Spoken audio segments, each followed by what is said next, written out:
In the mid-1800s, a group of archaeologists from England embarked on an expedition to Mongolia.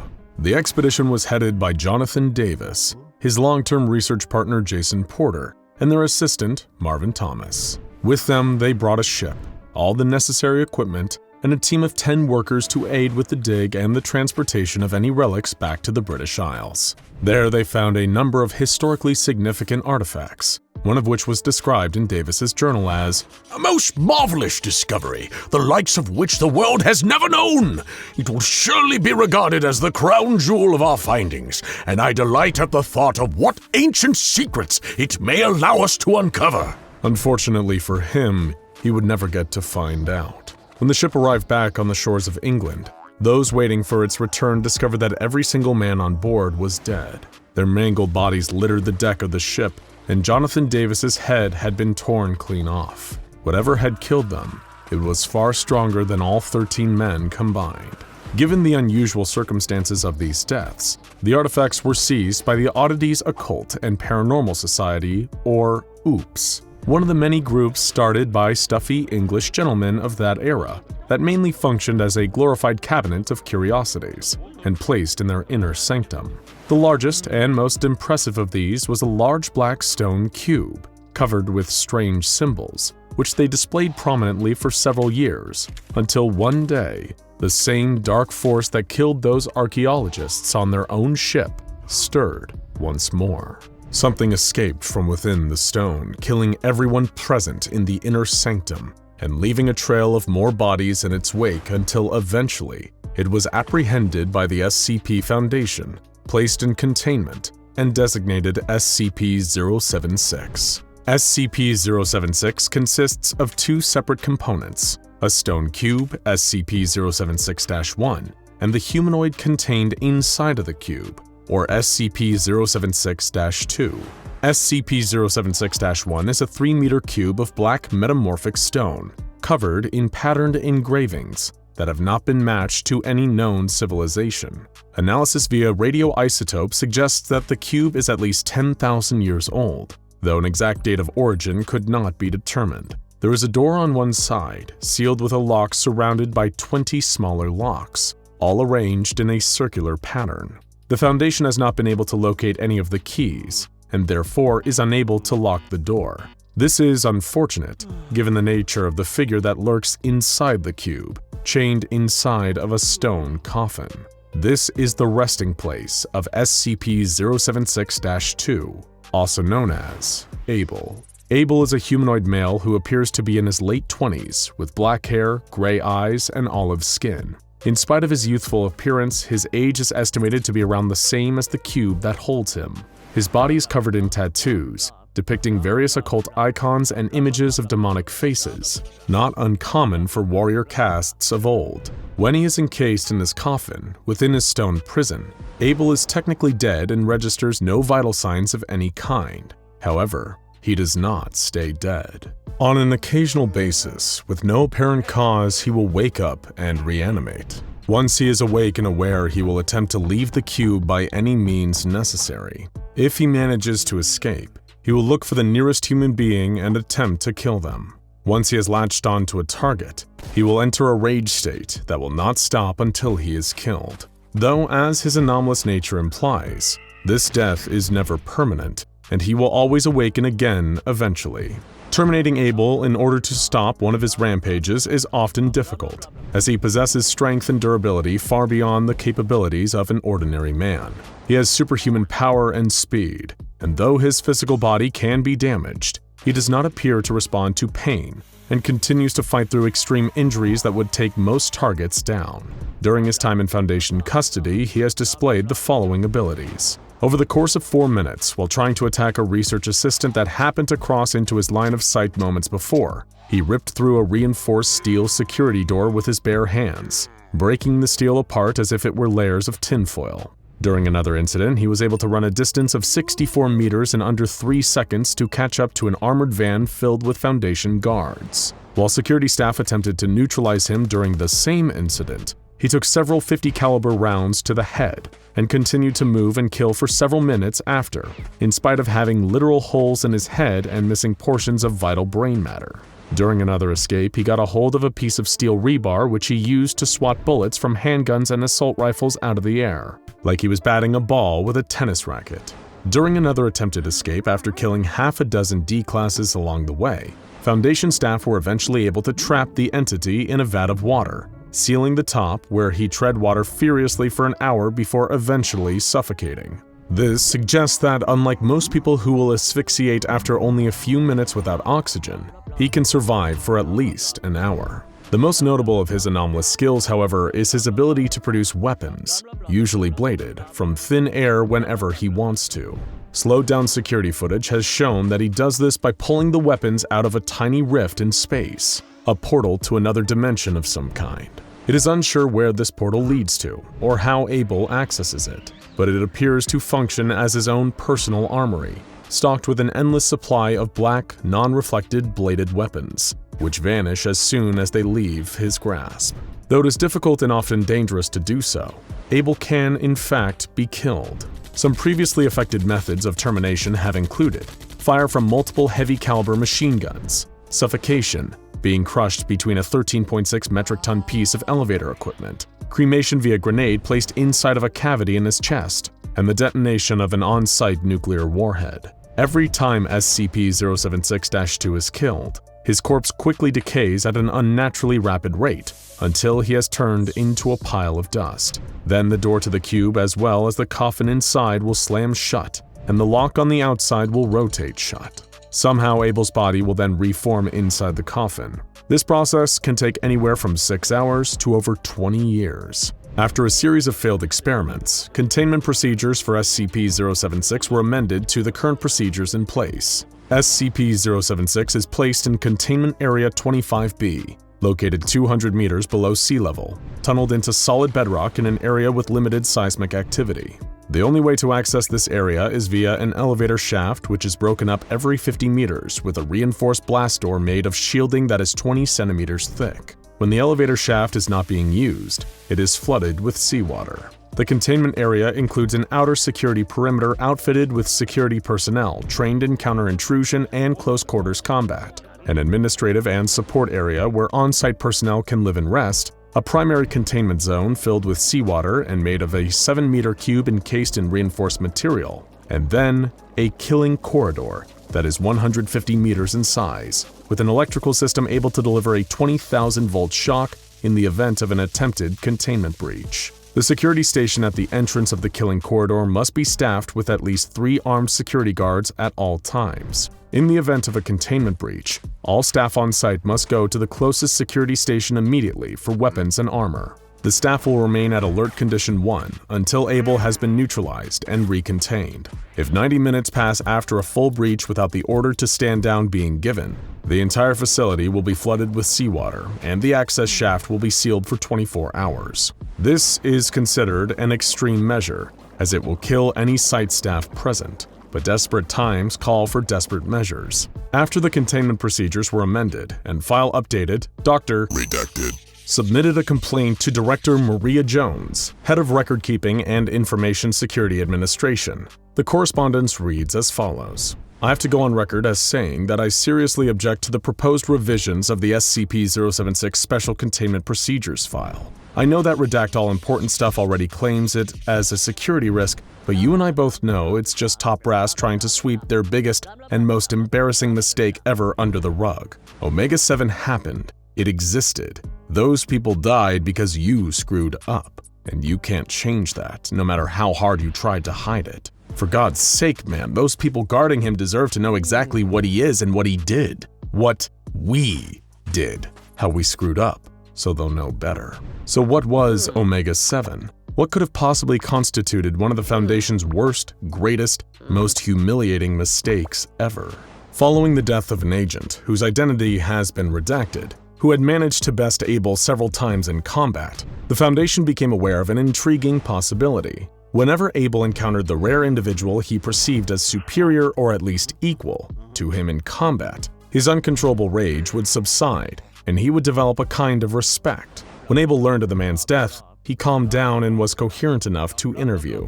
He was distressed at the death, which had occurred as collateral damage in an airstrike intended to contain another SCP. He explained his feelings on the subject. A man like that deserves to die in combat, so close to his opponent he can feel his breath. Not in some destruction ordered by cowardly kings and princes safe in their palaces. The rest of you disgust me. I don't even have the urge to strike you down. After this interview, the researcher who conducted it recommended that the Foundation attempt to find a way to work with Abel and somehow militarize him in accordance with the Boe Commission's desire to use SCP objects for tactical purposes. A mobile task force was proposed, referred to as Omega-7, or by its nickname, Pandora's Box. Task Force Omega-7 was to consist of between 10 and 20 field agents, split up into teams of 3 and 5 people each. Members of these teams have selected a roster of highly qualified field agents, and chosen by Abel himself. Their purpose would be to provide support to him during high-risk fieldwork and combat-based situations. Abel was outfitted with a device attached to his neck that, if it was triggered or interfered with in any way, would detonate and destroy his spinal cord, trachea, and the major blood vessels of his neck, killing him instantly. A tracking device was also attached to Abel, in order to keep the Foundation informed of his whereabouts at all times. Abel was instructed to refrain from any unnecessary killing or violence, and only attack when ordered to. This operation was off to a bit of a rocky start, and the head researcher in charge of it added this addendum to the initial project proposal. For God's sake, find these guys something to do. Abel's getting bored and he's starting putting his team through live fire exercises. They get bullets, he gets training weapons. Have you ever seen someone break a man's jaw using a Nerf sword? He's not gonna stop until someone gets killed! Indeed, Abel was getting restless, and the Foundation needed to find a way to keep him busy, until he could be occupied with bloodier pursuits. This project report was submitted regarding Abel's activities. In light of SCP-076-2's proficient use of the Sumerian language, researchers have asked it to translate several documents. While it originally replied with disinterest, it has translated some of the documents it found worthy of its attention. Most of the documents chosen by SCP-076-2 were regarding battles or legendary heroes, one of its favorites in particular being the Epic of Gilgamesh. However, one researcher presented it with the symbol from SCP-073. Upon sight of this, SCP-076-2 became highly enraged, killing several of the researchers before its kill switch could be activated. When revived and questioned about this, SCP-076-2 responded aggressively, and that line of questioning was immediately dropped. It is recommended anything pertaining to SCP-073 never be brought to the attention of SCP-076-2, and that the two are never to be in the same facility. Eventually, the chance to see Omega-7 in action came about, and Abel and his task force were deployed at the request of the Boe Commission. Though details have been redacted from the official file, the mission was deemed a success, and General Boe thanked the research team in an email with the subject line, "A job well done."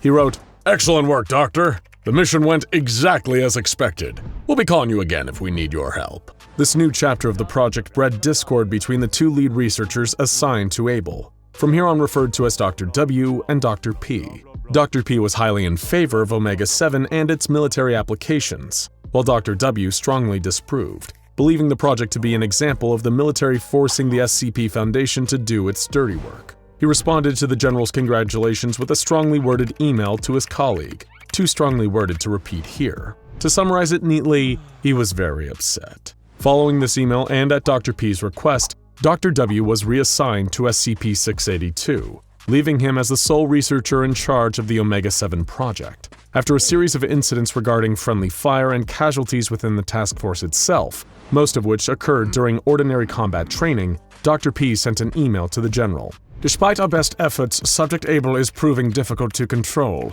All our attempts to keep him engaged have been more or less unsuccessful. The problem is he's a perfect killing machine, and that's all he wants to do, which seems like exactly what we wanted, but the problem is we can't seem to turn him off. I'm running out of missions to give him, and the ones I've got left aren't engaging him mentally. He started to lash out at the other team members. It's only a matter of time before something goes wrong. Requesting permission to discontinue the project and neutralize Abel temporarily until we can find something more for him to do." The General refused to agree to this. Unacceptable. Neutralizing Subject Able at this point is going to cause us an unacceptable delay. We'll have another mission for you within a couple of weeks. All you have to do is keep him busy until then. Send him on vacation or something. Dr. P was stunned by this response and unsure how to proceed. Not only was there nowhere safe to send Able on vacation short of firing him into the furthest recesses of outer space where he could not hurt anyone, he was simply not a man interested in leisure, rest, or vacation as a concept. They had let the tiger out of its cage, and now all it wanted to do was shred, bite, and kill.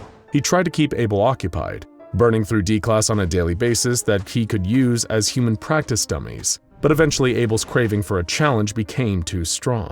An automated alert went out to the staff on the site where Able was contained, signaling the start of a state of emergency. SCP-076-2 has disabled the explosive collar failsafe and gone out of control. All staff to high alert. Further requests as events warrant. There is no surviving security footage from this incident, and there are no witnesses to recount what happened next. Here is what we know for sure. Sometime after Able escaped from his explosive collar, Containment Area 25 began a 10-minute countdown for its on-site nuclear warhead. No staff were able to successfully evacuate before the warhead detonated, reducing the site to rubble. Site 67 and 68 activated FEMA protocol and secured the location. Meanwhile, the stone coffin sealed itself again, the lock clicked shut, and Able began to rebuild from almost nothing. Ashes to ashes, as they say, and dust to dust. Following this, a revised psychological profile of the entity was submitted. SCP-076-2 either possesses a mind constructed much differently than our own, or is completely insane, with little empathy or ideas in the way that we would understand it. Concepts such as sex, love, and equality are completely foreign ideas to SCP-076-2, or at least in comparison to its way of viewing them. Subject has shown that it is completely disinterested in sex, barely differentiating between genders except as a form of visual identification. Also, while Subject seems to greatly enjoy the act of killing, causing pain, either emotionally or physically, holds no attraction to it. Intelligence tests have been wildly inconclusive when applied to SCP-076-2, and no accurate result has yet been obtained.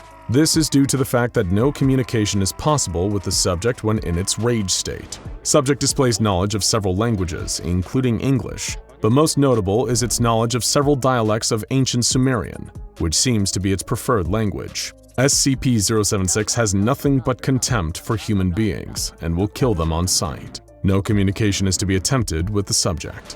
This video is about two things. The first is SCP-096, also known as the Shy Guy, a horrific monster who murders anyone and anything unfortunate enough to look at its face, directly or through photos or videos. The second is you, because we asked you for your favorite questions, theories, and hypothetical situations involving 096. We even asked if you thought someone would be safe from 096 on the moon, and you delivered. If you haven't watched our first video on the infamous Shy Guy, we recommend checking that out first, but feel free to stick around even if you haven't. First of all, let's take a look at the questions you had about the SCP Foundation's most dangerous introvert and see if we can't find some answers. How close would you have to be to trigger it? Like if it was 5 kilometers away, would it still count? The short answer is that 096's homicidal rage can be triggered from pretty much any distance. We'll get into some of the potentially crazy extents of this later on,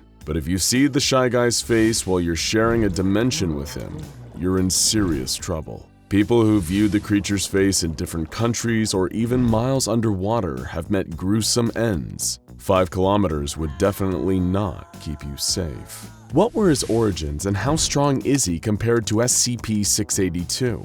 The origins of SCP-096 are still shrouded in mystery. All we know for sure is that he was discovered by the Foundation in a snowy mountainous region. As for physical durability, he's about even with 682 as both survived their encounter. We know 682 has the psychological advantage though, as 096 has been terrified of the lizard ever since they met in cross-testing. However, you could argue that 096 is technically more dangerous, since unlike 682, 096 has never been pacified before killing its intended target while on a rampage. If he goes into an unstoppable attack mode when someone sees his face, shouldn't you not show his face in the thumbnail? Thankfully, according to the official documents, artistic representations like paintings or digitally drawn YouTube thumbnails have no effect. Only actual photographs or videos of the creature can be deadly, so you're safe. Unless we decide to do a 096 face reveal to celebrate our next 100,000 subscribers, of course. This leads us to our next question. If it attacks you when you look at it, then how did the scientist draw the picture of the thing without looking at it? That's a good question, and also one that occurred to the Foundation scientists who came up with an extremely elaborate solution. They put a D-class tattoo artist inside a diving bell miles underwater and had him unseal a photograph of the creature before drawing a copy. This copy was then released from the diving bell in a sealed container before 096 inevitably got to the poor D-class. Does the Shy Guy have to be viewed through a good quality image to enter a rage state? Unfortunately, no. Even the most poorly rendered or minuscule image of 096's face is a death sentence. One of the most infamous incidents resulted from a man seeing a small dot that was only a few pixels wide in a photo from an old ski trip. The dot was 096, taken from a mile away. No true image of 096 is safe, regardless of size. In some canons, despite 096 being referred to as indestructible, the Foundation managed to terminate it after many attempts and even more bureaucracy. How did they do it? Well, a lot of 096's body has been blown away by conventional arms fire. Its hyper-tough skeleton is what has given it such an indestructible reputation. In one tale, though, Foundation researchers actually used this to their advantage and employed the use of the neck-snapping killer sculpture SCP-173. After using 173 to damage 096's bones, powerful acid was injected into the skeleton, destroying it from within. Though of course this isn't the official ending of the 096 story, because the SCP Foundation doesn't have a single unifying canon. That's enough questions. Now it's time for you to school us. Let's look at some of your favorite theories about the Shy Guy, starting with: I sometimes like to imagine that 096 is nice, but he can't control when someone sees him, and after he kills the person he starts to cry because he didn't want to kill them. There is actually some evidence to suggest that SCP-096 might not want to kill. A great example of this is its cross-test with SCP-978, a camera which reveals the deepest desires of whoever or whatever is in its photos. The photo it took of 096 showed that it had completely disappeared from the photo, showing its deepest desire was to just be invisible and unseen. Maybe it wants to disappear because it doesn't want to hurt anybody. Regarding the moon question, I think SCP-096 would probably stay in that hostile state until you came back, at which point it would promptly rip you to shreds and do whatever it does to your mutilated corpse. Based on what we know about prior 096 incidents, this feels incredibly likely. It's also possible that it might enter its docile state before becoming aggressive again when you return to its murder range. You really don't want to find out either way. He can just jump to the moon easy. He does squats in Containment all the time. While its scrawny physique doesn't make it seem like 096 understands the concept of exercise, there aren't any cameras in 096's cell, so technically we can't prove it isn't doing squats to pass the time in there. I really doubt a blind person would be safe from his effect, since 096 has the IQ of a newborn baby. I think he will count it as looking at him. This is an interesting theory. However, seeing as 096 is able to sense when people see its face from entire continents away, the way it knows if you can see its face might be a little more psychic in nature. Therefore, it's probable that it wouldn't mistakenly kill someone who hasn't actually seen its face, such as a person who is blind. To deal with him, in my opinion, simply freeze him, either in space or in the mountains. His body shuts down, and when looked at it will not react correctly. It is simply asleep. While we don't know how SCP-096 would react to a zero-G environment, for a creature that's always nude, it seems extremely tolerant to the cold. When it was first found, it was lurking in icy mountains, and a Foundation agent commented on the fact it wasn't even shivering. despite the incredibly low temperatures. But who knows if there's a temperature out there that's too low even for the shy guy? If someone looks at it in China and it's in the US, then you get on its back, you'll get a free piggyback ride to China. It's a free trip to China and all it costs is a human life. That's my theory. Technically, it'd be at the cost of 2 human lives, unless you wore a diving suit with plenty of oxygen. 096 has proven to be an extremely proficient swimmer, but you'd have to maintain your grip across the entire Pacific Ocean while it journeys to China. In other words, it's technically possible, but we here at SCP Explained would rather pay for the round-trip flight. To each their own, though. But that's enough theories for now. Let's move on to the main event. Hypotheticals. You pose some great possible scenarios involving SCP-096, so we're going to see if we can find the answers. What would happen if someone looked at a picture of it while in or before entering another SCP's pocket dimension or mirror dimension? There aren't any canon examples to prove either way, but if there's any kind of consistent entry point into this dimension, it's likely that 096 would find a way to follow you in. If not, it's very possible that it may just wait for you to eventually return before bringing the metaphorical hammer down on you. So technically, if you were pulled into the old man's pocket dimension and he closed the portal, you'd be safe from 096. But then you've got a whole other problem to deal with.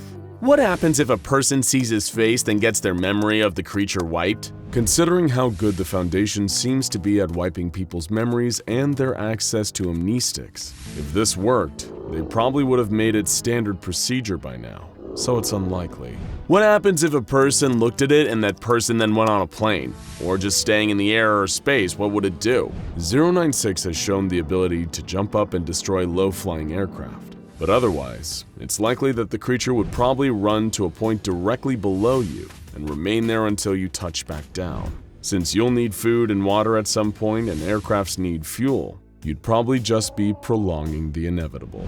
What if the young girl was around it so it tried to attack her but died trying? This is another interesting possibility.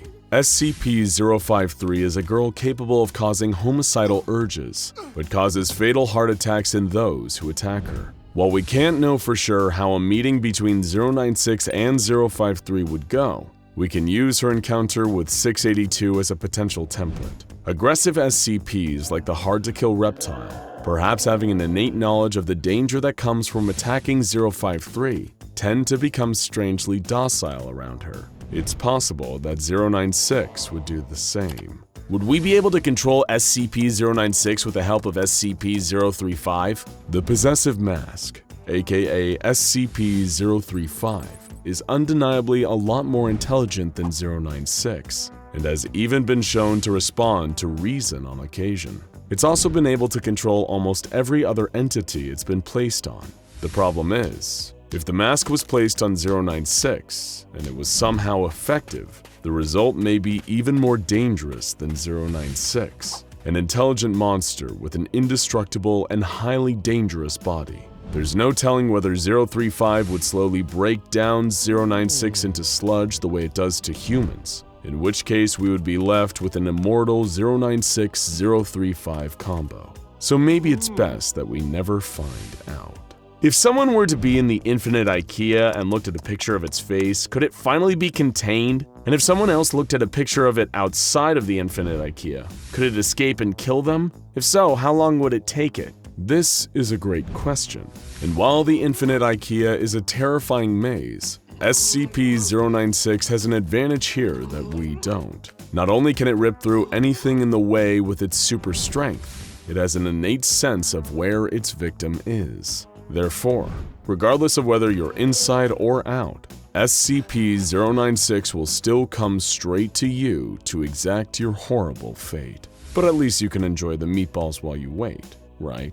And finally, what would happen if 096 were led into a room full of mirrors and allowed or made to look at its own face? Would it smash the mirrors or try to rip itself to pieces? This is still a hotly debated issue to this day, which, thanks to the no-canon nature of the SCP Foundation, does not have a definitive answer. Some theorize that this would at least be an effective deterrent against SCP-096, while others suggest that it wouldn't be effective. because many believe that 096 is actually blind and thus cannot see its own face. It can only sense when other people see it. Again, we don't quite know for sure, but it's likely to remain one of the most contentious issues around the Shy Guy for a long time to come. And there you have it, folks. Our very first questions and theories video. We loved hearing what you had to say, so keep an eye on our community post for the next one. Are there other SCPs you'd like to see us cover in explained or theory videos? Let us know in the comments. D-Class personnel are the cogs that keep the machinery of the SCP Foundation running smoothly. Unfortunately, things are rarely very smooth for the personnel themselves. There's a reason that common knowledge basically states that D stands for disposable. The lab rats of the SCP Foundation. D-Class is a role that no one in their right mind wants to play. But what if you didn't have a choice? What if somehow, whether through a shift in time and space, or being accused of a crime you didn't commit, you found yourself transported to a cell at an SCP Foundation site? Once there, you quickly realize how dire your situation is. But there's hope. Maybe. You overhear your fellow inmates whispering about other prisoners who managed to escape. Could you use your knowledge of the SCP Foundation to find your way back to freedom? We posed this scenario and question to the amazing fans of SCP Explained, and you told us about all the ways you would try to escape from the SCP Foundation before your inevitable termination, or worse, transmutation. So let's get right to it and see who would make it out and who would wind up in SCP-682's stomach. Just Drake said, "Well, considering I've quite enjoyed the VR game SCP Lab Rat, I'd wait for a good containment breach, maybe release a few extra SCPs that may be contained with me, trust no voice I hear looking at you, SCP-939, and just make for some type of hole created, or maybe sewage drain. I've never beaten the game, truthfully, but it'd be an adventure. Video games are the best way to prepare for real life. Everyone knows that. That's why Resident Evil made me great at killing monsters. Animal Crossing made me a world-class fisherman, and The Sims prepared me for those days where the door to my room is suddenly replaced with a painting of a clown. Really though, that sounds like a solid strategy. Use the chaos of a containment breach as a cover, play Robin Hood to some friendly SCPs, don't follow any voices, and see if you can Shawshank Redemption your way to freedom. What have you got to lose? Well, maybe your life, but you probably wouldn't hold on to that for long at the Foundation anyway." Unwind said, "Easy peasy. Having a leg up is an understatement in this situation. Having watched SCP Explained videos, we have a great understanding about the Foundation and the SCPs, even more so than the site director themselves. Just claim to be an O5 council member from a parallel universe, and when interrogated drop some classified information only they would know. You'd be such a valuable resource they might even let you join their council. Not only have you escaped D-Class duties, you've also gained high amounts of power. Easy peasy indeed.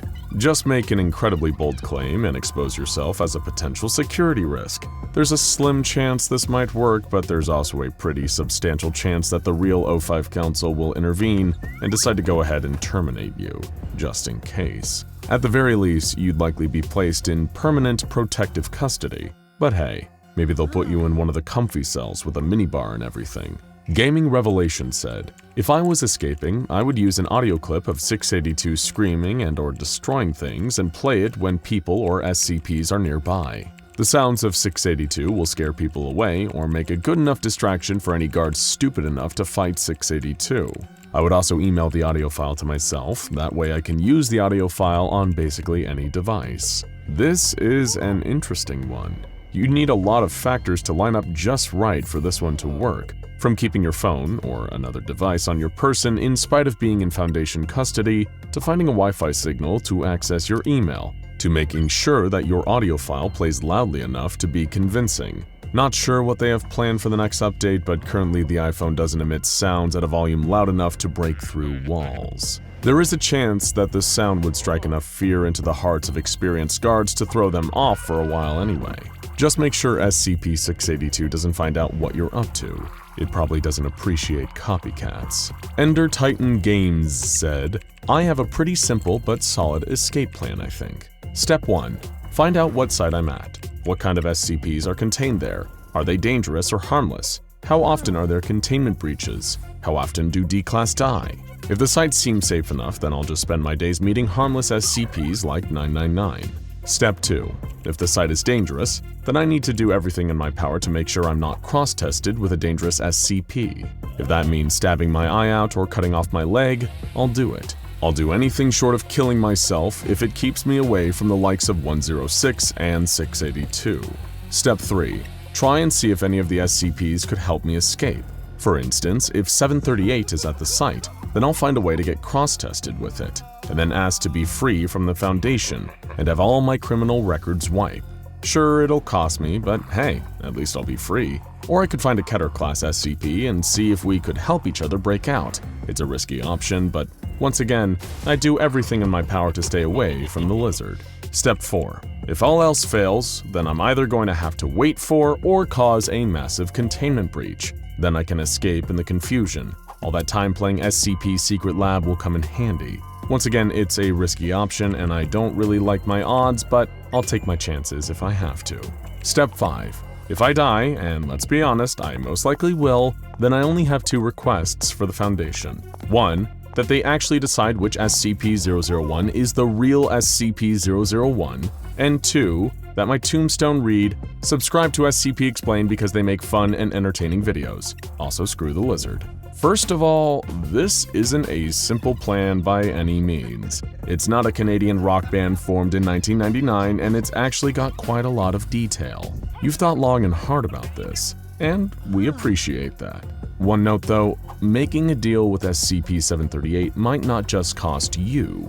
A previous D-Class was offered freedom by the entity at the cost of his best friend's death. Even after he took that deal with the devil, he was recaptured by the Foundation a mere 5 hours later. You can decide for yourself if that's really worth it. But hey, if you're that desperate, then go right ahead. At least you've prepared for the very worst. The first of your posthumous requests will likely be denied, if we're being honest. And the second request is very sweet of you. Look, I'm blushing.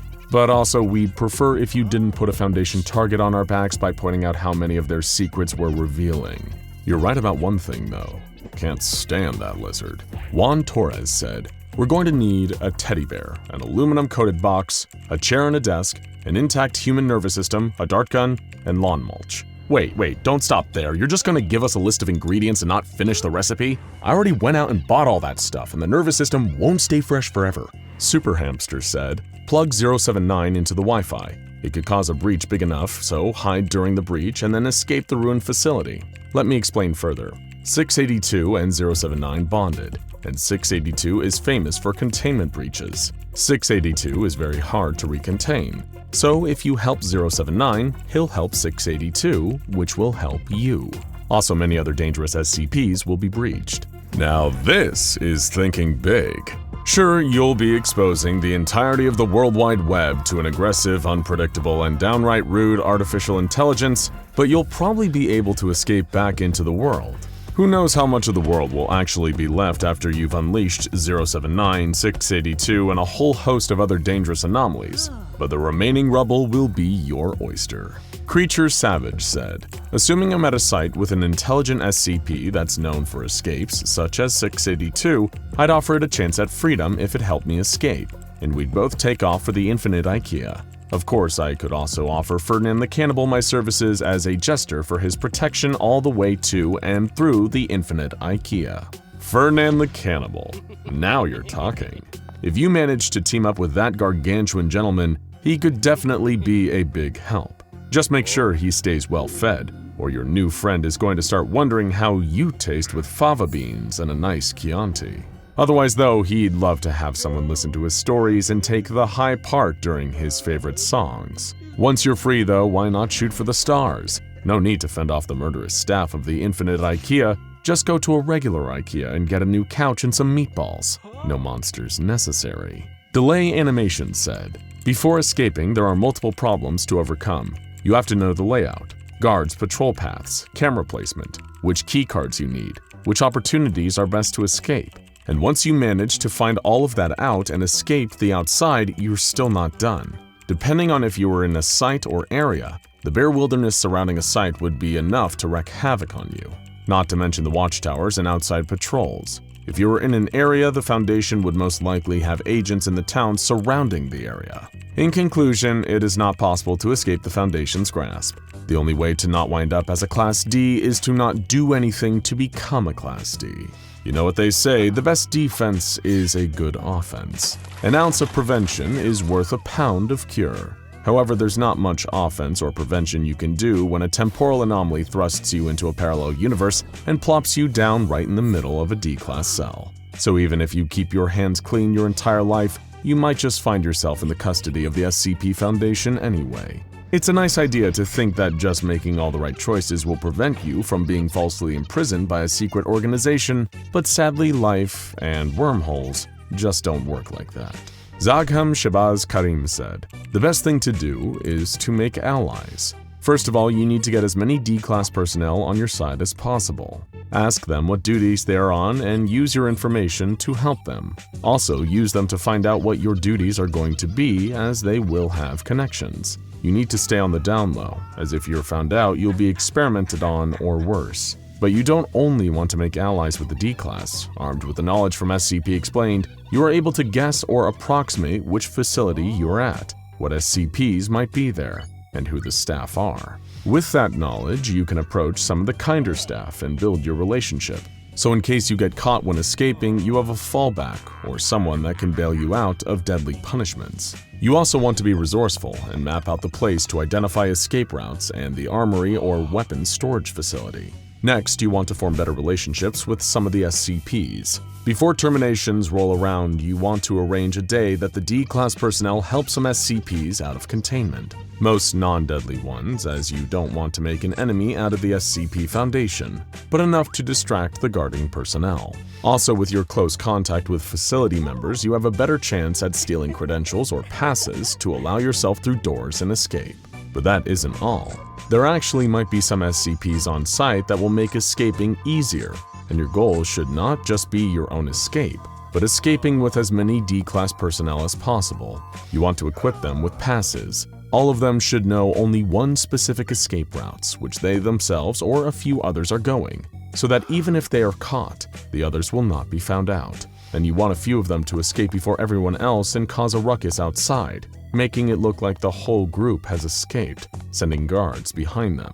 They'll need access to a vehicle, so that needs to be secured from one of the staff, which could be captured during the escape and used for a way out, or you could steal their keys earlier, depending on the situation. You, yourself, and a few others head to the armory to secure weapons, not only to escape, but to protect yourself from SCPs in the future. Then you need to secure vehicles for the group, which you will need to put distance between the facility and your group and stay away from other nearby facilities. You'll need to stop at a certain point and go to the nearest hospital to check for body implants, or anything that can be used to track you, changing clothes, and continuing on by foot. At this point, your group can choose to separate, live collectively, and stay alert of the Foundation, or join another organization.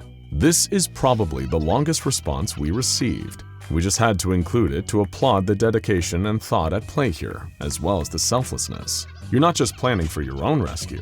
No, that's too small time for Zagham.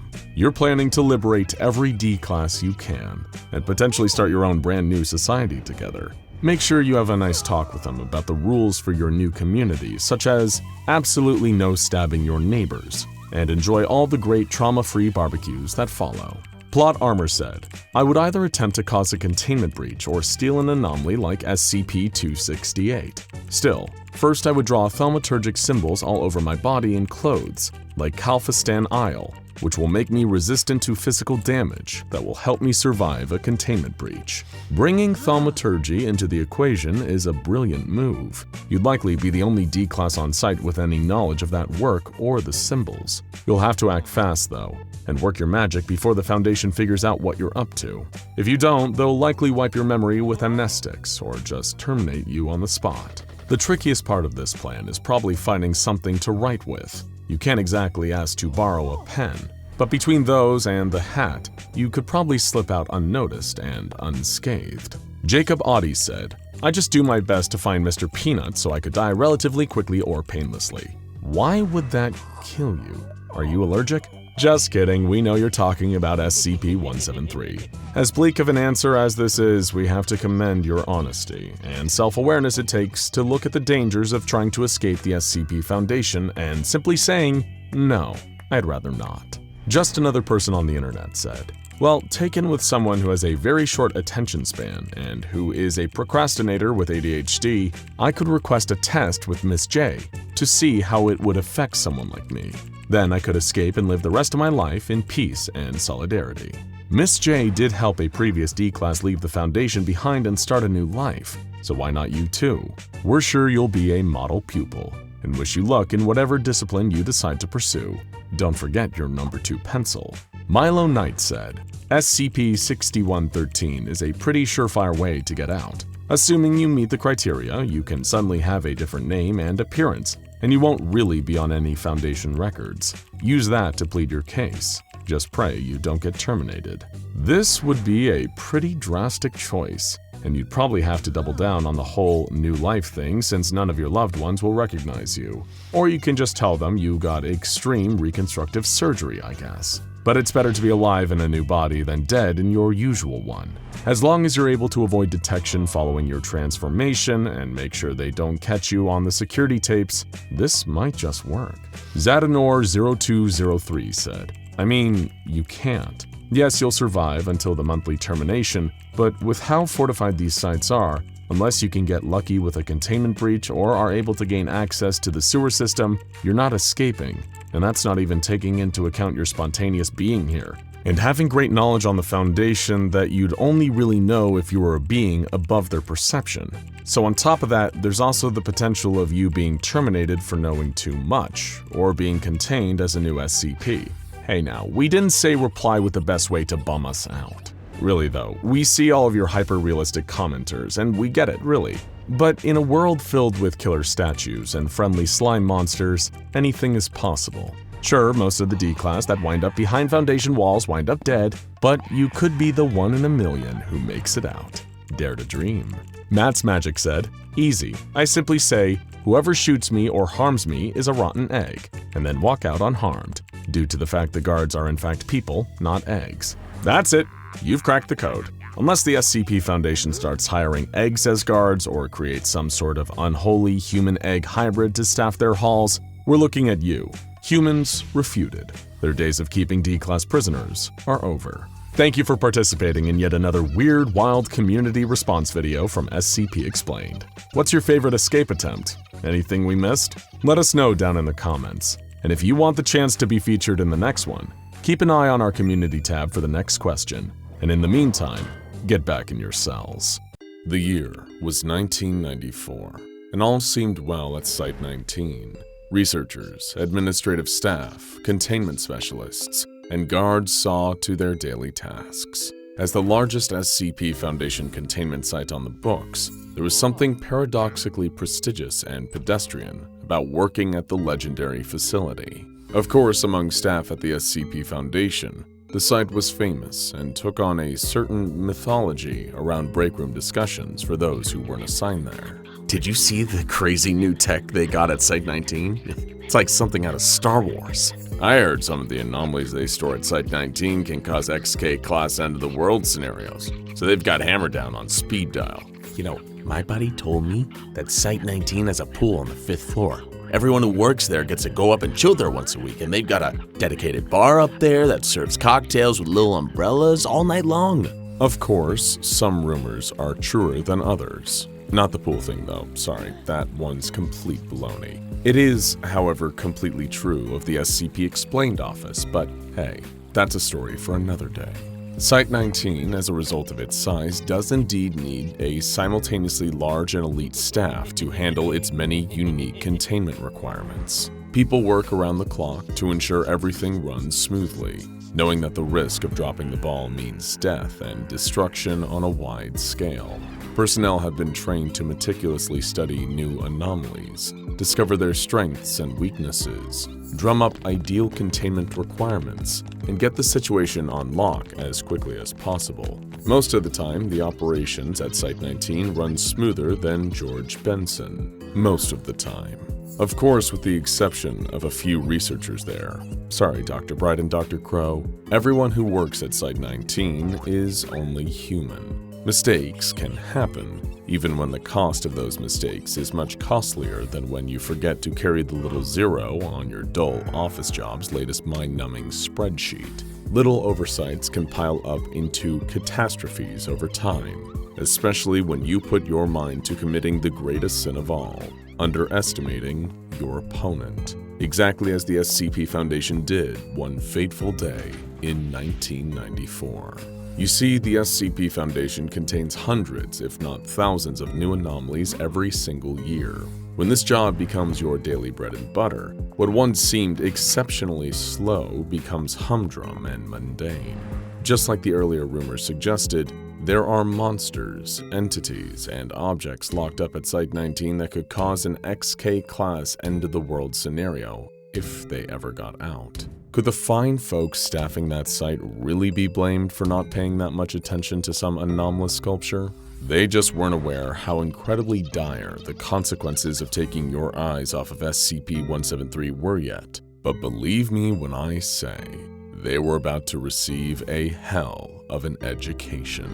The sculpture had come into their care a year earlier in 1993. Though the exact circumstances of how it came to Site-19 tend to differ depending on who you ask.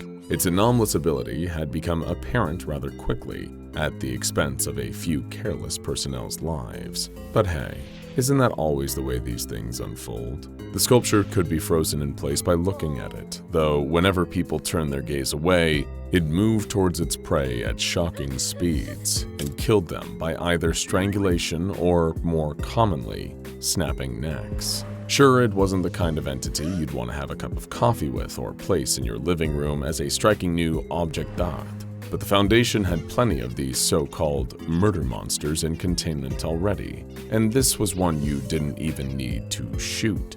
Just looking at it is enough to freeze it in place. A few D-classes were lost during the first few months of figuring out the best way to clean the nasty creature's cell, on account of the fact that it poops constantly. But other than that, it was all pretty smooth sailing. They had no idea just how dangerous this work of malicious modern art was.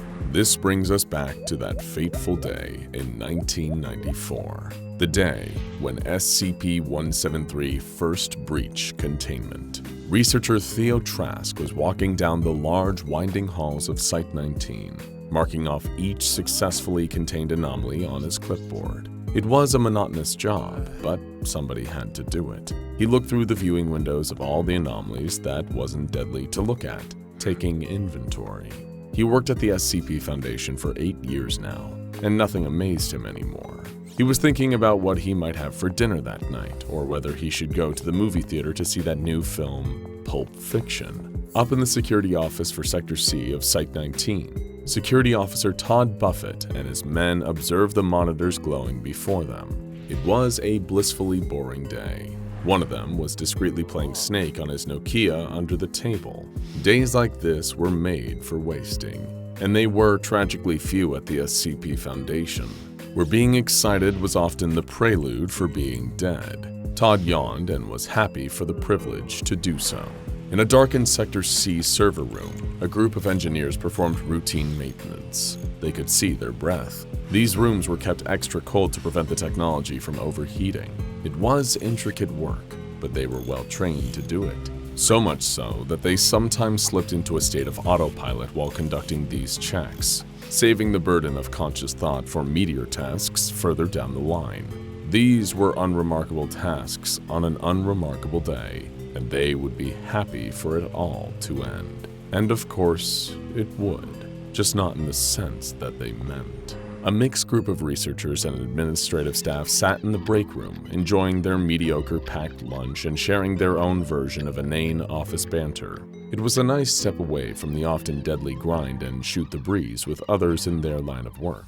After all, it was a strange job with its own unique pressures. You needed to discuss it with others who got it sometimes, just to avoid going insane from the pressure. But then you needed to avoid the unforgivable blade of this double-edged sword's mirror half. You never wanted to get too attached to a coworker at the SCP Foundation, because Who knows? You might not be seeing them again tomorrow. Or they might not be seeing you. Back in the server bank, a junior technician named Colin Muntz was about to make one teeny tiny little mistake. While running diagnostics on one of the room's power cores, he tripped a fuse and set a terrible chain reaction in motion. Cables running all through Site-19 caught the shockwaves of Colin's poor decision in a moment, causing a series of power cuts that ran through different systems throughout the facility, each one tripping the next like proverbial series of tumbling dominoes. Back to researcher Theo Trask, lazily ticking boxes on his clipboard. He was about to do another one and break for lunch when the lights overhead suddenly went out, leaving him in a dark hallway. He was immediately broken from his trance, heart beating 20 to the dozen. Seconds passed, and the dark somehow remained. What was going on here? It didn't make sense. Surely the auxiliary generator should have kicked in by now, right? And on any other day, it would have. But unluckily for Theo Trask, this just so happened to be the one day in the last several months that the facility's main backup generator was also experiencing routine maintenance. Sometimes, life just isn't fair. Trask felt his heart leap up into his throat as a door somewhere behind him slowly creaked, open with a torturously long metallic screech. Trask didn't have a gun or even a taser, but he did have a small flashlight attached to his belt. With a draw speed that would rival Clint Eastwood in his prime, the terrified Trask whipped out his flashlight and shone it in the direction of the noise. His beam caught a static figure staring at him without a face. The rigid, soulless body of the sculpture, SCP-173, was standing less than 10 feet away from him. In this light, its smears of Krylon-based spray paint looked almost like a mocking grin.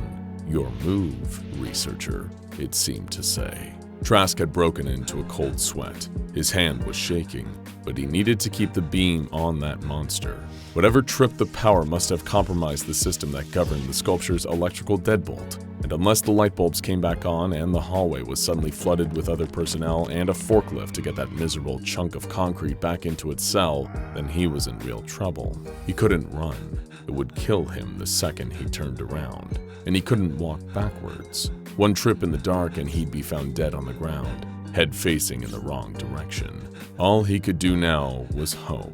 Hope, and of course, not blink. But as the seconds passed and the pressure mounted, this became harder and harder to achieve. He could feel the surface of his eyes drying out, leading to a sharp stinging sensation. Still, the sculpture lingered and waited as researcher Trask's eyes began to water. People should be coming, shouldn't they? Surely help would be on the way. But he couldn't hear footsteps or the squeaking tires of a forklift just yet. He couldn't hear anything except his heartbeat and the blood rushing in his ears. His eyes were killing him, just metaphorically for now, but not for long. What harm would one little blink do? Only for a fraction of a second. Now, before we proceed to the researcher's gruesome and terrifying death, we'd like to perform a quick experiment with you, the viewer of SCP Explained. We've created a number of videos exploring the fascinating and frightening enigma of SCP-173, and one statement seems to pop up in the comments again and again from backseat containment experts. Why not just blink your eyes one at a time? That's a surefire way to keep it locked into place. Okay then, let's give it a try. Open both your eyes nice and wide. Now, blink your left eye, and now, blink your right. Left, right. Left, right. Keep going while I'm talking. Don't stop. Keep it up.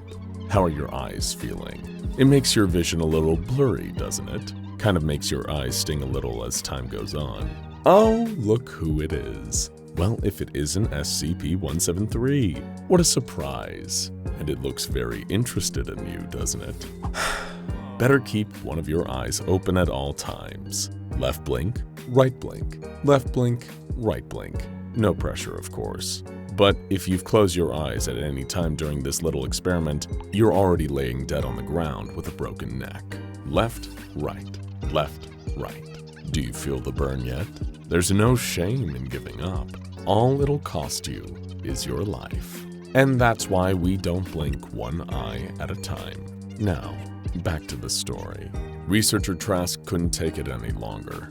His aching eyes fluttered closed for an almost imperceptible moment of time, and that was all this sinister sculpture needed. Trask felt the impossibly cold concrete grip of its stubby arms on either side of his head, and a sharp jerk that communicated a mere moment of unimaginable pain, followed by the physical answer to silence. The sculpture darted through the darkness of the hallway, with no living eyes left to freeze it in place. In the darkness, it was impossible to defeat. It would do the two things it knew how to do: hunt and murder. In the Sector C security office, all hell was breaking loose. Thanks to Colin Muntz's little oopsie in the server room, all the monitors were dark, and all the corded phones that had given them a direct line to assistance were all dead. They had no idea what was happening out there. Maybe they'd all gotten extremely unlucky and all of the cells were open. Whatever caused this catastrophic power failure must have also knocked out the alarm system, because they were getting nothing. When the door behind Security Officer Todd Buffett and his men opened, he was profoundly relieved to think that assistance had already arrived. He and his men were a lot less relieved when they began to fall to the ground. Their necks snapped with exquisite efficiency, if you're into that kind of thing. That's because the sculpture had found its way into the security office and gave itself more crunch than you'd get from a family-sized bag of Doritos. But with these new victims now little more than dead meat, it was time to move on. Over in the break room, the collection of research and administration staff who were enjoying pleasant chit-chat not long ago were now hidden away in darkness. It was so bleak in there that they couldn't see the cup of ramen steaming inches away from their faces. In moments like this, the usual advice is to stay calm and wait for the situation to be resolved. After all, if you tried to take anything into your own hands, you might fall over and injure yourself. Normally, this is good advice. It's less effective when the thing that wishes you grave injury is actively on its way, and sitting in the dark certainly isn't going to stop it. Elsewhere in the building, the engineering team were scrambling like there was no tomorrow to rectify their mistake. Partially because if SCP-173 got to them before they'd gotten the lights working again, there really would be no tomorrow. With their mini flashlights, they desperately searched for any way to rectify the issue and get everything turned back on.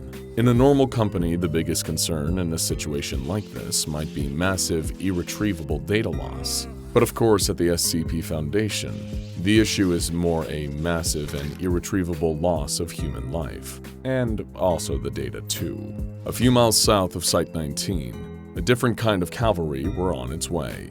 A detachment of MTF Nu 7 Hammerdown were on their way in a pair of armored helicopters. Their assault rifles had flashlights fixed to them, and their helmets came fitted with night vision goggles as standard. Their intel suggested a large portion of Site-19 Sector C had gone dark for whatever reason, and they were ready to drop in and get things back under control.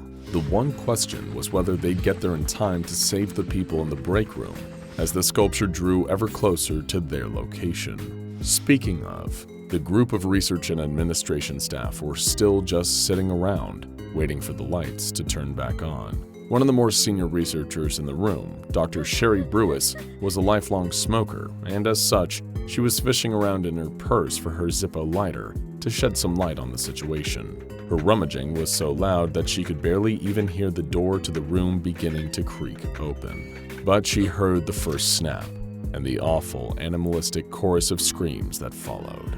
Crunch, crunch, crunch. As each of her fellow members of Foundation personnel fell, she could feel the thing killing them getting closer. She could almost feel the same icy limbs gripping her skull when she whipped out and lit the Zippo, the flame coming alive in front of her face with a pleasing metallic click. It didn't offer much light, just enough for her to see the monster looming inches away from her face. SCP-173, limbs outstretched and ready. The rest of the room was silent. She knew in that moment she was the only one alive in here now, but she still wasn't the only survivor yet. That all depended on what happened next. The flame danced and the sculpture remained frozen in place, standing so close to her, it wanted her. It wanted to hear her neck crunch. The flames began to dance erratically, and Dr. Brewis felt her heart rate spike. One careless breath, and the light keeping her alive would be gone. But even if she did everything right here, it might not be enough to save her. It didn't even need a second to do what it wanted so badly to do. The light seemed almost to flicker, getting smaller, getting weaker. Dr. Brewis felt tears dribbling down her cheeks. Any second now. Click. The lights above her turned back on. She could have screamed in delirious relief, but that might have also been a scream at the expense of her many dead coworkers, littered around the room. Either way, her thoughts were interrupted by a staccato burst of footsteps, followed by the boom of the door being kicked in by a booted foot. The members of Hammer Down were standing in the doorway. She was saved. In the hours that followed, things were righted as best as they could be with so many deaths. The sculpture was returned to containment. The bodies were cleared away. The electrical issues were fixed. Much would continue on as normal after that day. Death, after all, was an occupational hazard for those working at the SCP Foundation, but one thing forever changed. SCP-173 was never underestimated again. A terrified man huddles in the corner, heart pounding and teeth chattering. He sees them coming towards him, huge 8-legged figures, 10 feet tall at least, with 8 black, soulless eyes that seem to stare hungrily at him. It's like something out of a nightmare. Giant man-eating spiders everywhere. They approach the man, fangs dripping with venom. But just as they're about to strike, he vanishes. He won't be spider food today, but for this truly unlucky guy, his ordeal is far from over. Let's rewind. When life gets a little too boring, we all daydream about getting away. Maybe you imagine sitting on a tropical beach or camping in the mountains and breathing in the fresh air. Some of the more adventurous types with a vivid imagination might daydream about visiting a parallel universe. Who wouldn't want the chance to see what life is like in another dimension? Of course, it would only be fun to go there if you could control where you went and when you could come back. Without any control over it, the ability to hop back and forth between dimensions would turn from a blessing to a curse. Just ask SCP-507. SCP-507, unlike most other SCPs, is a seemingly normal human man. He has blonde hair, green eyes, an unrecognizable accent, and no other features that might make him stand out. He looks perfectly average, like a stranger you'd pass on the street and never give a second thought to. What sets him apart is not a physical attribute, but rather an ability that he has yet to develop a firm grasp on. He is a dimension hopper, with no control over where he goes or when he'll get back. After appearing on the grounds of a mental treatment facility with no identification, rambling about a world of giant spiders, SCP-507 was admitted to the hospital and sedated for his own safety. He would spend several months in treatment for a variety of supposed disorders, but once he became aware of his surroundings, he attempted to escape the hospital multiple times. During these escape attempts, he often eluded hospital staff by mysteriously disappearing and reappearing in seemingly impossible places,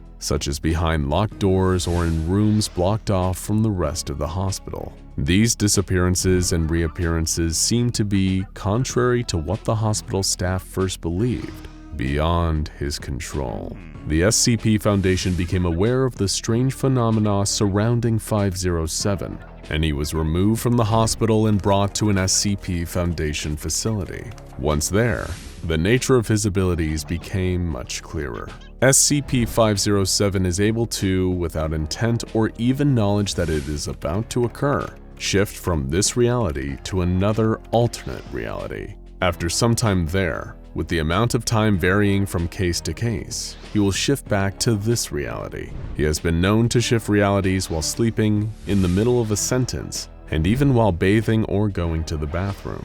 The shifts are unpredictable, and there is no telling what kind of horrors he will encounter in the new dimension where he ends up, leading to 507 having seen some very strange things, even by SCP Foundation standards. During one of his shifts, 507 found himself in a pitch-black room filled with the sound of muted breathing. Using a flashlight he had been given by the Foundation, he looked around and found that he was not alone. In the room with him was a man, wearing a black suit and sunglasses, with a frightening, inhumanly wide smile. The smiling man leaned in towards 507 so close that their faces nearly touched, and said, "Back so soon?" Terrified, 507 fired several rounds from a Foundation-issued pistol, then curled up in the corner of the room until he shifted back to our reality.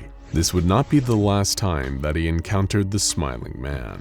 According to document 507-3B, which details all of 507's shifts into other realities, 507 was found in a Midwestern cornfield by Foundation staff with brown liquid on his cheek. In his hand, he held a human heart with the words, "I need you," written on it in the same brown liquid. Before he shifted back and landed in the cornfield, 507 shifted to a pitch-black room filled with the sound of muffled crying. He turned on his flashlight, taking note of his surroundings, and found himself face to face with the smiling man once again.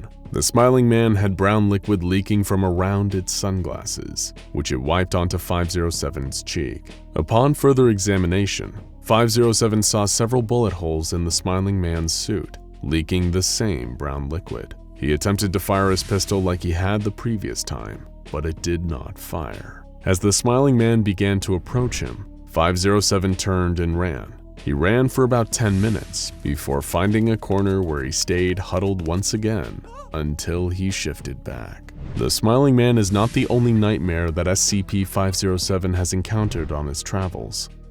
During another shift, 507 described appearing in a small room filled with dried corpses, a single window, and a flickering light hanging from a ceiling. While attempting to wait out his time in the room, he discovered that the corpses were capable of movement. Whenever the room was in darkness, the corpses would pose themselves like living people. When he looked out the window, the corpses would join him and look out the window with him. When he sat down, they would sit with him in a circle. 507 attempted to pass time by falling asleep, but was unable to do so. Though many of his experiences were disturbing, only one of 507's documented shifts resulted in him requesting a memory wipe from the SCP Foundation. On this one, he found himself in the maternity wing of a large hospital. A creature, dressed like a nurse, approached 507 and told him that he was upsetting the other patients, and that it was time to start the operation. 507 was then wrapped in a straitjacket and wheeled into an operating room. After the straitjacket was taken off, 507 grabbed a chair and swung it wildly at the creatures to keep them at bay until he shifted back. When he asked to describe the appearance of the nurse creature, 507 began screaming in terror and was unable to provide a coherent description. He attempted to provide a drawing of the creature, but was only able to produce a series of jagged lines. Following this encounter, his request for a memory wipe was denied. Other shifts included going to a world where every surface was covered with an unidentifiable mold, a land of icy tundras populated by aggressive bears, and one place that he refused to describe beyond repeating the phrase, "so many spiders." Not all of the worlds that 507 has encountered are frightening. Some are simply strange and unusual. During one shift, he found himself on a large basketball court, where 6 other individuals were playing a game of basketball. There were 2 humans, 2 insectoid creatures, 1 creature resembling a squid, and 1 hovering yellow sphere with 8 arms. When 507 asked where he was informed that he had arrived at the All-Species Sports Center. During another shift, 507 found himself in a world made entirely of gelatin. During yet another shift, he appeared in a large auditorium filled with 50,000 other Dimension Hoppers who were holding a political rally for the People's Dimension Hopper Republic. Working with the Republic over the course of 2 weeks, 507 helped to overthrow the United States government and establish a new one run by Dimension Hoppers. SCP-507 was elected representative of Massachusetts, but just before he could introduce his first official piece of legislation, he shifted back to our reality. One day at the facility, a particularly unusual event involving SCP-507 occurred, the events of which were documented in Interview 507-G. During a regular check-in, it was discovered that there were somehow 2 identical versions of SCP-507 in its room. They had apparently each arrived in the room independently and had been talking to one another for about half an hour before being discovered. These two versions were referred to as 507-A and 507-B. When prompted for an explanation, 507-B explained that there were more than one version of SCP-507 afflicted with uncontrollable dimension hopping. The doctor inquired as to which one of the two was the visitor, but the two declined to answer, fearing that this knowledge would cause the Foundation to view one of them as expendable. The two had multiple shared experiences that they related to the doctor, including both having encounters with the Smiling Man. During the interview, 507-B disappeared mid-sentence and did not reappear. The doctor asked 507-A about identifiable differences between his and his double's realities. 507-A explained that in 507-B's world, President Lincoln was killed by his vice president, whereas in 507-A's world, he was killed by General Lee. This revelation made it clear that neither 507-A nor 507-B were native to this reality. After this was revealed, 507-A was terminated and examined. No biological reason for 507's ability to hop from dimension to dimension was found, though it was discovered that several pieces of 507 will shift dimensions along with the rest of the body. 3 days after this interview was conducted, the correct SCP-507 reappeared, with no knowledge of his doppelgangers or what became of them. SCP-507 is classified as safe, meaning he doesn't require any real effort to contain. He's also safe in the more literal sense, in that he poses no threat to anyone else. The only person in danger in the presence of SCP-507 is himself, as he has been exposed to many dangerous conditions during his reality shifts, and it's never known whether 507's next shift will end up being his last. With the cause of his shifts still being unknown, there is nothing that the Foundation can do to prevent them. All they can do is monitor him and provide him with the items that might ensure his safety in the future, like a handgun loaded with rubber bullets, a tank of air, a high-intensity flashlight, a week of ration packs, a pair of binoculars, a tracking collar, and a camera. The tracking collar allows the Foundation to recover 507 when he shifts back to our reality, in a location other than the containment facility. The rest of the equipment was granted at his request, based on obstacles that he encountered in other dimensions. Due to his docile nature, 507 is given freedom to move about the facility, but when he leaves his private room, an agent must go with him to document any shifts that might occur. No one is allowed to touch SCP-507 though, if it has been more than 2 weeks since a shift occurred. This policy stems from an incident in which an agent who was touching 507's shoulder at the time of a shift was taken with him and did not return. When he is not shifting, SCP-507 lives a relatively normal life at the facility. He is allowed his own computer with internet access and can meet with other safe or Euclid-class SCPs that are not infectious or detrimental to his health. 507 has expressed an interest in the unusual and paranormal, and has enjoyed meeting with other SCPs, including a request to visit SCP-082 for a vacation. So far, all of these meetings have occurred without incident. Due to his anomalous shifting, SCP-507 will never be able to live a normal life. Unless he stops shifting, he will likely spend the rest of his days bouncing between unknown dimensions and his containment facility. Just like so much else about him, his relationship to his special talent is a bit of a paradox. He has the ability to go anywhere, to see things no other person on Earth has ever seen. However, because he cannot control it, cannot stop it, no matter how far away he can travel, he will never truly be free. Agent Hogan hadn't seen what had grabbed the commander. The sounds of blood-curdling screams had made his eyes instinctively snap shut. Hogan kept both eyes tightly closed, nothing but darkness blotting out his vision even as the desperate, gravelly-voiced yells of the commander filled his ears. Then, suddenly, there was a scream, one that was abruptly cut off. With a heavy thud, something dropped to the ground, close enough to Agent Hogan's feet that he could feel the vibrations of it hitting the floor through his boots. It was the commander, completely still and silent. Even though he'd been trained to look danger in the eye, Agent Hogan still didn't open his eyes, not even for a split second. This was the first time that anything like this had ever happened, and in the panic and confusion, his natural survival instincts had overridden the SCP Foundation's various rules and protocols in his head. And right now,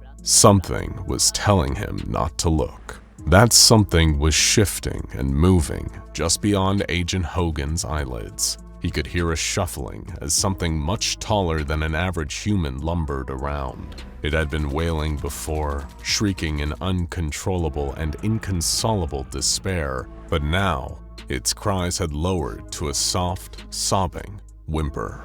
When someone's eyes are closed, they aren't completely cut off from the world around them. Just being able to see doesn't entirely dull a person's awareness. Most people have a kind of sense, a spatial alert that tells them what's nearby even if they can't see it. And in this particular moment, Agent Hogan's was going haywire. The thing beyond his closed eyes was moving towards him, so close he could feel its warm, rancid breath on his skin. Just knowing it was so close, hearing it breathe and sob gently, sensing it standing so close to him, it made the agent's already pounding heart rate start to climb. He could feel beads of sweat crawling down the side of his face as the creature leaned in closer. It almost felt like it was trying to goad him into opening his eyes. "Go on, just take a peek," came a nagging, gnawing voice at the back of Hogan's mind. He couldn't help it. It was a natural human response to be curious. But as intriguing of a sight as it might have been, the creature was far more terrifying. Hogan had no idea what horror he'd be faced with if he even opened his eyes for a second. Little did he know, forcing himself not to look, whether out of fear or pure survival instinct, had saved the agent's life. He could sense the creature turn and start to slink off, getting further away again as it lumbered around a corner on its elongated legs. Still, Agent Hogan waited a little longer before opening up his eyes again, just to be safe. It had all started around a month earlier, when the SCP Foundation had discovered a potential anomaly was being housed by a group known as the Department of Abnormalities.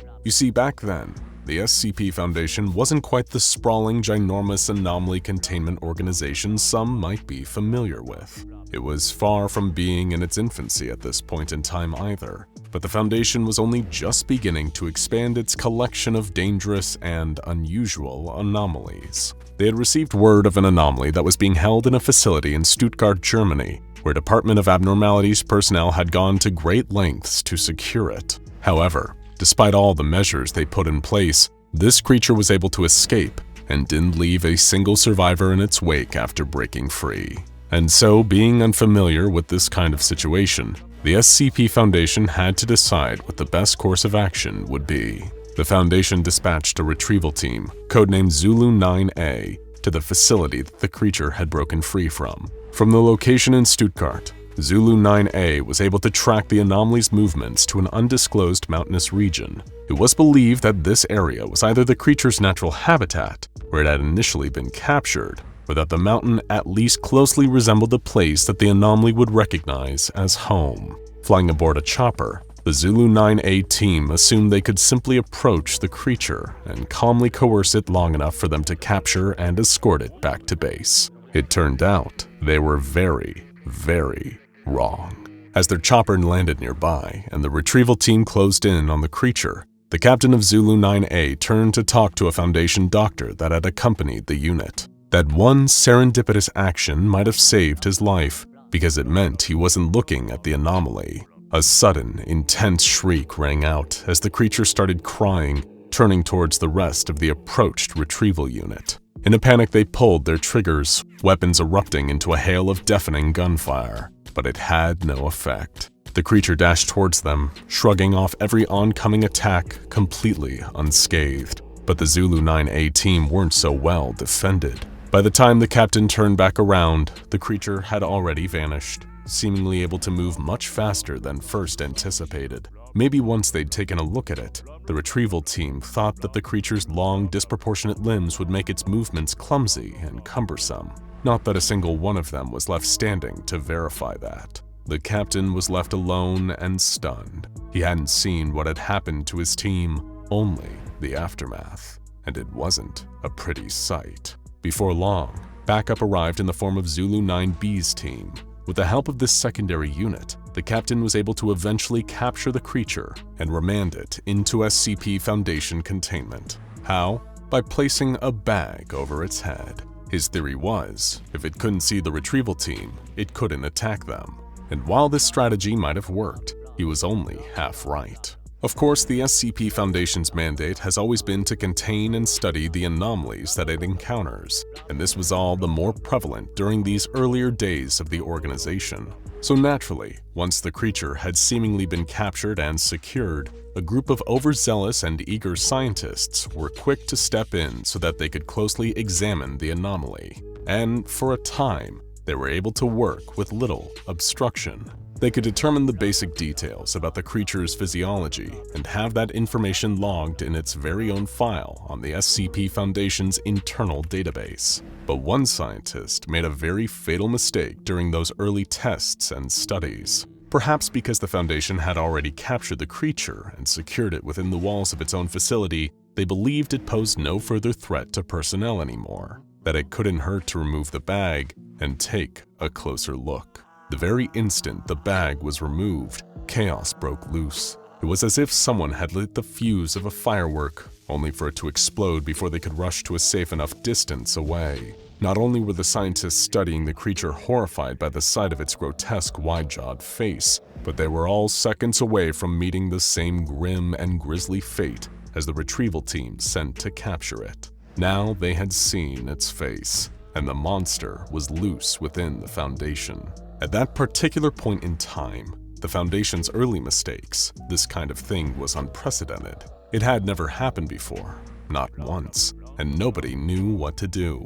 Most of the anomalies they had encountered so far were benign, either harmless oddities, passive and non-hostile creatures or artifacts with a few strange or unexplained properties, but with no real sentience to speak of. But this was a ferocious abomination, intent on causing harm to the Foundation's own staff. So someone needed to act, and do so fast. A handful of armed Foundation agents happened to be on site at the time. Security officers Hendricks, Hogan, and Stevens, as well as Sutton, the surviving captain from the Zulu 9A retrieval team.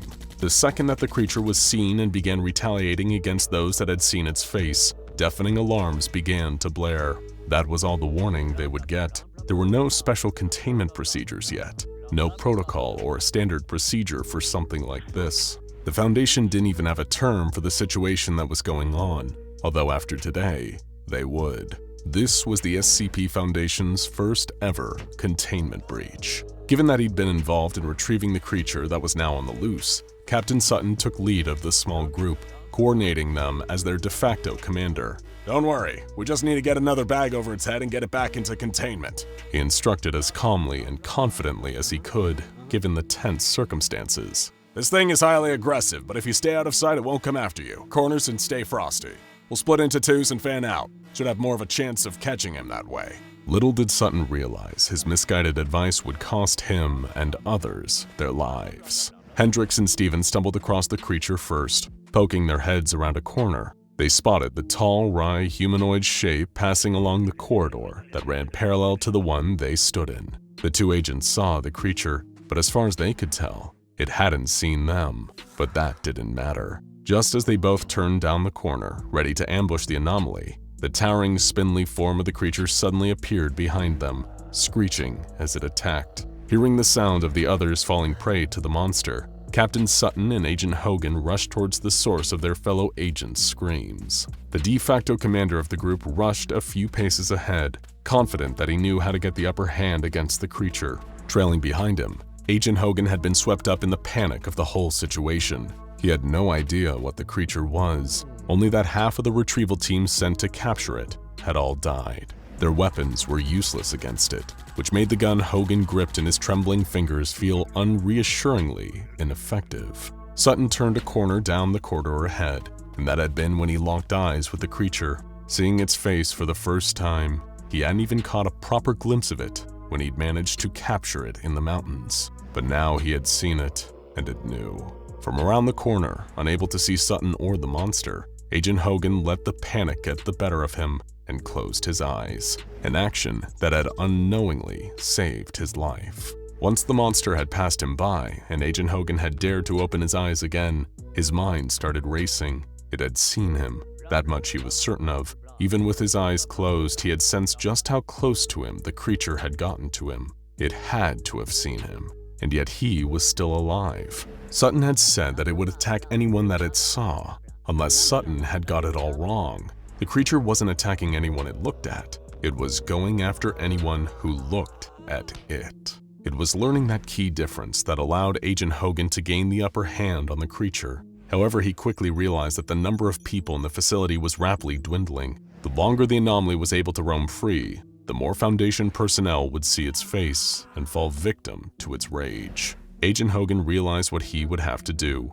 send out a message to the SCP Foundation higher-ups that this anomaly was only attacking anyone who looked at it. Then, he sealed himself in the chamber where the scientists had been examining the creature. They'd filmed the examination. All Hogan had to do was watch part of the footage where the bag was removed and look at the anomaly's face. The monster took care of the rest. Traveling at impossible speeds, SCP-096 appeared in the room behind Agent Hogan.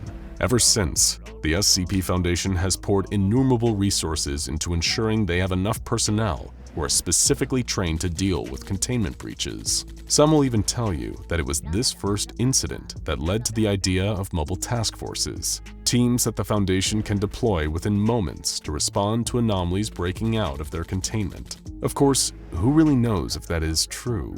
Maybe half of it actually happened, and the rest was built off rumors and hearsay. If you sign up to join one of the SCP Foundation's mobile task forces nowadays, then perhaps your commanding officer will tell you this story during your basic training. It could be that they're trying to intimidate you, or just re-emphasize how important the role of the MTFs within the Foundation is. One thing is for sure though, anyone assigned to guard SCP-096's chamber knows to close their eyes in the event of another containment breach. Here we go again. It's time to return to the acid-filled containment chamber of SCP-682, more commonly known as the hard-to-destroy reptile. We've spoken about him and the ways the SCP Foundation has attempted to destroy him in a previous video. But as we said back then, we really only scratched the surface of the huge number of insane ways the Foundation has tried to wipe this cranky lizard off the face of the Earth. Today we're filling in some of the cracks and taking a look at the secret test logs detailing the Foundation's unsuccessful quest to finally destroy SCP-682. Some of these may surprise you, and if you're a real SCP expert, you may just recognize some familiar faces we meet along the way. Esteemed Foundation researcher Dr. Alto Clef, famed for his somewhat unconventional personality, entered the test chamber to see if he could intimidate the beast to death. This resulted in a long staring contest between Dr. Clef and 682. Towards the end of the competition, Dr. Clef began to lose his nerve. He tried to leave the room, only to find that the door was locked, causing him to swear loudly. Dr. Clef, who always tries to find the most direct solution to his problems, blew up the door with plastic explosives and ran off. The result? Test failed. Next came SCP-662, a silver handbell that summons the supernaturally helpful butler, Mr. Deeds. When Mr. Deeds was summoned, Foundation researchers asked him if he could kill SCP-682. Deeds politely explained that he wouldn't be capable of killing 682. It's just too strong. When he asked if he could at least incapacitate 682, he replied that the best way to do this would be to poison himself and allow 682 to eat his body. But this, he reminded, would only be a temporary problem for the lizard. Another test failed. The Foundation brought in SCP-689, a terrifying soapstone statue of a sitting skeleton that can kill you if you see it and then stop paying attention to it. 682 first observed the statue, and then the Foundation turned off the lights. When they turned them back on, SCP-682 appeared to be dead in a puddle of gray and black liquid.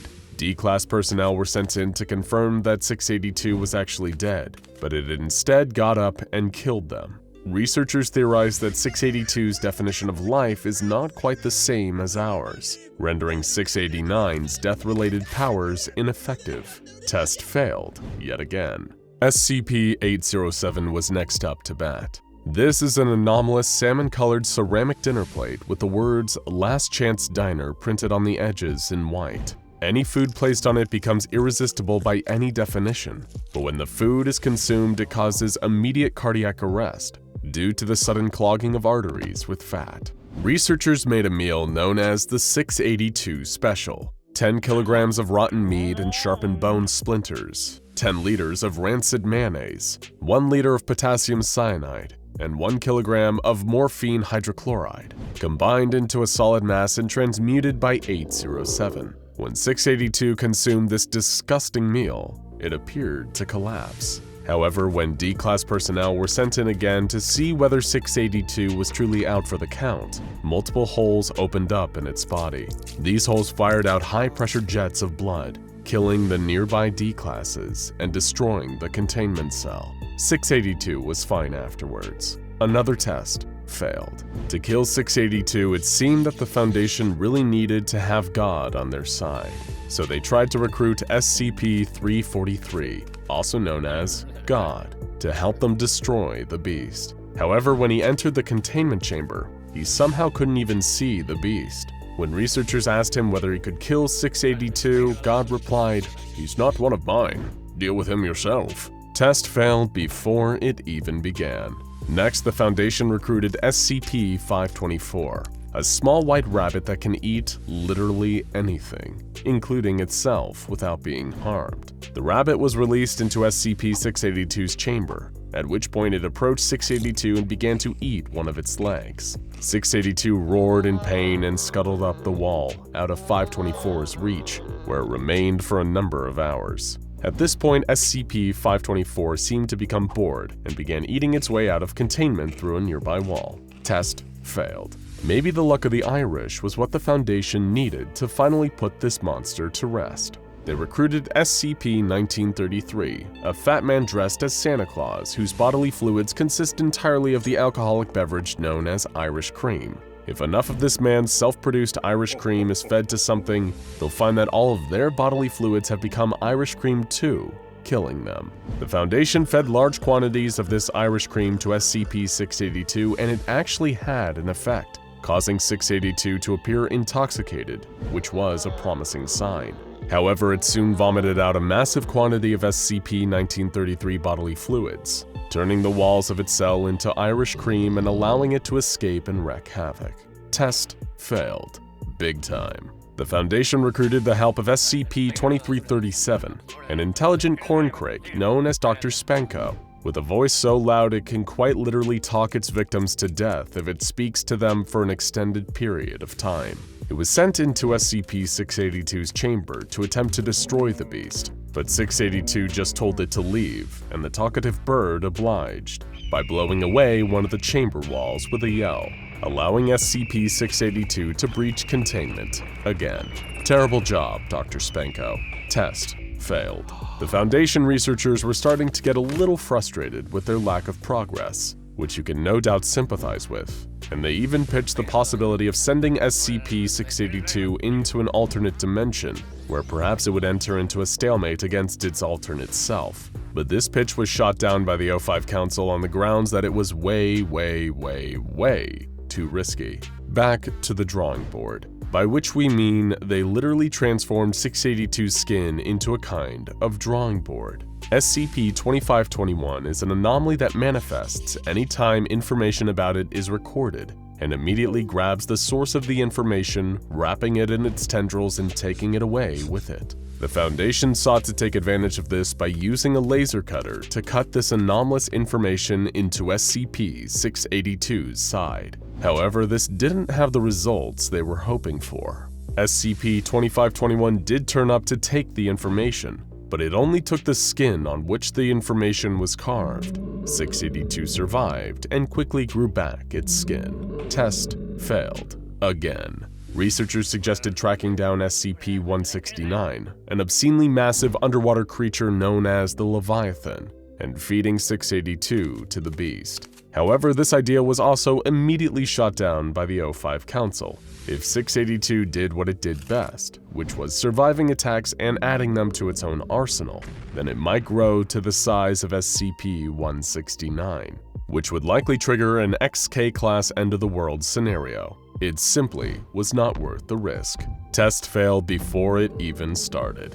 The Foundation released 2 specimens of SCP-939 into 682's test chamber. These voice-imitating, amnesia-inducing monsters have caused huge damage to human targets, so it was hoped that they may be able to do something to 682. But this hope turned out to be misplaced. Both specimens seemed extremely distressed by 682's presence and refused to engage at all. 682 did not share the same apprehension about attacking. It charged in and brutally killed both before devouring their corpses. Test failed. In a very well-documented case, the adorable SCP-999 was introduced into 682's test chamber.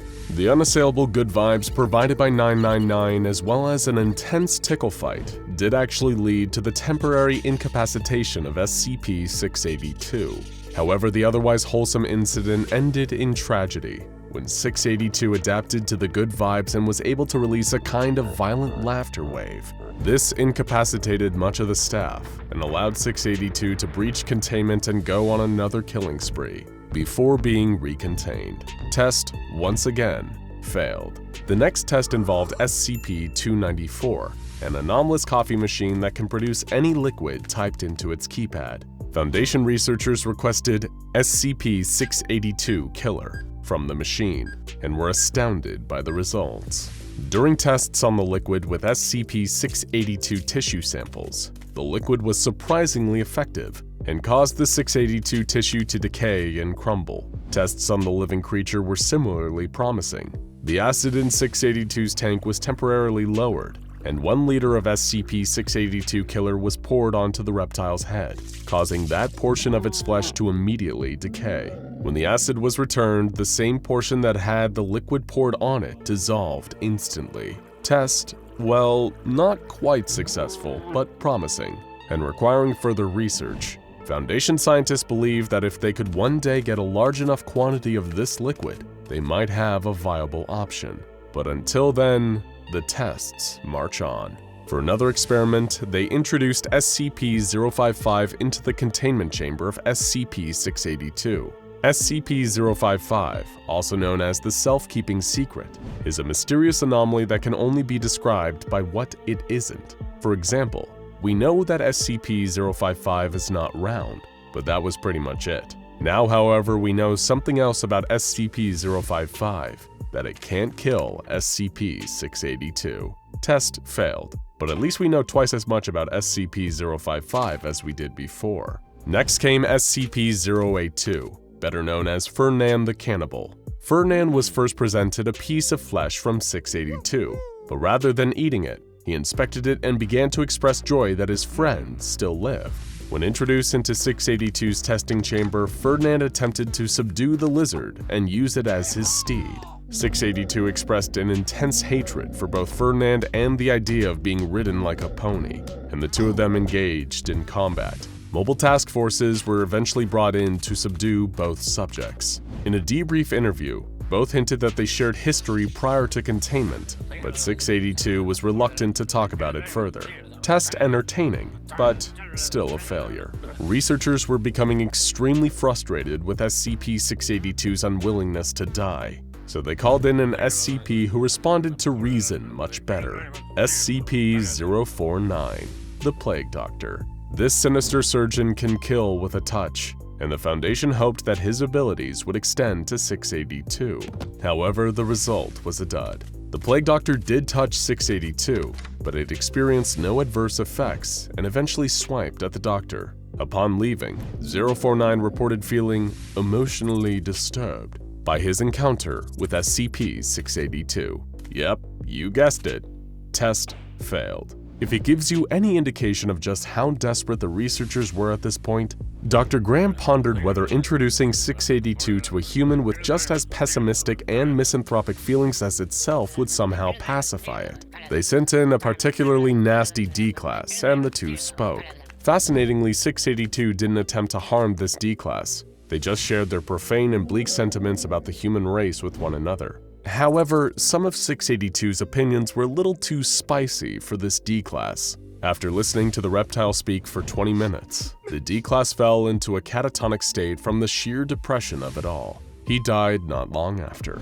One researcher suggested perhaps the worst idea of all, letting SCP-682 out into the wild. Not even really to terminate it, just to see what it does. The scientists figured there would be some merit in analyzing the creature's behavior. This idea was submitted anonymously, of course. It seems even the most sadistic of researchers know better than to put their name on an idea like that. As you can probably guess, this request was shot down by the O5 Council. The note attached to the request by one of its members summed it up best. "I'll tell you what it will do. It'll go out for a nice stroll, murder a few innocent people, go fishing, slaughter a few more innocent people, start up a tech company, eat a few more innocent people, go on a vacation to Florida, dismember a few more innocent people. I swear, when I find out who wrote this, you can personally enter 682's containment chamber to analyze him yourself." This has been far from an exhaustive account of all the different ways the SCP Foundation has tried to terminate SCP-682. But it shouldn't be surprising that all of their ideas have either been failures or were too risky to even try. Sadly for the SCP Foundation and the human race, it's likely we'll be dealing with SCP-682 for a long time to come. But do you have an idea for how you think 682 could finally be killed? Something that even the Foundation hasn't thought of to try? Let us know in the comments. Hello everyone. If you're a fan of SCP Explained, you'll know that we regularly post interesting questions in our community tab, asking for responses from you, our dear fans. These have ranged from questions about specific anomalies like SCP-096, or your suggestions on how we should actually kill SCP-682, the hard-to-destroy reptile. We've even asked you which anomalous powers you'd want to have and posed your questions directly to SCP-343, also known as God, and of course, the terrifying and infamous Scarlet King. But in our latest community question, asking you about hypothetical crossovers between the SCP Foundation and the weird wild multiverse of all fiction, you truly outdid yourself, with thousands upon thousands of responses. And we thought rather than just making one video selecting our favorites, we'd turn each of our favorites into whole videos. And how are we going to do that? That's where this wonderful state-of-the-art gizmo comes into play. You may remember the Anomatron 6000, our incredibly advanced artificial intelligence-driven supercomputer designed specifically to run simulations for the SCP Foundation. We fed this computer data from countless SCP Foundation experiments and cross-tests, and all the data from your suggestions. This will allow the fine folks at the SCP Foundation to explore any anomalous hypothetical without risking the lives of staff members or civilians. This brings us to our first simulation, suggested in a huge number of comments. Could SCP-682 be contained within the Backrooms? For those not in the know, the Backrooms is an internet urban legend that spiraled into a full-blown phenomenon. It's built on the premise that if you're not careful and enter certain specific circumstances, you can no-clip out of our reality and enter a terrifying multi-level alternate reality, where you're stalked by a variety of bizarre and frightening creatures. This could be a complete nightmare for your average person, but how would it play out if SCP-682, the endlessly angry, hard-to-destroy reptile, found its way inside? Also, for another Backrooms-related surprise, stick around until the end of the video. In the meantime though, let's boot up the Anomatron and test this new scenario. The worst had happened again. SCP-682 had busted out of containment during a cross-test and started making a beeline for the nearest populated area. Several helicopters containing heavily armed MTF New 7 Hammerdown members were in hot pursuit, attempting to slow the vicious reptile down with targeted sniper fire at its legs. But it seems that these efforts were all for naught. SCP-682 had already reached the defunct industrial district on the edge of a nearby city, and if the beast managed to actually reach a populated area, all hell would break loose. That's when they pulled out the heavy weaponry. Miniguns mounted to the helicopters unleashed a rain of hellfire down onto SCP-682. However, 682 managed to dodge most of the bullets and simply tank the rest. Command authorized the use of heavy ordnance, the helicopter's missile launchers. They'd pick up the pieces afterwards, once SCP-682 was back in containment. However, the reptile had plans of its own. It charged into a nearby abandoned chemical plant to avoid the gunfire from above. This was exactly what Hammerdown wanted. The helicopters circled around the chemical plant and unleashed a barrage of powerful incendiary missiles, blowing the plant to Kingdom Come, in hopes of dragging an incapacitated 682 out of the rubble afterwards. But when the smoke had cleared and only the rubble was left, 682 was nowhere to be seen. Even for the hardcore operatives of Hammerdown, this caused an anxiety spike. Had it tunneled into the ground? Had it adapted to the attack by turning invisible or getting tiny to escape? It'd done all these things before, or after all the deranged attempts at putting SCP-682 in the ground, had some light firebombing killed the monster? Whatever the case, they need to search, in case SCP-682 popped up somewhere else and started causing havoc.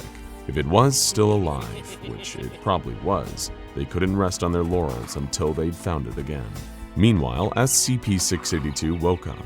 It felt groggy and irritated, its body resting against an unpleasant, soggy carpet. It licked the carpet. The moisture had the distinct flavor of human spinal fluid, which 682 had tasted many times before.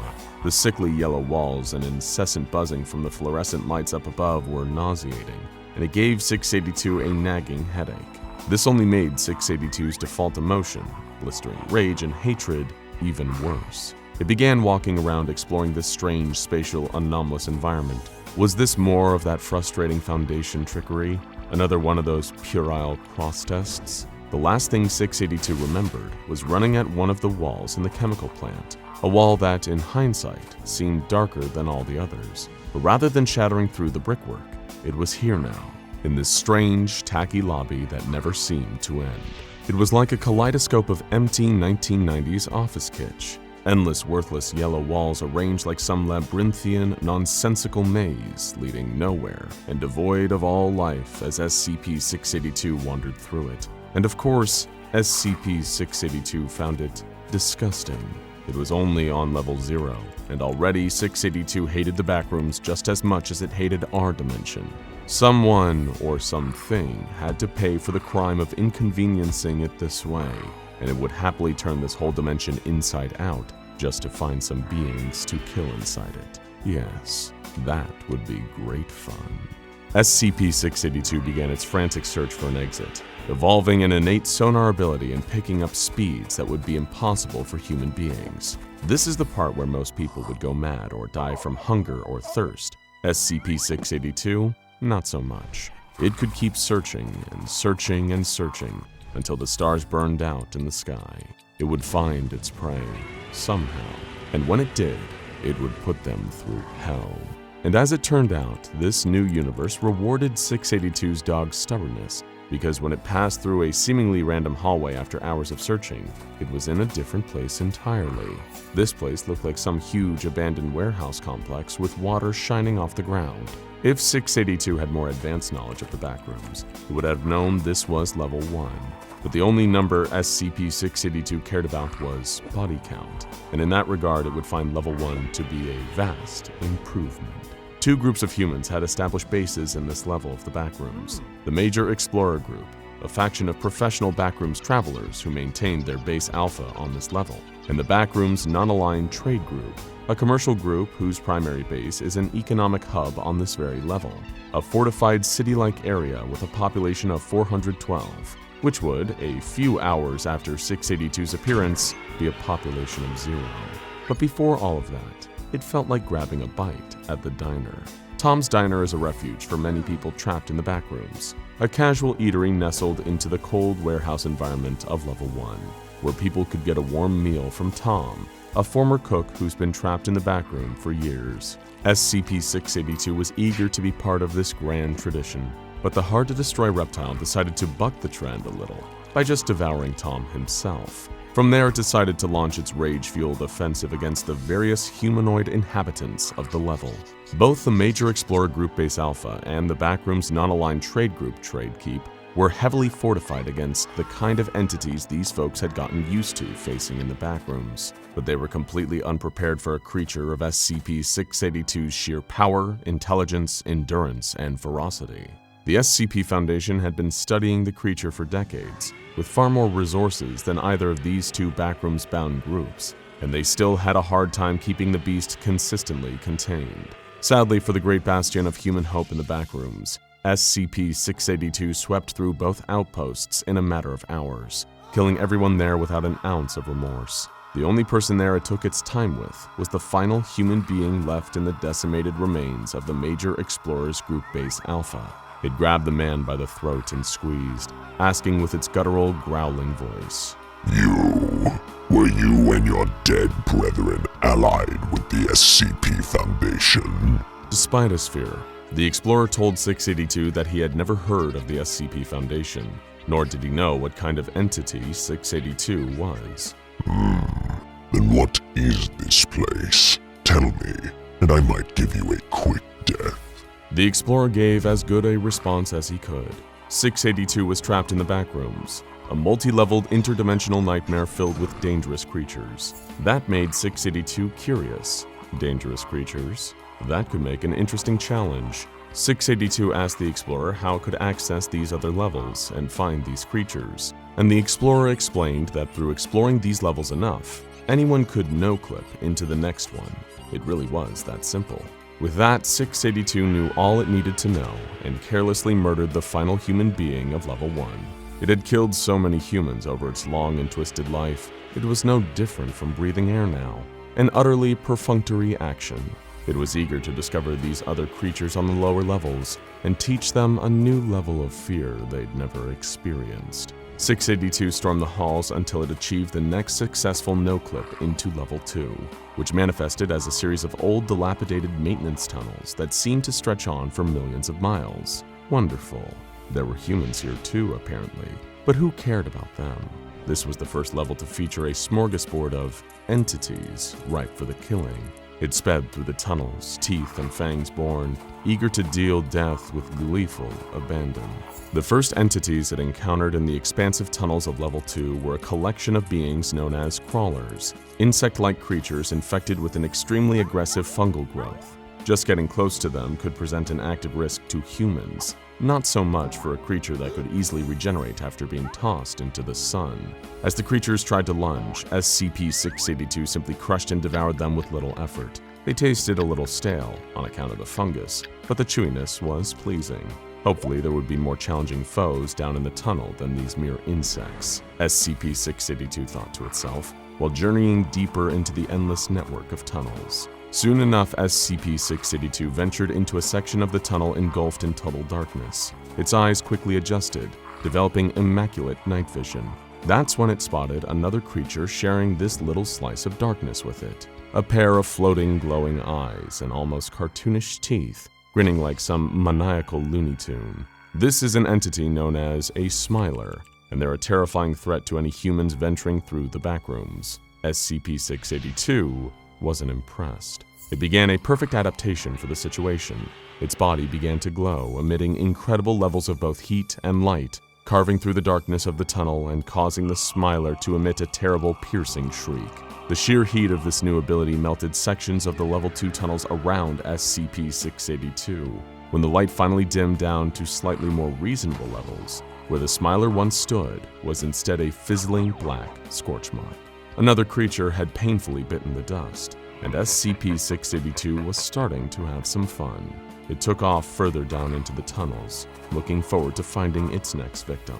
Sadly for SCP-682, it wouldn't get to kill the next set of victims. A group of 4 child facelings, spooky, faceless little girls who like to cut apart their typical human victims with small objects, were waiting a little further down the pipe.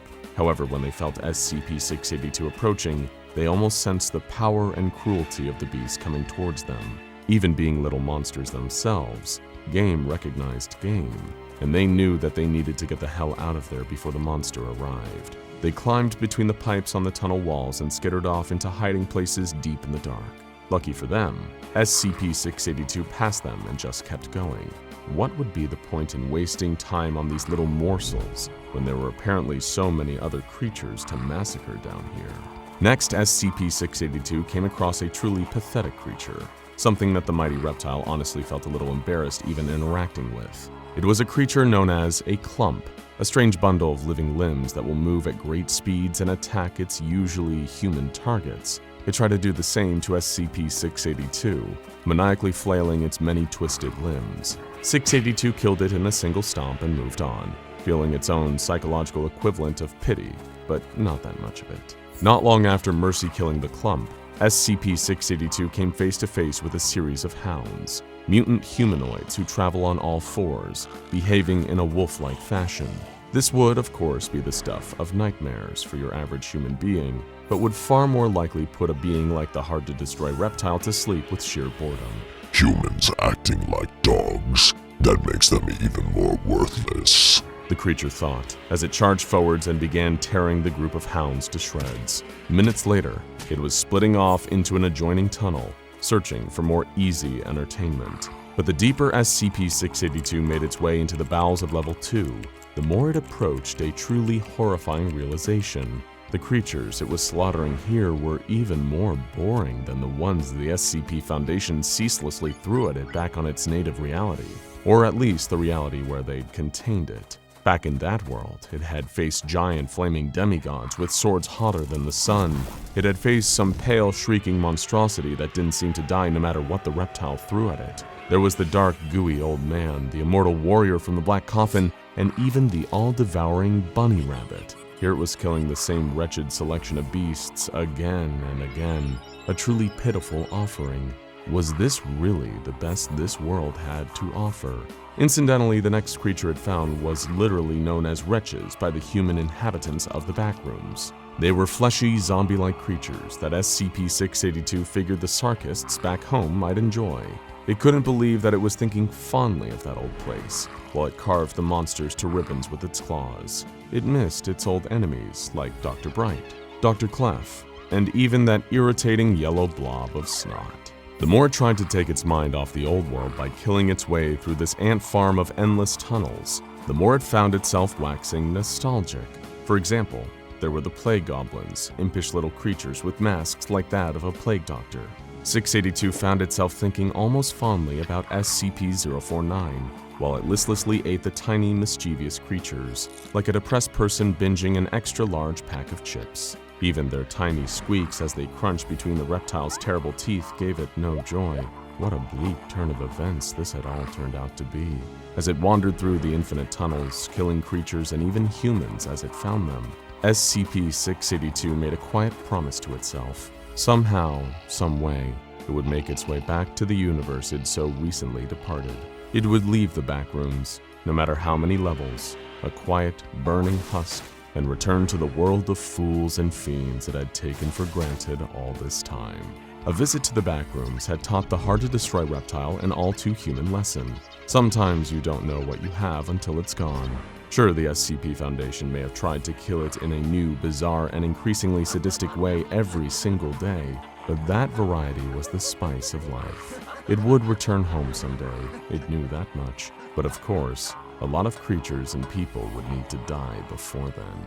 But if that's what it took, well, so be it. SCP-682 licked its dagger-like fangs and kept crawling. Imagine knowing that there's a monster right under your nose. Imagine knowing that this monster is capable of killing any human being on Earth, and all because they simply saw a photograph of its face. When this monster is on the warpath, literally nothing can stop it. No weapon that human beings have invented is capable of even slowing it down. Imagine knowing, in the age of mass media, of clicks and shares, of 24-hour news, smartphones, and limitless social media connecting billions across the globe, that one stray picture of this monster leaked in the wrong place could cause the end of the world as we know it. And this fateful, terrifying day could come at any time. Congratulations, you now know how it feels to be Dr. Dan, the hot-headed lead SCP Foundation researcher on the SCP-096 case. The anomaly itself requires no real introduction. The infamous mass-murdering Shy Guy has haunted the nightmares of Foundation experts for years, but nobody is more haunted by this thing than Dr. Dan himself. For over a decade now, he has firmly believed that there's one solution to the 096 problem: termination with extreme prejudice. In his eyes, to think that 096 is ever truly contained is an illusion. They could never be sure of how many pictures of it are out there, floating around just waiting to be seen, like a time bomb waiting to go off. The resources spent containing it and cleaning up after its rampages, he would often argue, would be better spent instead figuring out how to finally kill it. But seeing as we're talking about the SCP Foundation here, not the Global Occult Coalition, the O5 Council didn't see it quite the same way. They constantly overturned Dr. Dan's termination requests, leaving the paranoid researcher more furious with each rejection. He tried to warn them again and again and again. Don't you see? It's like a stick of dynamite, and the fuse is already lit. If you don't let me put it out before it's too late, there won't even be anyone left to pick up the pieces. But his pleas fell on deaf ears. Until, of course, Incident 096-1-A. A dark and bloody day still looked back on with shame and horror by even the most hardened members of Foundation's staff. It was the day that SCP-096 gave everyone a taste of the mass carnage it was truly capable of. Dr. Dan wasn't even there when Containment was first breached. He was off on an expedition in the snowy mountains where 096 was first found, trying to discover clues to its true origin. Dr. Dan's second-in-command, Dr. Alexei, was also lucky enough to be outside of the containment area when the Shy Guy escaped. According to interviews he gave at debriefing tribunals, he was in the break room, treating himself to a warm cup of joe. All the other personnel assigned to 096's containment and research were near its containment chamber, a giant cube made of reinforced metal, observing a live feed of data being collected from the cube's interior. As usual, sensors indicated that 096 was pacing within. For obvious reasons, the Foundation doesn't maintain any kind of live visual surveillance on 096. It wouldn't be worth the risk. But what seemed like an otherwise quiet day suddenly took a turn for the insane. The monitors began displaying terrifying data, indicating an imminent containment breach as the wails of the creature within the cube echoed out through its metal walls. Some tried to run. Others did all they could to engage emergency procedures, while guards armed with heavy weaponry rushed into the room. They all knew in their hearts that it wouldn't save them, but what else could they do?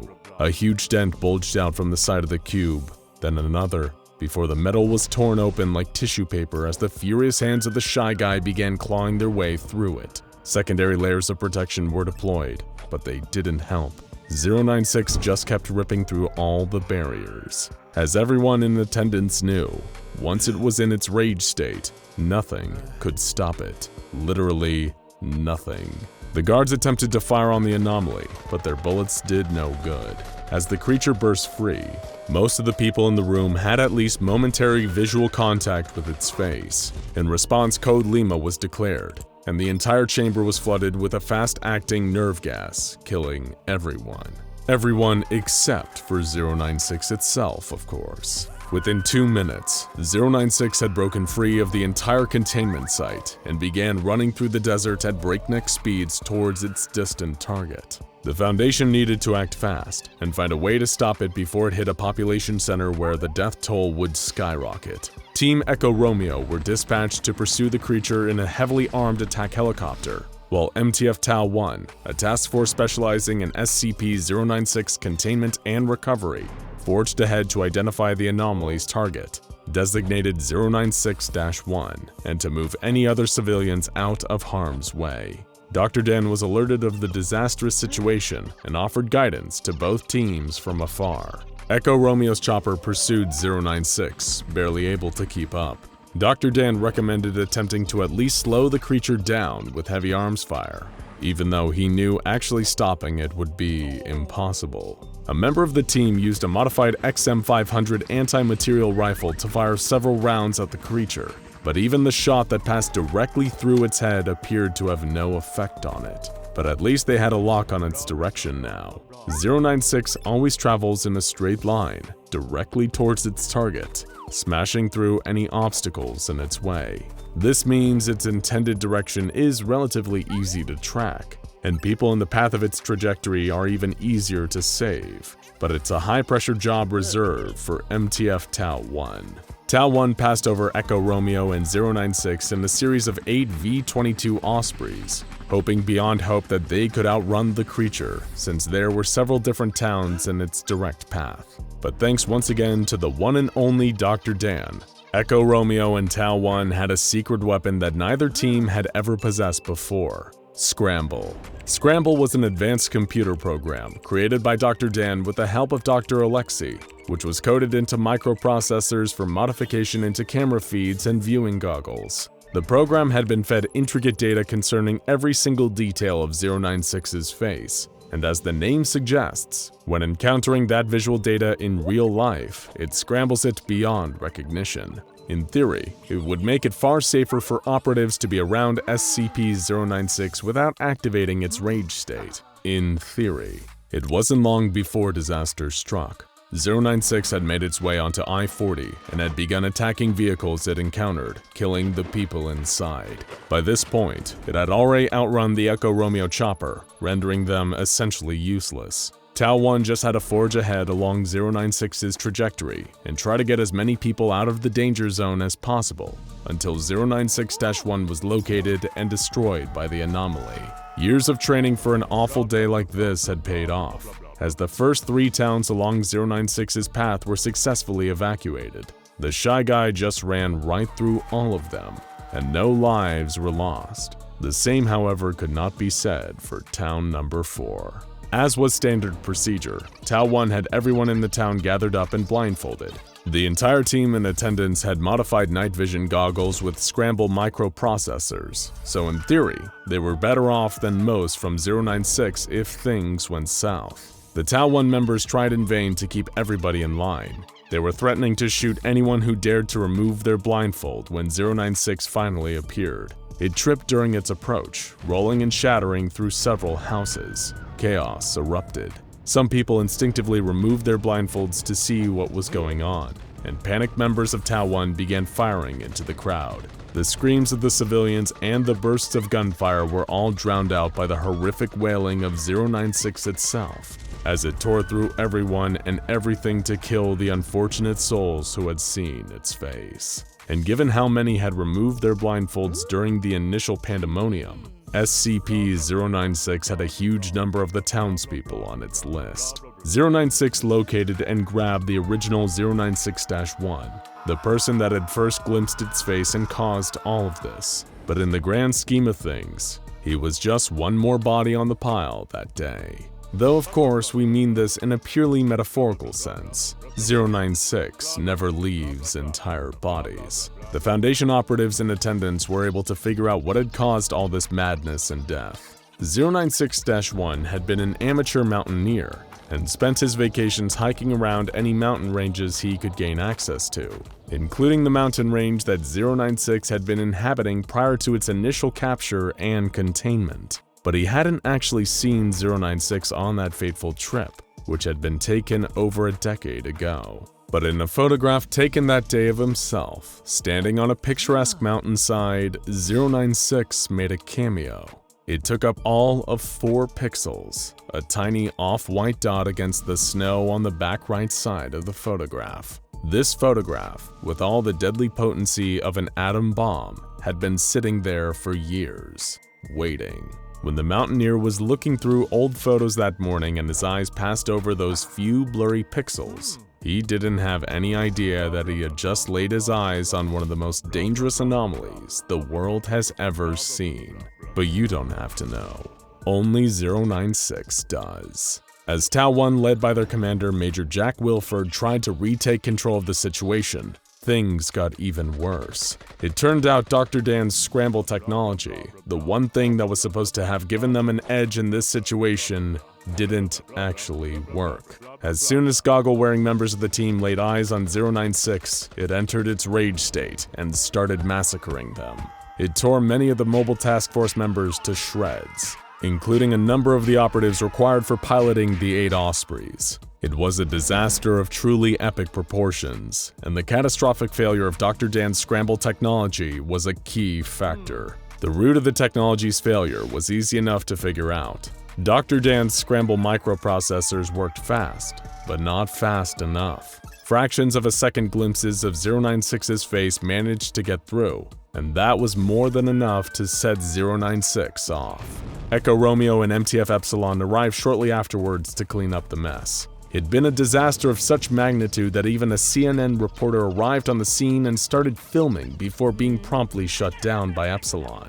It was a member of Echo Romeo that finally slipped the bag over a docile 096's head, preparing it for containment once again, the creature now content that it had eliminated all of the unfortunate souls who had seen its face. He'd found 096 sitting next to a minivan that had its roof ripped off, the young family inside being the last to have seen its face.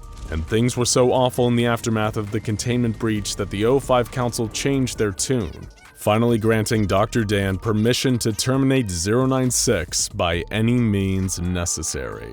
It's terrifying to think that all this can unfold because of a couple of poorly timed accidents, but it's probably even more terrifying to consider that it wasn't an accident at all. It seemed awfully convenient that both Dr. Dan and Dr. Alexei were far from danger when all hell broke loose. It was also convenient that, despite the failure of his technology being a major reason why the breach was as deadly as it was, Dr. Dan had still come out of the situation with everything he wanted. The Foundation also found this strange, and the more they looked into it, the more they found details that didn't add up. Alibis began to fall apart. Coincidences didn't seem so coincidental, and eventually a weak link in the chain was identified: Dr. Alexei. Under pressure from the Foundation, Alexei spilled everything. Dr. Dan had essentially orchestrated the entire containment breach, and on top of that, he did everything he could to make it as deadly as possible, all with the purpose of getting the O5 Council to see things his way, and finally give him the permission he needed to devote all of the SCP-096 resources to its termination. But it came at a terrible price to Dr. Dan personally. For his crimes against the Foundation and humanity, he was permitted to try and figure out a way to terminate 096 once and for all. But as payment for his crimes, he himself would also be terminated as soon as his task was complete. Were the lives of all those innocent people, and Dr. Dan himself, worth the price of finally being authorized to terminate SCP-096? When asked why he did all of this, Dr. Dan simply said, "It worked. There was only a matter of time until that happened in a major population center, and its face spread over the world news. I can kill 096, but I've killed myself in the process." While we don't agree with his methods, there's something almost admirable about a person so single-mindedly devoted to their cause.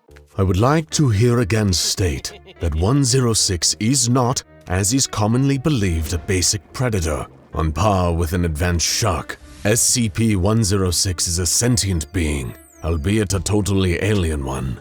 SCP-106 appears to be aware of several things beyond the scope of pure instinct and genetic memory. SCP-106 consistently breaches at moments where recovery and containment are most difficult. A fox may see his way out of a trap, but only a man will wait for his captors to look away to escape. Dr. Alok from his paper on sentience in contained humanoids. They say that patience is a virtue. If this is true, it's the only virtue that SCP-106 has in spades. The anomaly known as the Old Man had been well behaved for months, sitting cross-legged in the center of his containment chamber, his lipless mouth molded into a slight grin. The Old Man had a reptilian-like calm to him, never truly inactive, just waiting. And nobody else can wait for quite as long as him. He could go for years without so much as twitching if he wanted to. But not today. Today was special. There were no clocks and no calendars in SCP-106's cell. But that was fine. He remembered the last day they locked him back up, and he'd been counting ever since. Seconds, minutes, days, months. The old man had all the time in the world, and today, it was all about to pay off. October 31st, All Hallows Eve, the night when ghosts, goblins, and demons come out to play. The old man almost chuckled at the thought of it. What a perfect day for a containment breach. One of the Foundation technicians observing 106 from a control room monitor spilled his coffee when the old man got up and started walking towards the wall. Alarms went off and guards were dispatched as a large dark stain expanded on the wall of the containment chamber and 106 walked through it. Not that any amount of armed response would do them any good. The bullets passed right through 106's inky flesh as he strolled down the corridor towards the exit. He killed 2 guards and a researcher on his way out, just for the fun of it. He'd been a well-behaved creature for a long time now. He'd earned an evening of letting his purely metaphorical hair down. And when 106 decides to have a night of good fun, horror is always sure to follow.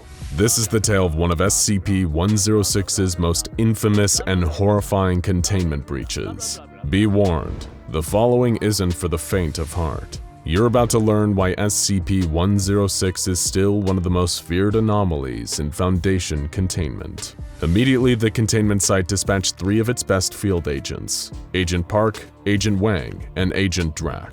Their task was simple: locate SCP-106, minimize potential casualties, and distract the sadistic anomaly long enough for reinforcements to come and contain the creature once again.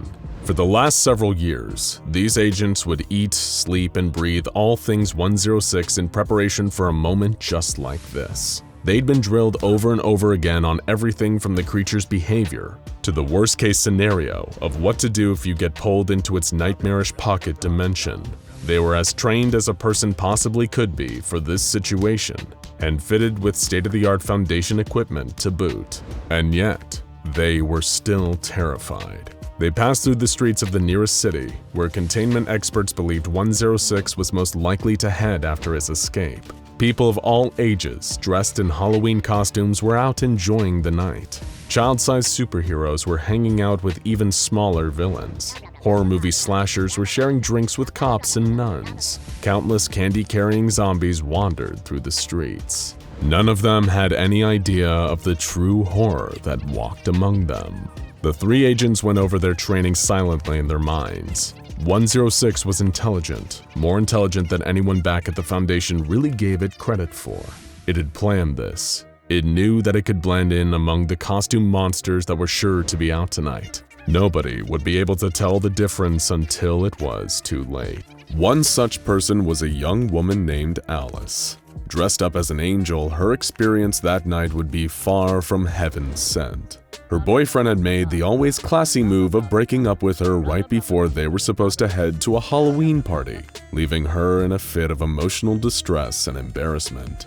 Over the course of the next several hours, she obsessively reflected on her ex-boyfriend's audacity and lack of empathy towards her, burdening her mind and filling her head with anxiety.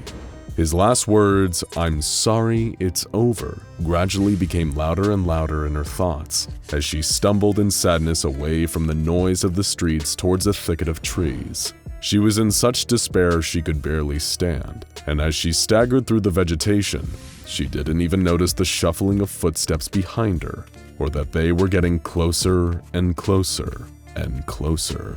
Alice tripped and caught herself against a nearby tree. That's when she noticed a sudden burning sensation on the skin of her hand. She looked up and saw that her hand was now coated in a sticky tar-like substance. Whatever it was, it seemed to be eating away at the tree, and she could hear the hiss of the corrosive liquid as it melted the skin of her hand. A twig cracked beneath her, and she turned to see the rotting old man staring at her with a malicious grin. She screamed and began to run, but the alcohol had robbed her of her coordination. She tried as hard as she could to escape while cradling her burning hand, but it wasn't enough. She felt a spike of excruciating pain rock her nervous system. The old man had reached into her back like a man operating a puppet. His long, burning fingers, dripping with corrosive grease, had melted through her skin and grabbed her by the spine. She screamed in pain, but she was too far away. Not a soul could hear her, and the only creature that could didn't have anything resembling a soul.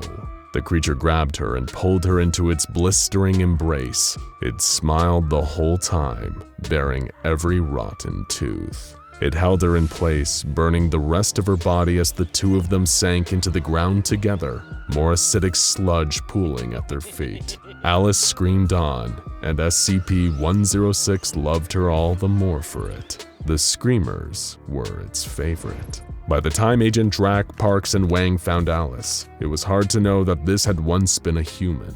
But they knew one thing for certain, that this was the work of the old man, and they suspected that he wasn't close to being done with his campaign of Halloween terror. Next came a little boy named Jason and his unfortunate friends. They were dressed as the Justice League, with Jason leading the group as Batman, all of them wearing costumes that made them feel like true heroes. It had been a good night, their bags heavy with candy. As they walked down an alleyway they'd passed through countless times on their way home from school, they had no idea what was waiting for them. A long, gnarled hand dripping with black ooze suddenly shot out of the wall and grabbed the boy dressed as Superman. He screamed as he was pulled towards the ooze, his braces shining in the moonlight, and kept screaming until he disappeared into the solid brick wall.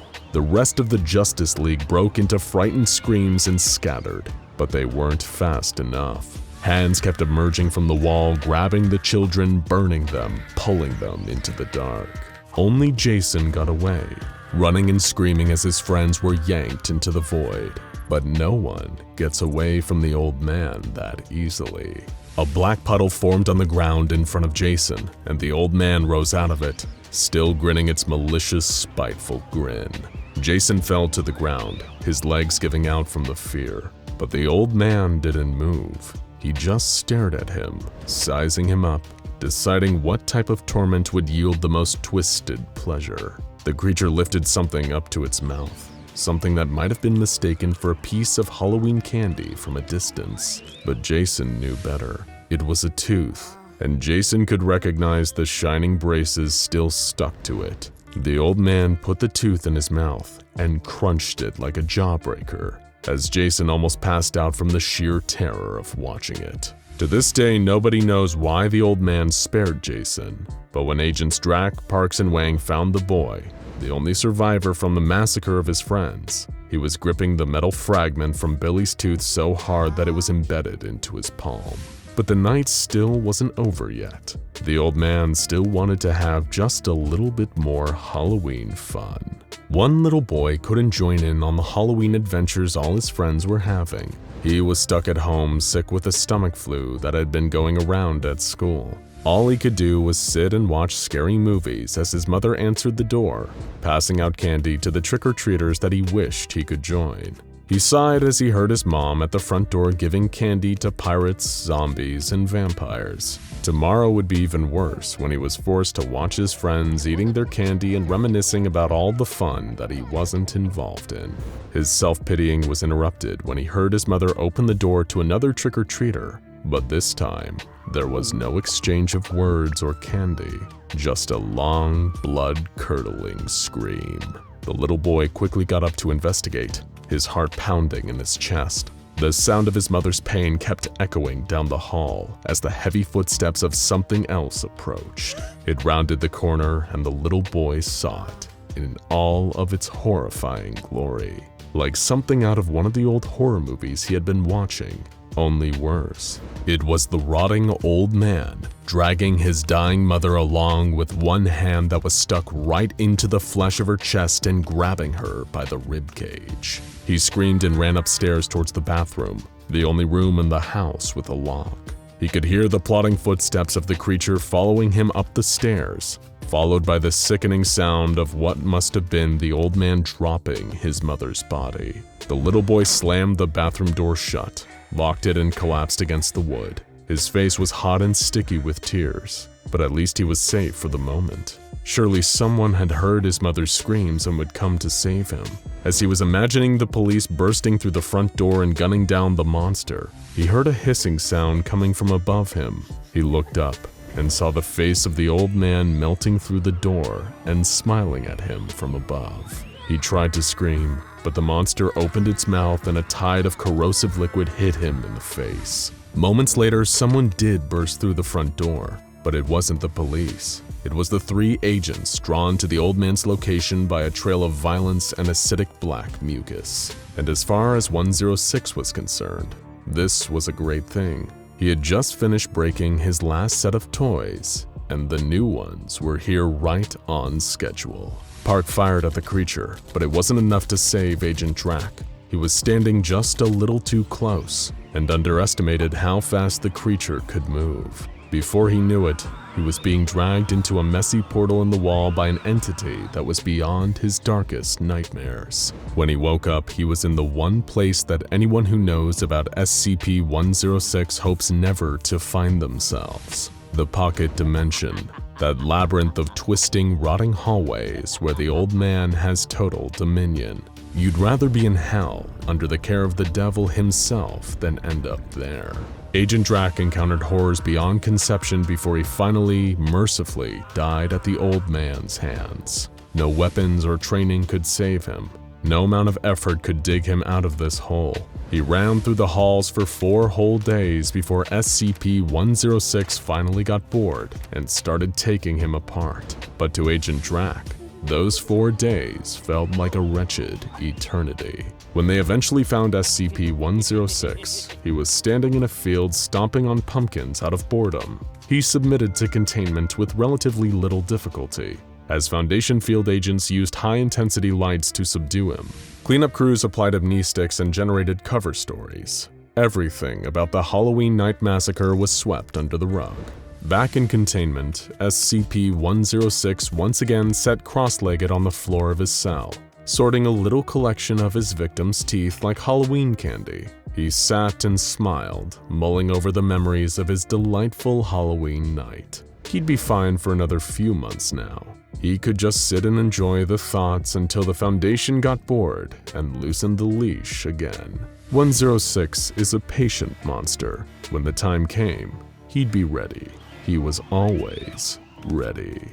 He had been pacing back and forth all night. So many hours spent walking to and fro in his quarters that his feet were starting to develop painful blisters. Yet Jace couldn't bring himself to stay still after his unsettling discovery.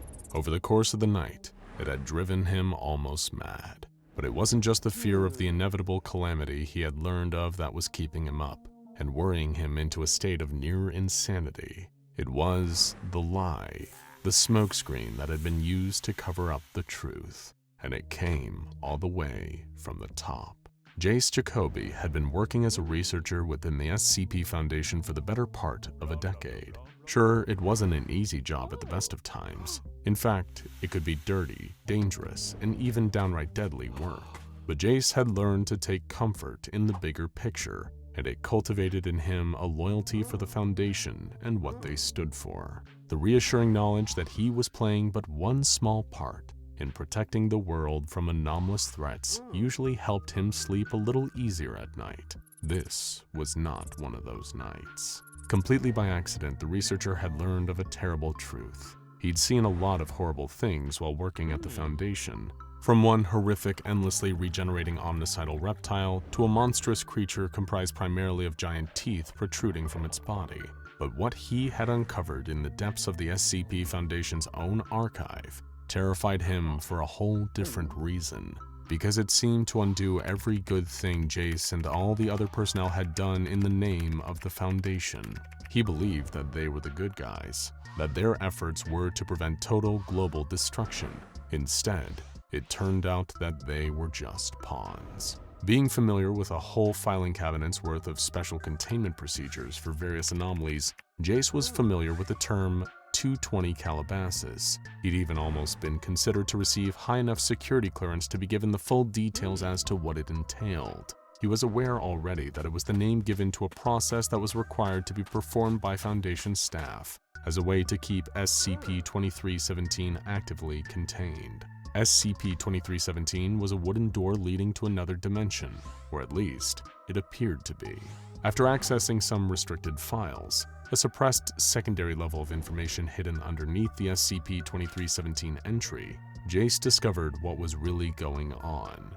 SCP-2317 was, in part, a door to another world, as its nickname suggested. But that wasn't the whole story. Beyond the door lay a barren salt plain, the only structures visible for miles being 7 identical stone pillars with ancient symbols carved into their surface. Frequently, a small group of Foundation personnel and security staff would be sent into SCP-2317, each one of them given a specific role to undertake as they performed 220 Calabasas. That process required for active containment was more like an occult ritual, involving holy water, an obsidian-edged knife, chants that invoked ancient powerful gods, and a chicken to act as a live sacrifice. If Jace had just learned those specifics of 220 Calabasas, he wouldn't have realized that the ritual was actually a phony, even a pretty convincing one at that. Buried beneath the pillars was chained something of unspeakable, unknowable power.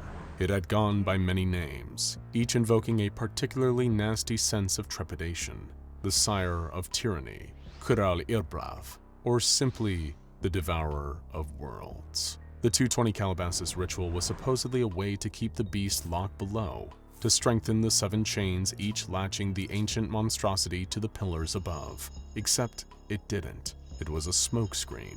The ritual did nothing to keep the shackles of the Devourer intact. There was but one chain remaining, one more tether keeping the ancient beast caged. And over the years, no matter how many times the Foundation performed 220 Calabasas, it was eroding, getting weaker and weaker. It was inevitable. The Devourer of Worlds would one day be free.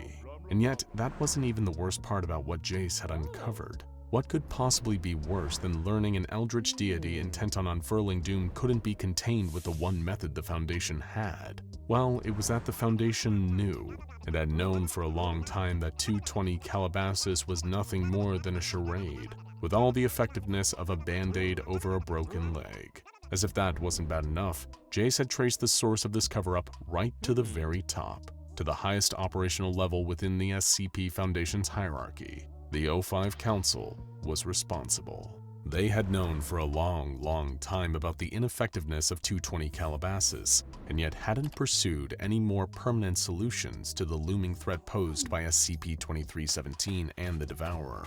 After a sleepless night, Jace could hold it in no longer. He had to tread carefully. Given how far up the chain this conspiracy went, it was hard to know who to trust. Something had to be done, that much was clear to him, whether that involved sealing or outright destroying SCP-2317. But if those tasked with overseeing the entire Foundation were in on this cover-up, then Jace had to be extremely careful about who he went to for help. There was only one person he was certain he could rely on and share his findings with in secrecy. Senior researcher Ellis had long been a good friend of Jace's. In fact, he'd even go so far as to say Ellis was his only real friend within the Foundation. The more experienced member of personnel had practically mentored Jacoby from his earliest days as an SCP researcher. Ellis had helped him get to grips with certain difficult containment procedures, and even taken the fall for Jace after some of his early mistakes nearly caused a containment breach. Researcher Ellis's seniority meant he only got away with a metaphorical slap on the wrist. But most crucially for Jace right now, Ellis wasn't a high enough rank to be even close to any of the upper echelon Foundation doctors, like Dr. Bright or Dr. Gears. Nor was he senior enough to have any direct dealings with the O5 Council. If there was anyone working at the Foundation that Jace could possibly confide in about his findings regarding the truth behind SCP-2317 and 220 Calabasas, it was Ellis. And maybe, between them, the pair could put their heads together and avert the catastrophe of the Devourer's inevitable escape. Jace was nervously pacing back and forth while Ellis's eyes were glued to the terminal in his quarters. He had shown him a saved copy of the full archive entry on SCP-2317, detailing everything.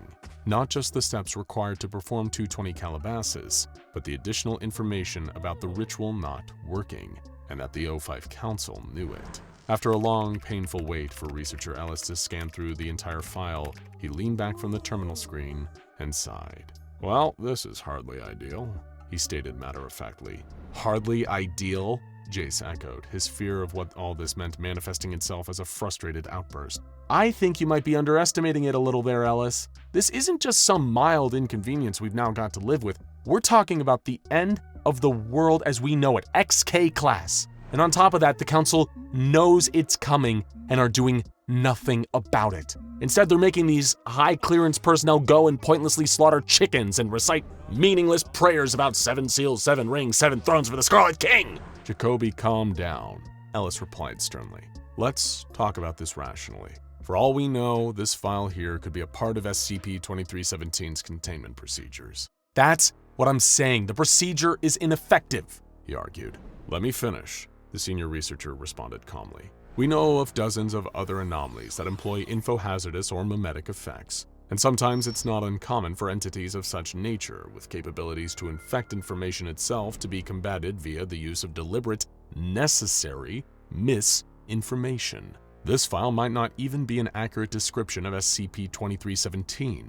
It could easily be a method for containing something else. No, that doesn't... Jace paused, holding his forehead. Sorry, all of this is giving me a headache. Could I trouble you for some water? Of course, Ellis answered. He got up from his seat and filled a plastic cup from a cooler in his quarters. While his back was turned, Jacoby didn't see Ellis slip something into the water. Thanks, Ellis, Jace said as he gulped down the whole cup.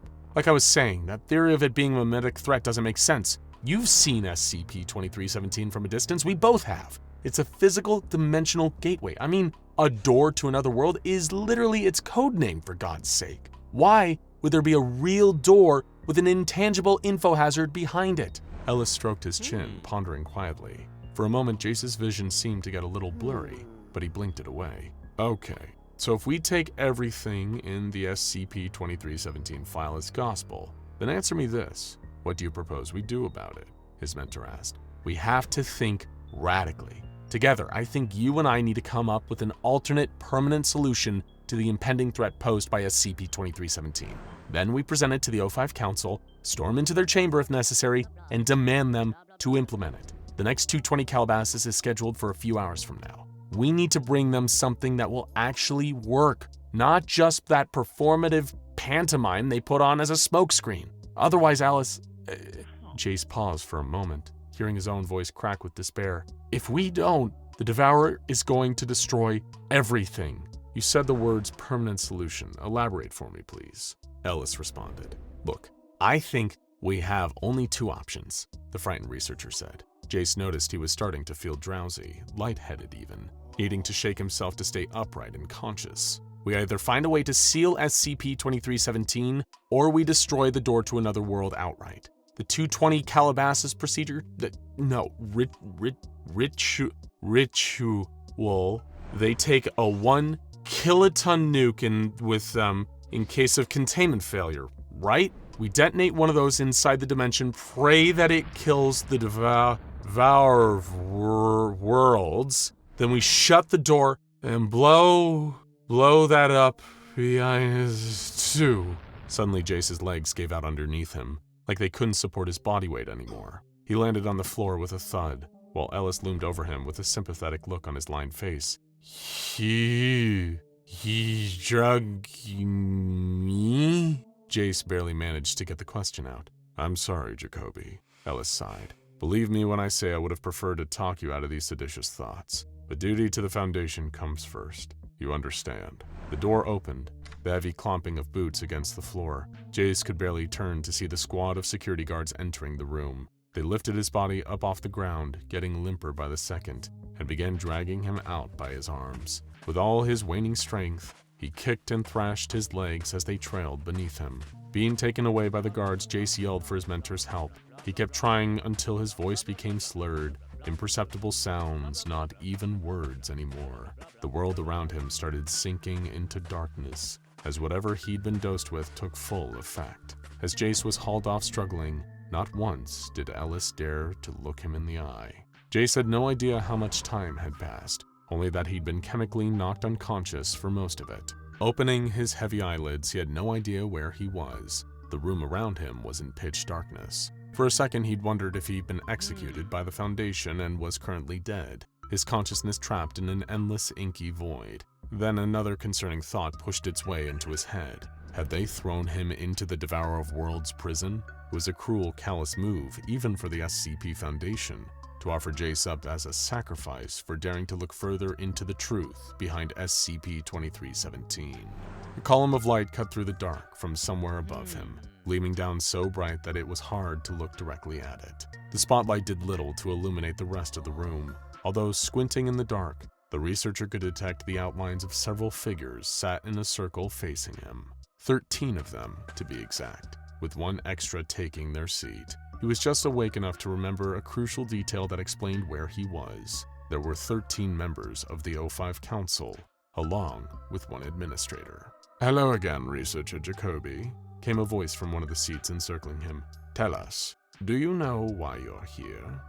"You," Jay stuttered before his fear once again erupted in an explosive outburst. "You all knew about SCP-2317. You had us perform 220 Calabasas time and time again, knowing that it was doing nothing to keep the Devourer contained. If that creature gets loose, no, when it does, it will destroy everything and everyone. The Foundation is meant to contain anomalies, not pretend to. We have a duty to every adult child on this planet to protect them from this entity." "Do not exposit the Foundation's mandates to us, Jacoby," another of the council members' voices replied, sounding not in the least bit concerned. If anything, they sounded bored. "The SCP Foundation acts in accordance with what the Council dictates, not by whatever moral framework you have chosen to impose on this organization." "But the Devourer of Worlds is coming," Jace pleaded. "You all know as much. I've seen it in the SCP-2317 file. Inevitable. You used that exact word." "We are aware of the threat faced by SCP-2317-K, or the Devourer as you called it," a third council member interjected. "But rest assured, at the time 220 Calabasas was established to provide an illusion of containment. We calculated it would take several decades for the final chain holding the creature to give way." "That time might have already elapsed," the researcher argued. "And in the meantime, we have no countermeasures prepared, no strategy, and the rest of the personnel have no idea that this threat is coming."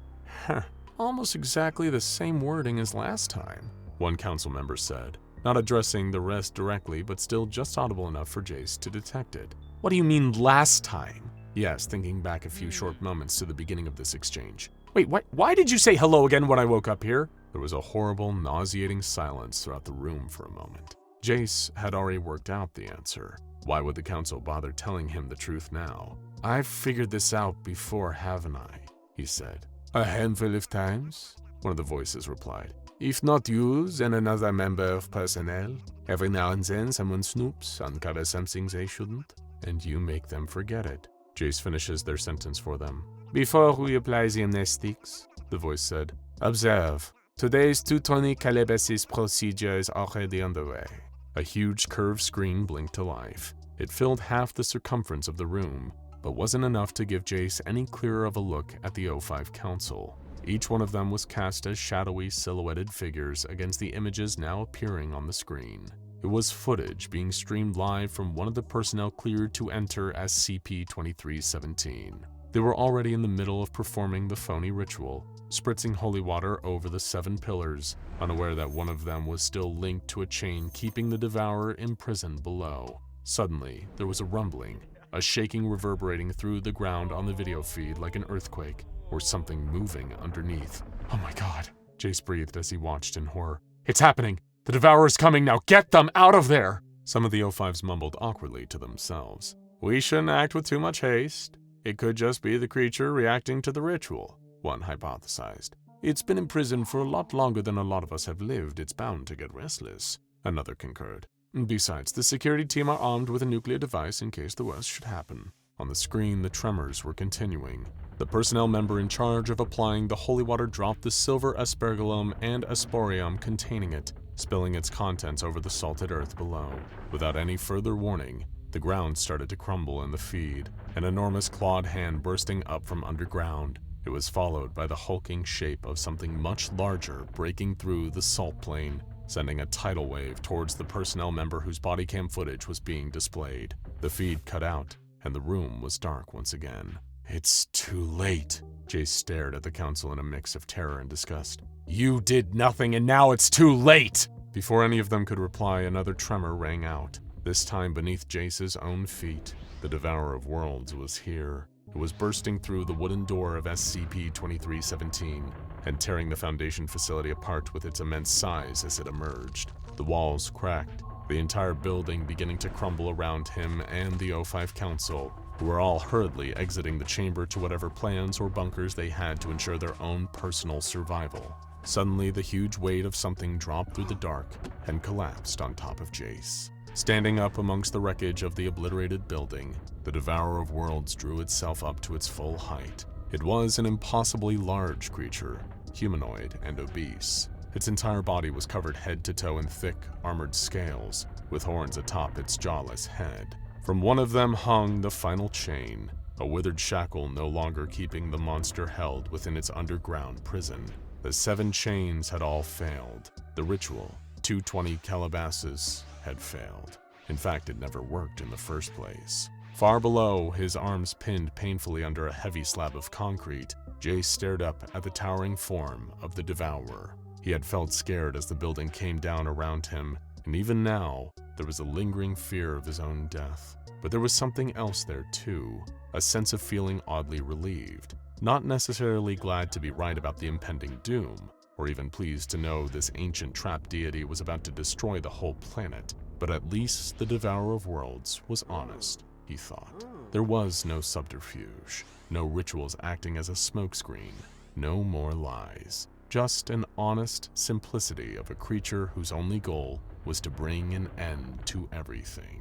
As Jace watched, the Devourer raised its hands up, reaching the highest pinnacle of the sky, then brought them straight back down to Earth. It plunged both deep into the skin of the world, deep enough to crack the very surface open.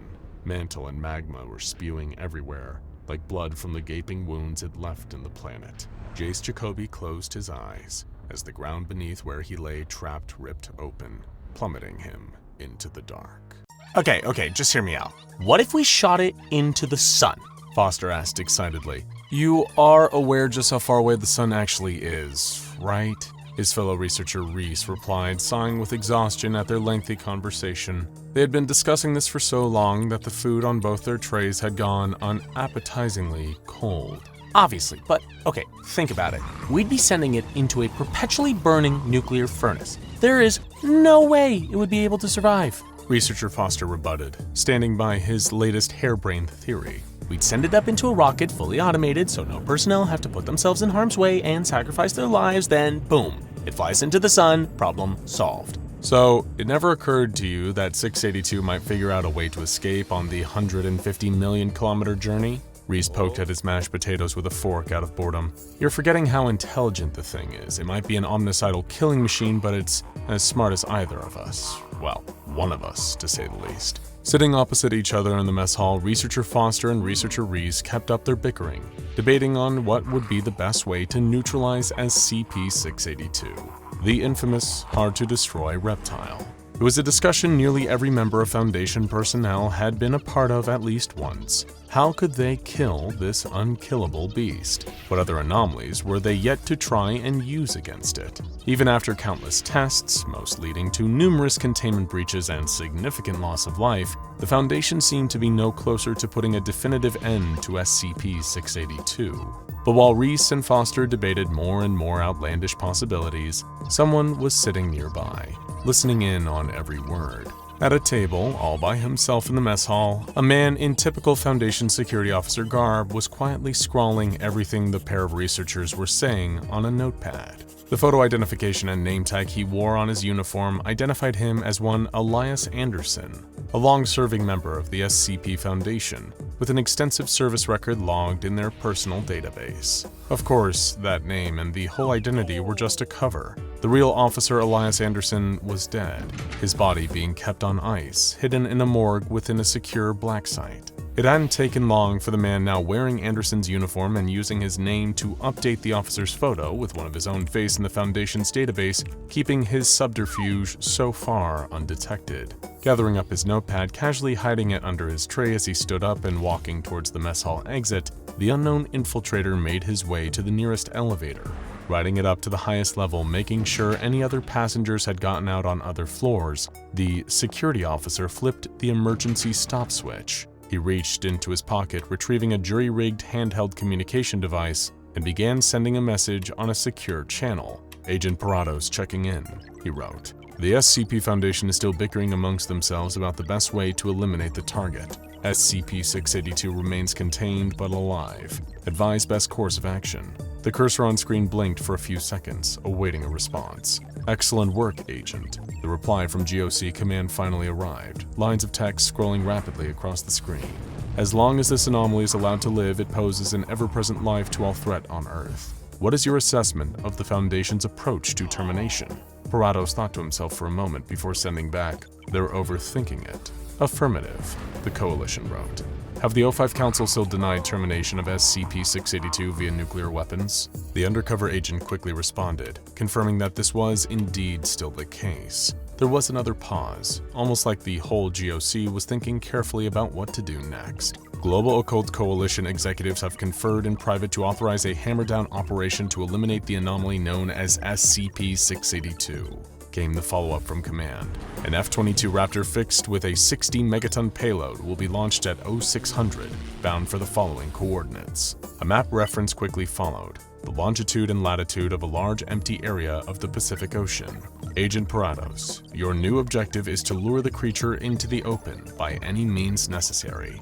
GOC out." Slipping the communicator back into his pocket, Parados unclicked the elevator's stop switch and pressed one of the numbered floor buttons. He already knew which one would take him back down to 682's containment cell, and what to do when he got there. The commotion was unlike anything Parados had ever seen before. Alarms were blaring so loud that the sound was ringing in his ears. Most of the research staff were fleeing for their lives, while heavily armed mobile task force operatives in tactical gear were moving in formation to support the security personnel. Some had abandoned their posts out of sheer terror, desperately looking for anywhere they could hide in order to stay alive. Under the ear-splitting wail of alerts was a cacophony of chaos, a mix of hailing gunfire from the MTF's weapons, the crumble of walls as the facility around them was being torn apart, and the angered, vicious roars of the rampaging reptile. All hands were on deck. The Foundation, while always on high alert, had been caught completely unprepared for a containment breach. SCP-682 was making short work of any living personnel in its path, carving them up with its claws or devouring them while they were still alive, leaving a trail of blood and destruction in its wake. Any survivors on site were quickly instructed to retreat into the command center, and Parados casually slid in alongside a gaggle of panicked researchers. He recognized one of them from the mess hall, Researcher Foster, wide-eyed and disassociating in shock, the blood of his colleague Reese still wet on his face and lab coat. The outer doors of the command center were locked down, while all efforts inside were put towards coordinating the recontainment effort, tracking the escaped anomaly's movements via a live satellite feed. Agent Parados had to think and act fast. The hard-to-destroy reptile was already making its way towards water, where GOC fighter jets would enrage it in order to make the anomaly follow them to the target area. But if the Foundation had a chance to recapture SCP-682, his entire mission would be declared a failure. Checking that nobody was watching, Parados snuck over to a computer terminal. Looking underneath, he located a panel and unscrewed it as quickly and inconspicuously as he could. Reaching for his communicator, he put the device into one of the ports underneath the terminal, and it instantly went to work installing proprietary software that would block any outbound Foundation communication. Hey! Foster stammered, spotting Parados sabotaging the terminal. Hey, what is he doing? Within moments, the researcher had gained the attention of the surviving security personnel, who rushed over and tackled the saboteur. The officers restrained Parados, one grabbing each of his arms as they held him in place. But it was too late. Communication suddenly went offline, cutting the command center off from the rest of the Foundation. "Who are you?" One of the security guards yelled over and over again, punching the infiltrator in the gut each time. "Who do you work for?" Fighting through the pain, Parados had kept his jaw clenched so tightly that he could feel his teeth grinding together like they were about to crack. "We still have access to all saved internal data." One of the Foundation technicians, a man named Baxter, chimed in after examining the computer terminal. "According to this security footage, he's the one who sprung 682. Do we still have no comms? Foster asked timidly, still trying to wipe Reese's blood off of his coat. Negative, the technician answered. Whatever this device is, it's deactivated every way we have to transmit. We can still receive, though. His voice trailed off, reducing to match the low silence that was now filling the command center. Everyone in the room, including the restrained Agent Parados, had gradually turned to face the massive screens, displaying the satellite footage of SCP-682. It was small, but visible, thanks to how zoomed in the orbital lens was. The hard-to-destroy reptile had reached the water and was making its way across the ocean. At the same time, the bird's-eye feed of the Pacific showed something else, a tiny winged object barreling through the air at almost supersonic speeds. That's a fighter jet, one of the security guards declared, breaking the tense silence. Probably a Raptor by the looks of it. It was, in fact, a fighter jet speeding towards SCP-682. The creature seemed unaware of the aircraft. It was merely traveling in the opposite direction, but the pair were on a direct course with each other, bound to meet at any moment now. Something ejected from the F-22 that exact moment it passed over the hard-to-destroy reptile, followed almost instantly by a bright flash of light. A huge explosion engulfed the area of the ocean where the creature had been, a ball of radioactive fire in the middle of the water. The Foundation personnel in the command center watched in horror at the nuclear detonation, holding their breath, dreading what they would see when the mushroom cloud dissipated. He's with the Coalition, the nearest security guard realized, referring to Parados. It was well known amongst the staff that the SCP Foundation maintained a somewhat fragile alliance with the global occult coalition. While they had historically worked together when their goals aligned, the GOC were more intent on destroying anomalies wholesale, wiping them from existence in order to protect the United Nations and peoples of the world. The Foundation, on the other hand, although never afraid to get their hands dirty, but more of an emphasis on containment and study of anomalies rather than outright extermination. What the hell have you done, you maniac? Yelled one of the doctors trapped in the command center. That monstrosity needed to be eliminated, Parados argued back. While you were wasting your time keeping it submerged in acid, ready for it to break out again and start slaughtering people, we acted. And look for yourselves, it worked. You should be thanking the GOC and me, because it turns out 682 wasn't invincible after all. No, it isn't, Foster spoke up. Reese and I were talking about it earlier. He said 682's greatest strength isn't being invulnerable, it's being adaptable. It can change itself, mutate in response to damage or in order to survive a hostile environment, and you haven't killed it. You've allowed it to adapt to a nuclear weapon. On the screens, something burst from underneath the water. The overhead view from the satellite feed filled the display, an image of a dark, rocky surface. Who zoomed in on the feed? Pull it back! Baxter announced, trying to hide what they were all afraid of now. That the footage wasn't zoomed in at all. It was just looking at something much bigger now. As the camera zoomed out, increasing its field of view, what looked like a dark surface on screen now looked to be a huge mass of scales. The satellite feed pulled further back, revealing the full extent of what was now standing in the Pacific Ocean. It was SCP-682, not only still alive, but much, much bigger than before. The creature had adapted to the intense heat of the nuclear payload that had been dropped on it, soaking up the bomb's radiation and using it as a way to increase its body mass several million times over. It looks like we have, Baxter said, dumbfounded, eyes widen in horror. kaiju on our hands. Parados stared up at the screen, looking at the monstrous reptile now so much bigger than before. Even from the satellite's current overhead angle, SCP-682 looked like it could now tower over most buildings, save for maybe occasionally tall skyscrapers. What's more, the creature was now thrashing and roaring in the ocean, entering an enraged state now infinitely more devastating thanks to its newfound size. And it was all Parados' fault. Hey! Foster yelled at the restrained GOC operative. We need to get the word out, and the rest of the facility is still on lockdown. Whatever you did to disable communications, reverse it. What good would that do? Parados asked in a blind panic. Look at the size of that abomination now. It'll wipe us all out. Oh God, what have I done? The agent was shocked into silence by a sudden slap. The timid researcher Foster had struck him sharply across the face. Cry about it later, this is on you, but do you want to be part of the solution or keep being part of the problem? Foster yelled, gripping Parados by the collar. I can't reverse it, he replied. I blocked all outbound Foundation transmissions. My comm device is the only thing that wasn't affected. Good enough. Foster said, holding a hand out to Baxter, who passed him the confiscated GOC tech. Then you're going to contact the Coalition for us. What for? The Foundation has a joint project we've been working on with them and High Brazil for just this sort of occasion, the researcher stated, holding out the device to Agent Parados as the security finally released his arms. If there was ever a time we needed it, it's now. Wait, you mean... Parados finally realized what Foster meant. You're talking about the Dragon Slayer, aren't you? The next hour flew by. Time seemed to be moving faster as the newly mutated SCP-682 swam through the waters of the Pacific. It was traveling in the northwest direction, the collection of Foundation personnel still locked in the command center having projected that it was heading for the nearest landmass, which meant it would reach Hawaii at any moment. Throughout the entire time, Foster, Parados, and Baxter were sending urgent communiques to the Global Occult Coalition, trying to get them to cooperate and engage in contact with the wider SCP Foundation beyond the facility they were currently stuck in.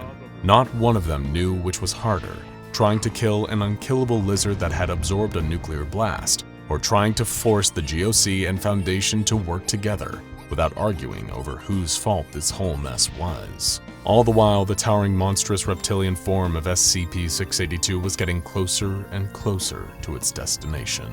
Drawing itself up to its full enlarged height, SCP-682 roared, large enough to block out sunlight and cast an ominous shadow over the Hawaiian coastline. Onlookers watched in terror as the hard-to-destroy reptile rose from the water, bearing down on their shores with the intent to slaughter every living thing on the island.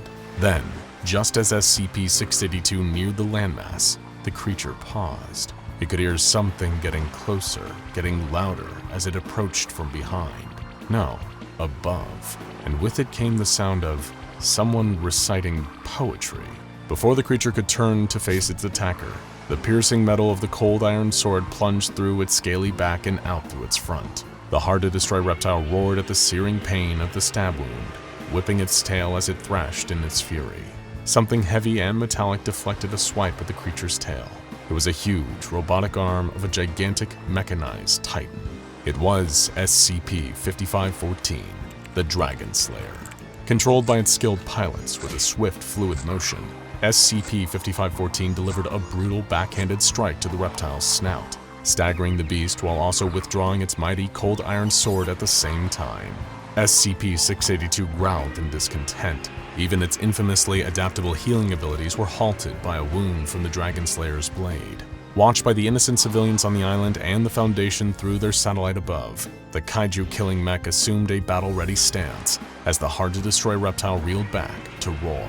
The moment it opened its sharp-toothed jaws, a fiery atomic blast came spewing forth from SCP-682. It had adapted not only to withstand the nuclear weapon the GOC had used on it, but also developed the ability to unleash a burst of radioactive fire. Within the Dragon Slayer, the pilots braced for impact as the blast struck the outer armor of the mech. Thankfully, through the conceptual engineering used when building it, SCP-5514 was welded to the Earth itself, as well as the very concept of humanity's resilience. That gave it just enough protection against the onslaught of SCP-682's newfound ability. Holding up one arm to defend itself, the Dragon Slayer reached upwards for its rounded, recoiling plasma, the disc it wore as a hat with its free hand. With a spin, it flung the razor-edged weapon at SCP-682 like a frisbee. It collided with the hard-to-destroy reptile, still unleashing its nuclear fire breath, and staggered the crocodilian creature for just a moment, causing its blast to stop.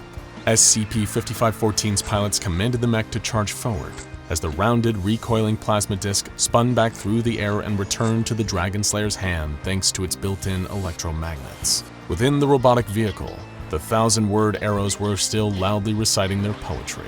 The mech's strangest weapon was a group of 7 people who would rhyme and chant about the death and defeat of the large-scale monsters SCP-5514 was designed to fight. Their voices were being blared out of the Dragon Slayer at loud enough volume to enrage SCP-682 further. It roared again, and then started rushing towards its adversary, the pair of colossal combatants seemingly charging into a head-on collision. As it placed one mechanical foot before the other, huge splashes erupting as its feet impacted the surface of the ocean, the Dragon Slayer opened fire. The Beowulf Sigurd railgun mounted on its shoulder began launching electromagnetic energy bolts at SCP-682. The weapon used anomalously altered gravity to blast its targets. With each hit, the energy projectiles seared through the outer scales of the hard-to-destroy reptile, while making the towering creature dramatically heavier. Each projectile impacted at super-terminal velocities, making SCP-682's already enlarged body feel heavier and slower with every hit. Each step it took seemed to sink deeper under the ocean, waves lapping at the reptile's damaged scales, sea salt washing over its gaping wounds. By the time it was about to clash with the Dragon Slayer, the hard-to-destroy reptile felt such huge forces of additional weight acting on it that its whole body was being pushed further and further below sea level, feet sinking heavily into the seafloor below.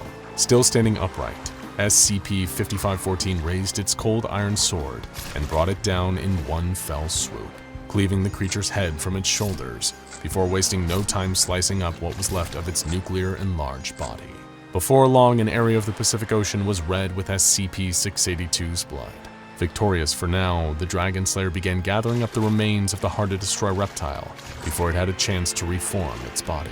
From the command center, the Foundation personnel cheered and whooped excitedly. Even Agent Parados found himself overwhelmed with relief. Although he'd been sent with the intention of assisting them in killing the hard-to-destroy reptile, the mission that the GOC had sent him on had only made the creature more of a threat. For now, at least, it was defeated, although Parados' celebration of the fact was cut short when one of the Foundation doctors tapped him on the shoulder. Excuse me, GOC Agent Parados, isn't it? The man asked. My name's Dr. Bright, and this here's my associate, Dr. Clef. We'd like to have a word with you about the, incident you just caused. SCP-507, otherwise known as the Reluctant Dimension Hopper, is an anomaly with a rare condition. Don't worry though, it's not contagious, we think. No, this otherwise seemingly ordinary fellow possesses a rather unpredictable anomalous trait. He can travel to other dimensions. That sounds great in theory, right? Who among us wouldn't want to visit alternate universes and see worlds beyond our wildest imaginations? Well, the problem is that SCP-507 can't actually control this ability. It's not something he can do on a whim or by thinking about it. Instead, he is relocated to other universes seemingly at random, which can prove pretty intrusive during an average day in the life of SCP-507. 6 a.m.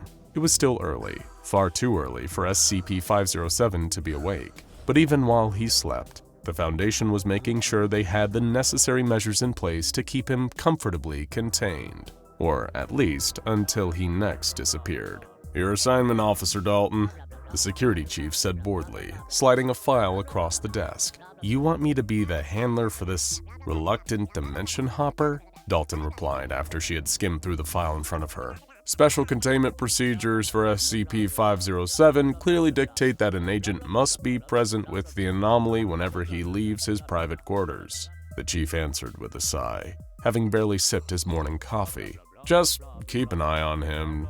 Do what he asks as long as the requests don't violate internal security."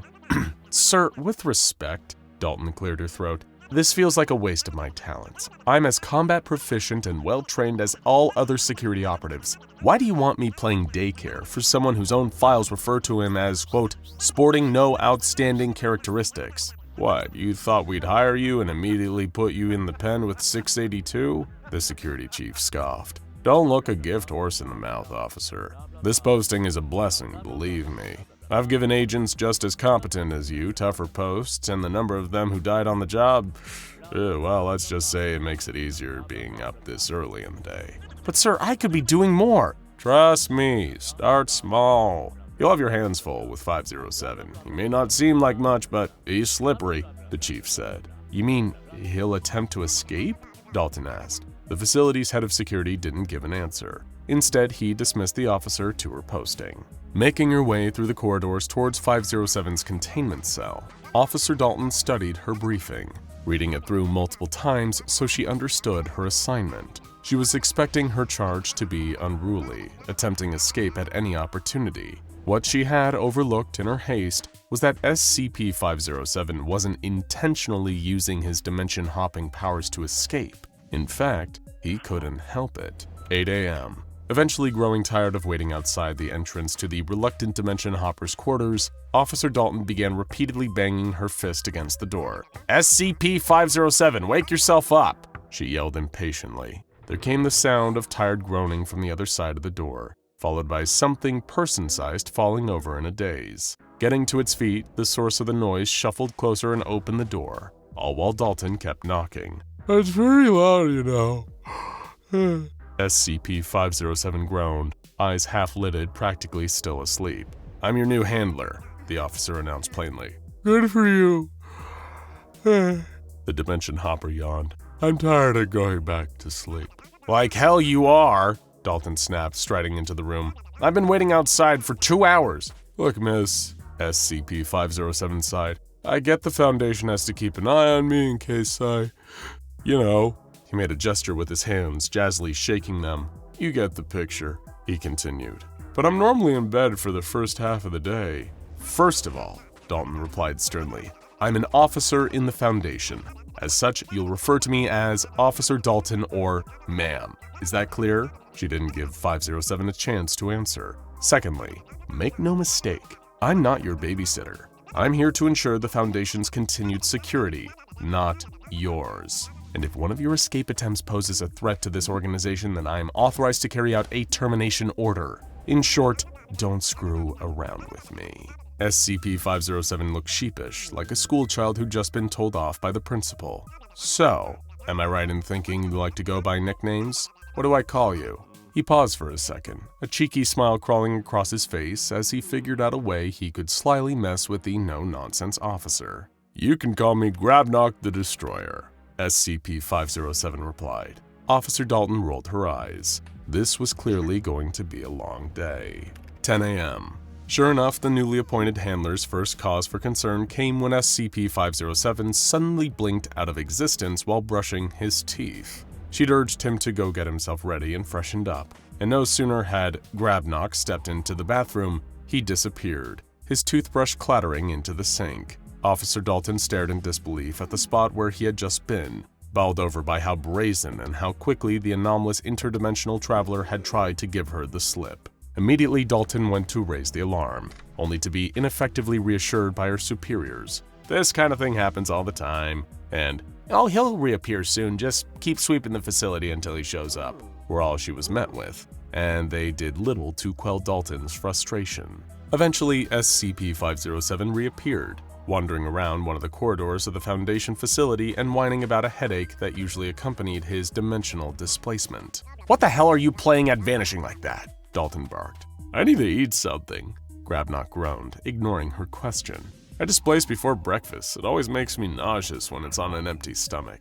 "That's your primary concern right now?" the officer sighed. "Well, yeah," SCP-507 shrugged. "There was no food in that other dimension, at least none that I could find." Begrudgingly pushing aside her frustration, Dalton escorted Grabnock to the Foundation mess hall. "What else was there, SCP-507? she asked, breaking the silence as he ate quietly. "We'll have to file a report about where you went." "Not answering to that," he chuckled. "You've got to use the nickname." "Seriously?" Dalton replied. "Okay, fine. What else was in that universe, Grabnock?" "The whole thing. Grabnock the Destroyer," she added through gritted teeth. "Not a lot, honestly," the Dimension Hopper shrugged. "Some universes are just like that. This one just had a big salt plain and nothing else." "You mean like a desert?" Dalton probed. "No, a salt plain," Grabnock corrected her. "You know, like a glass salt shaker you have at a fancy dinner table, except with wings." "And what was in the salt plain?" she asked, confused. "I think it was white pepper?" SCP-507 answered sarcastically. 12 p.m. After he finished his meal, SCP-507 seemed to be feeling better and requested to be taken back to his quarters to use his computer. He'd been granted one by the Foundation, with limited internet access and a strict limit on what he could access and upload. However, it was while escorting him back that Officer Dalton realized her charge had once again relocated while her back was turned. Dalton once again proceeded to traverse the facility's corridors, checking in with other security staff and telling her fellow personnel to keep her posted if SCP-507 reappears. Meanwhile, unbeknownst to her, the reluctant dimension hopper had found himself in a particularly unique situation. Arriving in a new alternate universe, SCP-507 was greeted by familiar headaches, standing in a spot that mirrored the Foundation site he had been in a moment before. In fact, most of the details about this universe were almost identical to the one he had just left, apart from all the dinosaurs. It quickly became apparent at the sight of a velociraptor wearing a lab coat that this was a reality where the meteor that wiped out early life on Earth had never actually hit. As a result, the reptiles that had inhabited the world centuries before had been able to evolve into the dominant species, while humanity's earliest ancestors had never climbed out of the primordial soup. SCP-507 found himself in a facility overrun with reptilian researchers, all working for an organization called the Scaly Carnivorous Predator Foundation. Naturally, the dinosaurs were fascinated by the sudden and inexplicable existence of this pink, fleshy creature appearing out of thin air. Although the researchers working at this version of the Foundation were seemingly well-versed in the study of the anomalous. Unfortunately, there was something of a language barrier between SCP-507 and the dinosaurs of this dimension. A kind, calm request for him to come quietly so the research reptiles could run tests ended up sounding like a vicious, bloodthirsty snarl. And so the reluctant dimension hopper turned heel and ran away from a flock of raptors in Foundation lab coats, until he eventually displaced back to his original dimension again.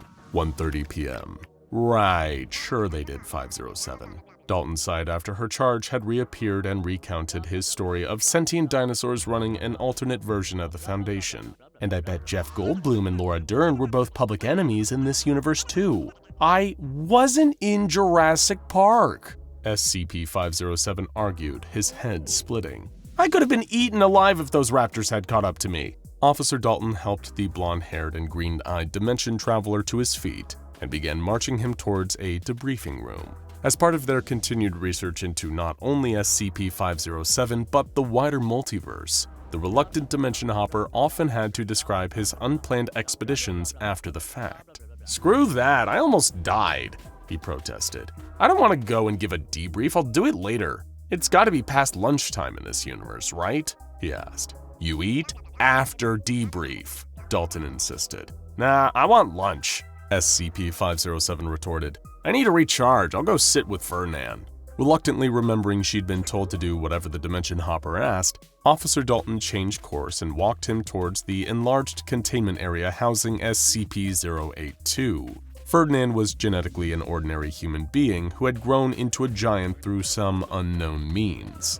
Given that SCP-507 was usually permitted to freely interact with most other relatively harmless anomalies, he had developed something of a friendship with SCP-082. As a result, Grabnock considered his visits to be a vacation of sorts. Despite Ferdinand's grotesque appearance, the giant was actually very friendly, especially towards SCP-507. The creature's body was dense with muscle and fat, heavily scarred, and his face disproportionate to the rest of him. Yet both SCP-082 and SCP-507 seemed to converse jovially and enjoyed each other's company over lunch. That is, until the reluctant dimension hopper unceremoniously displaced again, midway through talking to his giant friend about his latest multiversal excursion. SCP-082 turned to Officer Dalton the second Grabnock had vanished and shrugged casually. He does that. 4 p.m. Over the course of the next few hours, at least as the time passed in his home dimension, SCP-507 was relocated into a universe where everyone on Earth was a sentient hot dog. It was a jarring change to adapt to, although not quite as initially frightening as encountering the dinosaurs on his previous outing. The hot dog population were a bit more guarded than the inhabitants of the last universe he'd been to, but after ensuring them that he meant no harm, SCP-507 quickly established a rapport with some of them. The first question he had was whether, like the dinosaurs, these anthropomorphic baseball stand snacks had naturally evolved into the dominant species over time. SCP-507 was surprised to learn that, in actuality, these hot dog creatures had previously been human, until a strange plague had befallen them several 100,000 years prior. Ironically, this had all taken place before their civilization had ever developed the practice of eating sausages in bread. Okay, so let me follow that up with another question, SCP-507 declared. Make it quick, man. I'm late for work, the large talking hot dog replied. So, when you all changed into hot dogs, did you really become sausages then develop bread coats to wear, or are you both? Wait, what do you mean? The hot dog person replied. You know, because technically a hot dog isn't a hot dog until you put it in a bread roll, SCP-507 explained. So, are you all actually sausages, or are you coalesced beings of both sausage and bread? The ensuing political unrest, civil turmoil, and ethical outcry that overtook the hot dog dimension following SCP-507's question made him really glad he displaced back home not long after. He couldn't help feel a little disheartened too. Up until the hot dogs were trying to place him over a giant grill, SCP-507 had actually found he'd been enjoying the time he spent there. Still, he was grateful to be back in a universe populated by actual humans once again. Even if the first one he met upon returning, Officer Dalton, was furious that he'd been gone for so long. 7 p.m. You know, I'm wise to your act, she replied. SCP-507 had just requested dinner, although for some reason pointed out that he wanted to avoid eating hot dogs for a while. What act? He asked. This thing you do, your disappearing act, the officer responded. You're not this bumbling interdimensional traveler. You're just an immature brat, 507. You have to call me Grabnock, the whoever, or Tommy, or Guy, or whatever the hell your name is at this precise moment in time, Dalton snapped angrily, forcing SCP-507 to go silent. You just teleport, that's what you do. You zip out of one place and reappear in the next and give personnel like me the runaround. And it's a hoot, it's just a big joke you can pull on all of us. That would be bad enough if you didn't come back with all these absurd stories on top of it. What's next, huh? A dimension where the Foundation is run by cats? Or a world where everyone is a sentient fart? I don't make it up, SCP-507 replied meekly. The place I end up in are all real. I don't get to pick where I displace to or how weird it is when I get there. No, I said that I figured you out, Dalton retorted. You make up some wild story, these fool yarns you keep spinning to confuse people. Then you can request anything you want. That's your real anomalous trait, Grabnock the Destroyer.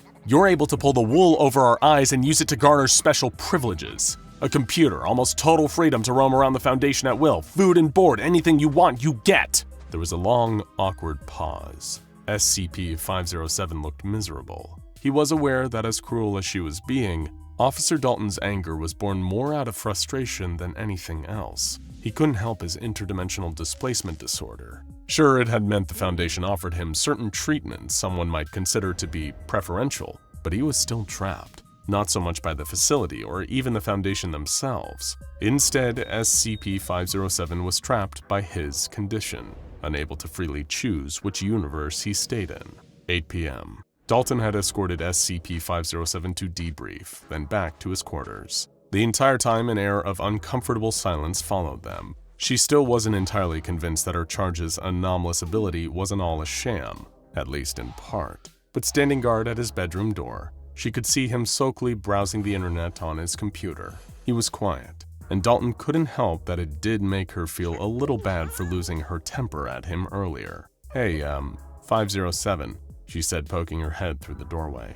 He didn't respond, mindlessly scrolling without turning around. Stepping inside, Dalton closed the gap between them by walking towards SCP-507, sat in his computer chair. Listen, SCP-507, she repeated, then realizing why he wasn't replying or paying her any notice. With a roll of her eyes and heavy, exasperated sigh, Officer Dalton readdressed the reluctant dimension hopper. Hey, Grabnock the Destroyer. Hearing that made SCP-507 turn around in an instant, giving her his full attention. Ma'am, he said, still sulking but at least willing to speak. I'm very sorry for what I said before, Dalton admitted. I don't enjoy this, you know, SCP-507 said solemnly. One minute I'm somewhere familiar, the next I'm thrust into some horrible nightmare where everyone's got macaroni and cheese for hands, or there's so many spiders everywhere. Oof. It's not just a joke to me, and it sucks. There were tears in the Dimension Hopper's eyes, and Officer Dalton reached out to pat him on the shoulder. I know, and I'm sorry for saying you made it all up, she offered a smile. Then, in a blink of an eye, they were both gone. 10 p.m. Every other time that SCP-507 had displaced during the day, the Foundation had barely paid it any mind, not even reacting when Officer Dalton had brought it to their attention. But the moment she had disappeared, along with the reluctant Dimension Hopper, security staff and researchers went into a frenzy. Alarms sounded. Personnel were patrolling the corridors en masse, sweeping room to room with flashlights in the hopes not only that SCP-507 would return, but Officer Dalton would still be with him when he did. It had been a few hours since the pair of them had vanished. The sun had long since set, and night had fallen. Yet there was still no sign, until a researcher heard the sound of someone sobbing coming from one of the storage closets. Calling it in, a trio of Foundation security cautiously approached the closet and threw open the door, only to find SCP-507 sat inside, weeping floods of tears. Immediately, despite how late at night it was, the reluctant Dimension Hopper was told he needed to debrief on where he had just been and what had happened to his handler, Officer Dalton.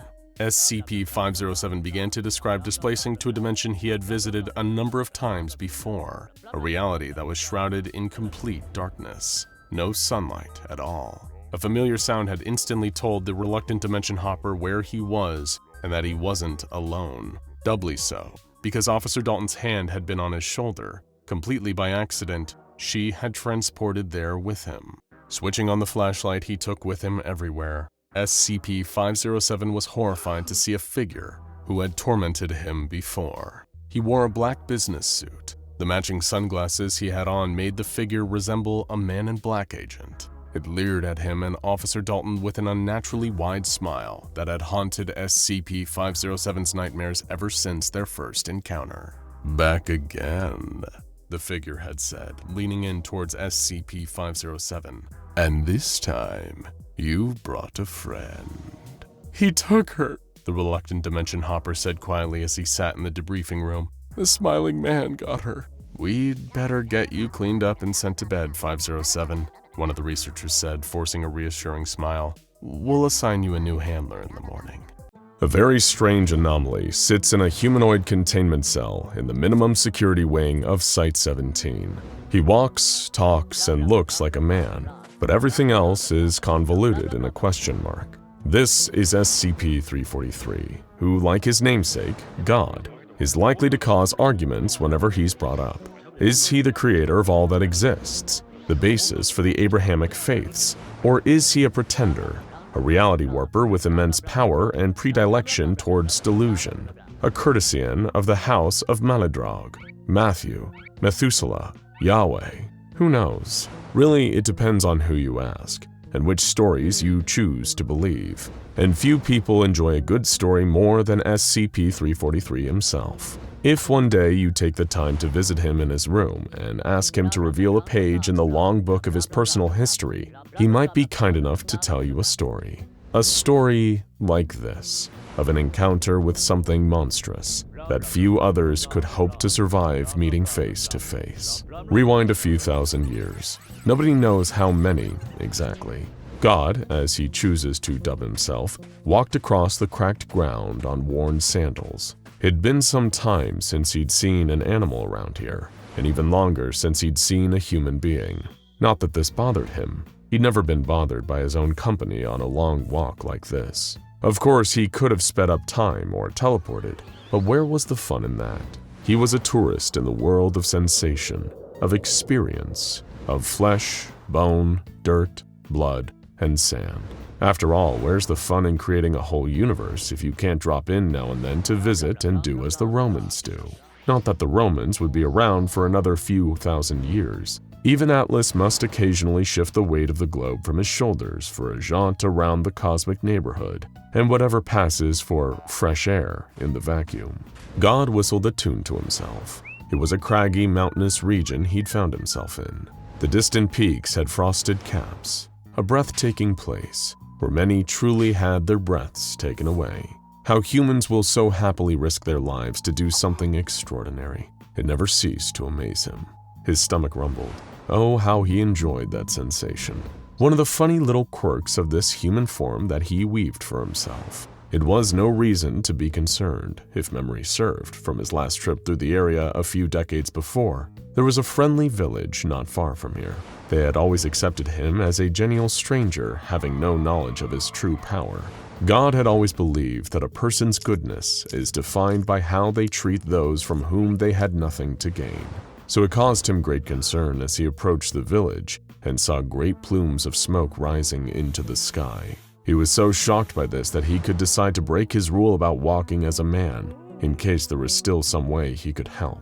With a snap of his fingers, he disappeared and reappeared in the center of the village's town square. Total devastation. Huts and houses had been torn asunder. Broken weapons lay on the ground. Some places were on fire, others smeared with streaks of blood, like some terrible battle had occurred here. But something was wrong. No bodies, not one, from defender or assailant. How could a thriving village be so thoroughly destroyed and not leave a single corpse? It was an act so bizarre and depraved that it left even God puzzling. That was another downside of his human form. Here on Earth, he didn't have access to true omniscience. How could a mere human mind, bound by the constraints of linear time, ever truly comprehend the total of existence? Even attempting to do that here would melt the brain of his human body in its skull and leave it dribbling out of his nose and ears. Instead, he chose to walk around the ruins of the village and investigate firsthand. Arrows and broken spears and swords littered the ground. Some buildings were demolished, but there were no tracks or stray projectiles that could suggest the presence of siege weapons. No, these buildings looked like they were ripped apart. Some even still had claw marks. What terrible beast could have set upon this town and done this? Then he heard a voice, quiet and pleading, beneath some nearby rubble. A survivor. He rushed over to the pile and evaporated it with a thought. Underneath, a feeble old man, covered in stone dust, was quivering. God helped him up and guided him into one of the few remaining huts still standing in the village. They both took seats. God held up 2 hands, cradling empty space. 2 cups suddenly occupied that space, both filled with warm, healing tea. He passed the old man one of the cups while sipping from his own. He asked the old man if he'd seen what had happened. The old man told him no, he hadn't seen anything in decades. He'd been rendered blind in his youth. Little did either of them know, that very blindness was the only reason he was the sole survivor of the massacre.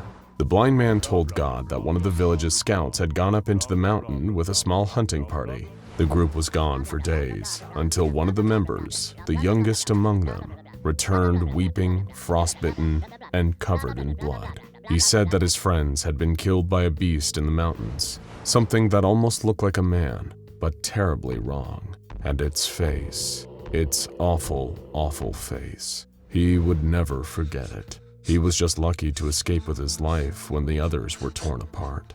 But when the young man returned, he'd brought the shadow of death with him.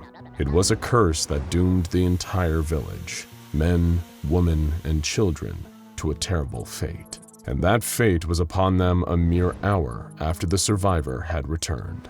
Of course, there were gaps in the blind man's understanding, given he was lacking one of his major senses, but the sounds he could describe with perfect clarity. It was faint and distant at first, that awful wail, and the galloping, hands and feet thundering against the ground faster than any horse could move, getting closer and closer. Another villager saw it approaching and screamed. Then it was upon them. The villager screamed, but it screamed louder, always wailing and shrieking and sobbing like a monster crawling straight up from hell. People tried to fight it by the sounds of it. The blind man, with teary, blank eyes, recalled the sounds of arrows knocking and swords clashing against something.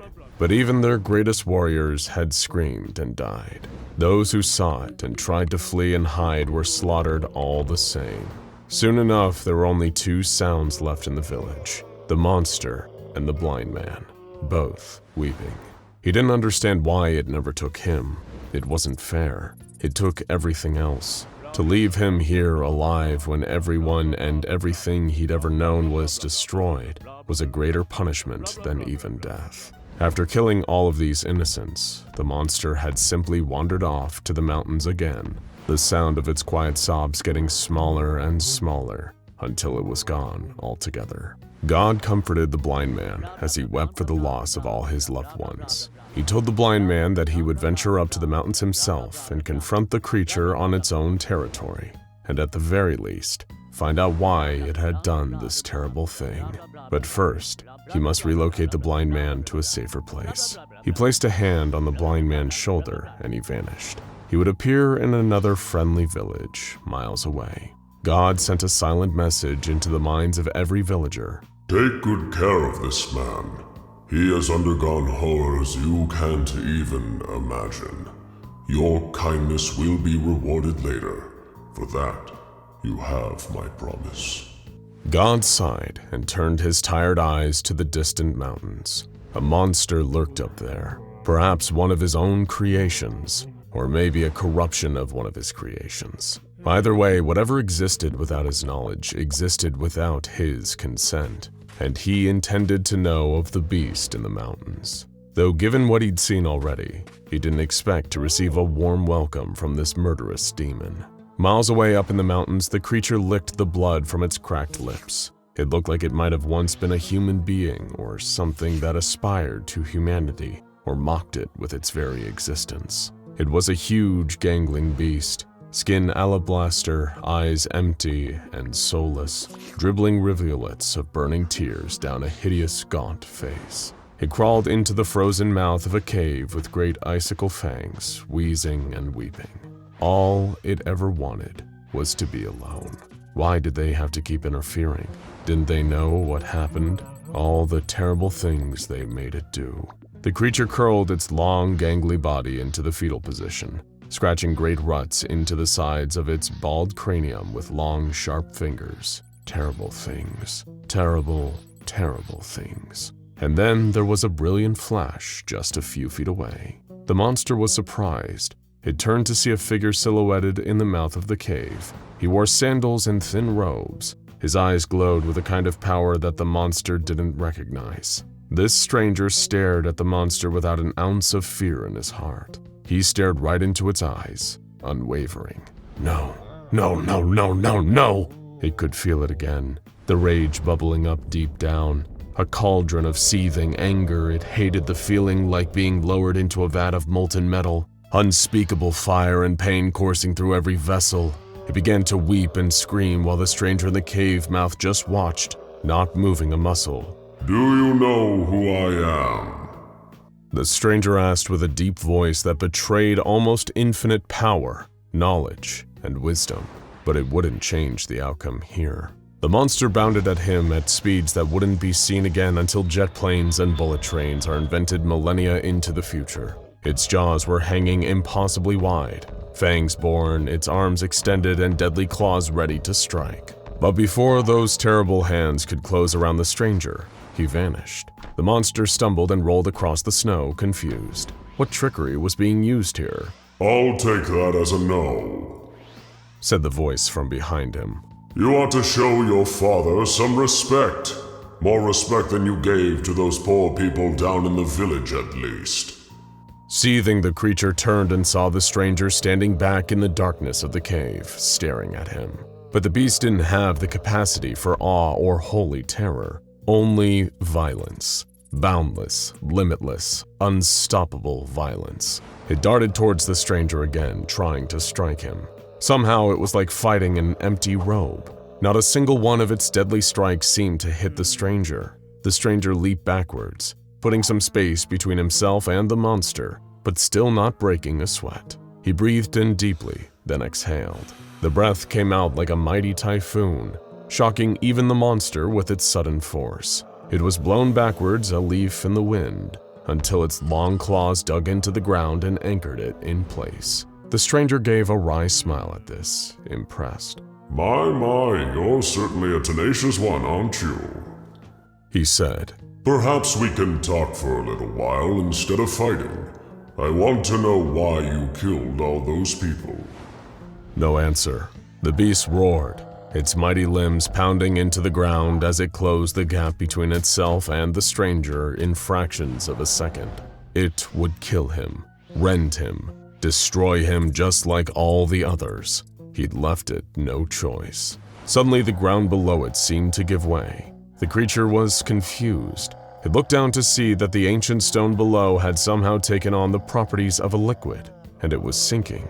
The beast panicked and it began to thrash. It was a strong swimmer, but it didn't expect to need to swim here. The shock was too much, and soon the ground submerged it entirely, muffling its terrible roars and shrieks. And just like that, the ground was solid again, trapping the beast inside. The stranger stepped forward and looked at the ground.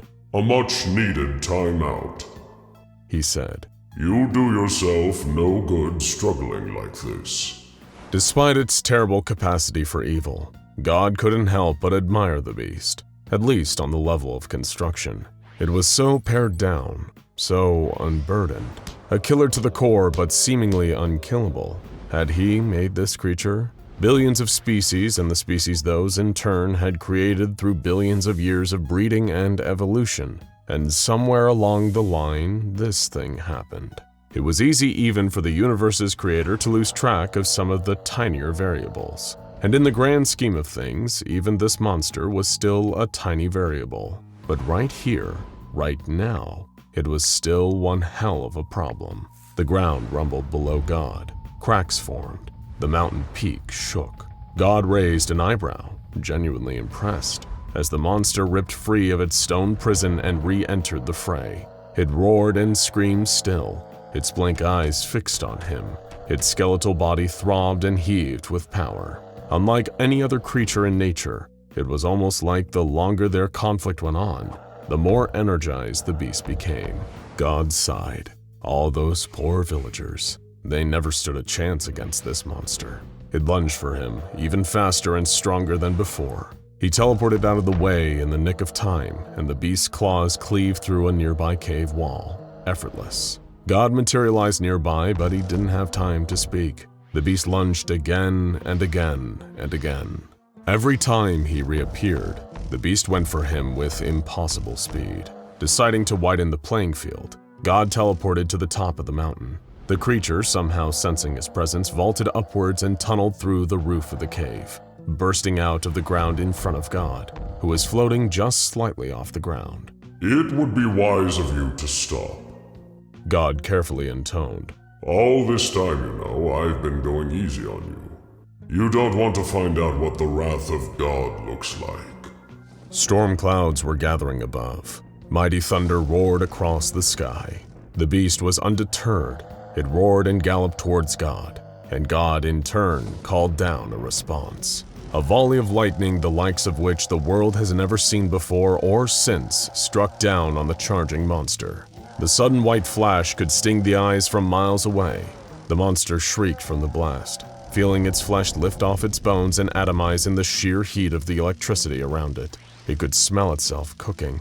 The lightning blast only lasted for a few seconds, but for the beast, it felt like eternity. When the onslaught stopped, the air was still heavy with electrical potential. God stared down at the black scorch mark on the side of the mountain where the creature had been standing.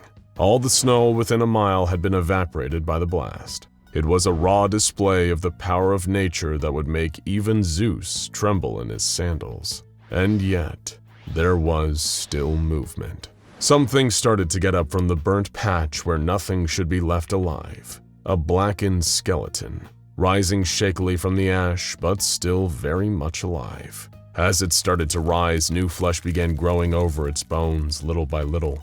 Even God was astonished by the sight of it. He'd never seen a creature cling so ardently to life in spite of having truly unsurmountable power amassed against it. It was up against God, and still, it fought. The monster tottered on its freakishly long limbs, still disoriented, unusually staggered for a creature driven by such single-minded violent purpose. When enough of its face grew back to do so, it began to weep and sob again, tears streaking down its terrible face.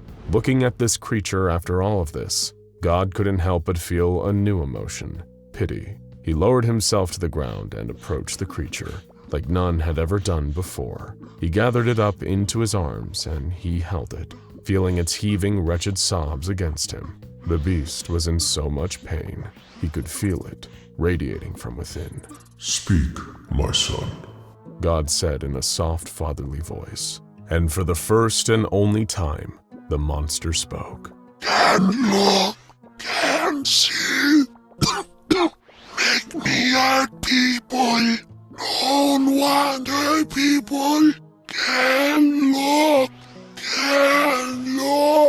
please. That was all it managed to choke out before devolving back into unintelligible babble. But it was enough. Enough for God to understand its pain. He did not know if it would be right to change the monster's nature. Is it ever right to truly change anyone's nature? But it was within his almost limitless power to grant it one reprieve from pain. He settled the beast in the snow below him. It was quiet and still. And God said unto the beast, Rest now, child. Rest for thousands of years if you must. I hope only that when you eventually awaken, you feel differently. And so another story from the catalog of SCP-343. Of course, it leaves us with certain questions, chief among them being, is it true? Did 343 and 096 have this chance encounter long ago? Or is this just another tall tale from an anomaly who fancies himself a deity? We have our truth, and you have yours. Let us know what you believe down below in the comments.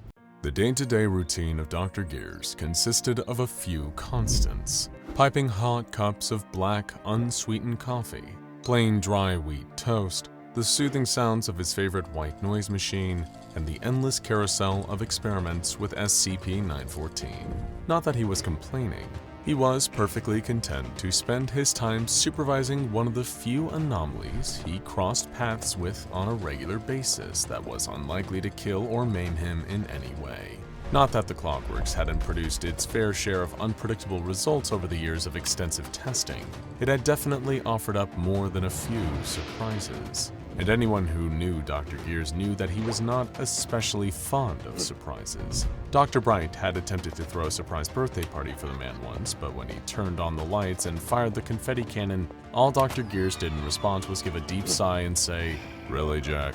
You're making a spectacle of yourself." Still, he had resigned himself long ago to the fact that supervising the experiments with SCP-914 meant witnessing some truly unpredictable outcomes. How could he forget the time researcher Blas tested an incandescent light bulb on the setting Very Fine, and the machine spat out an anthropomorphic humanoid light bulb that spoke in German-accented English and claimed to be Thomas Edison himself? This was, of course, impossible, as historical records surely would have indicated if Thomas Edison was a walking, talking light bulb rather than a human man.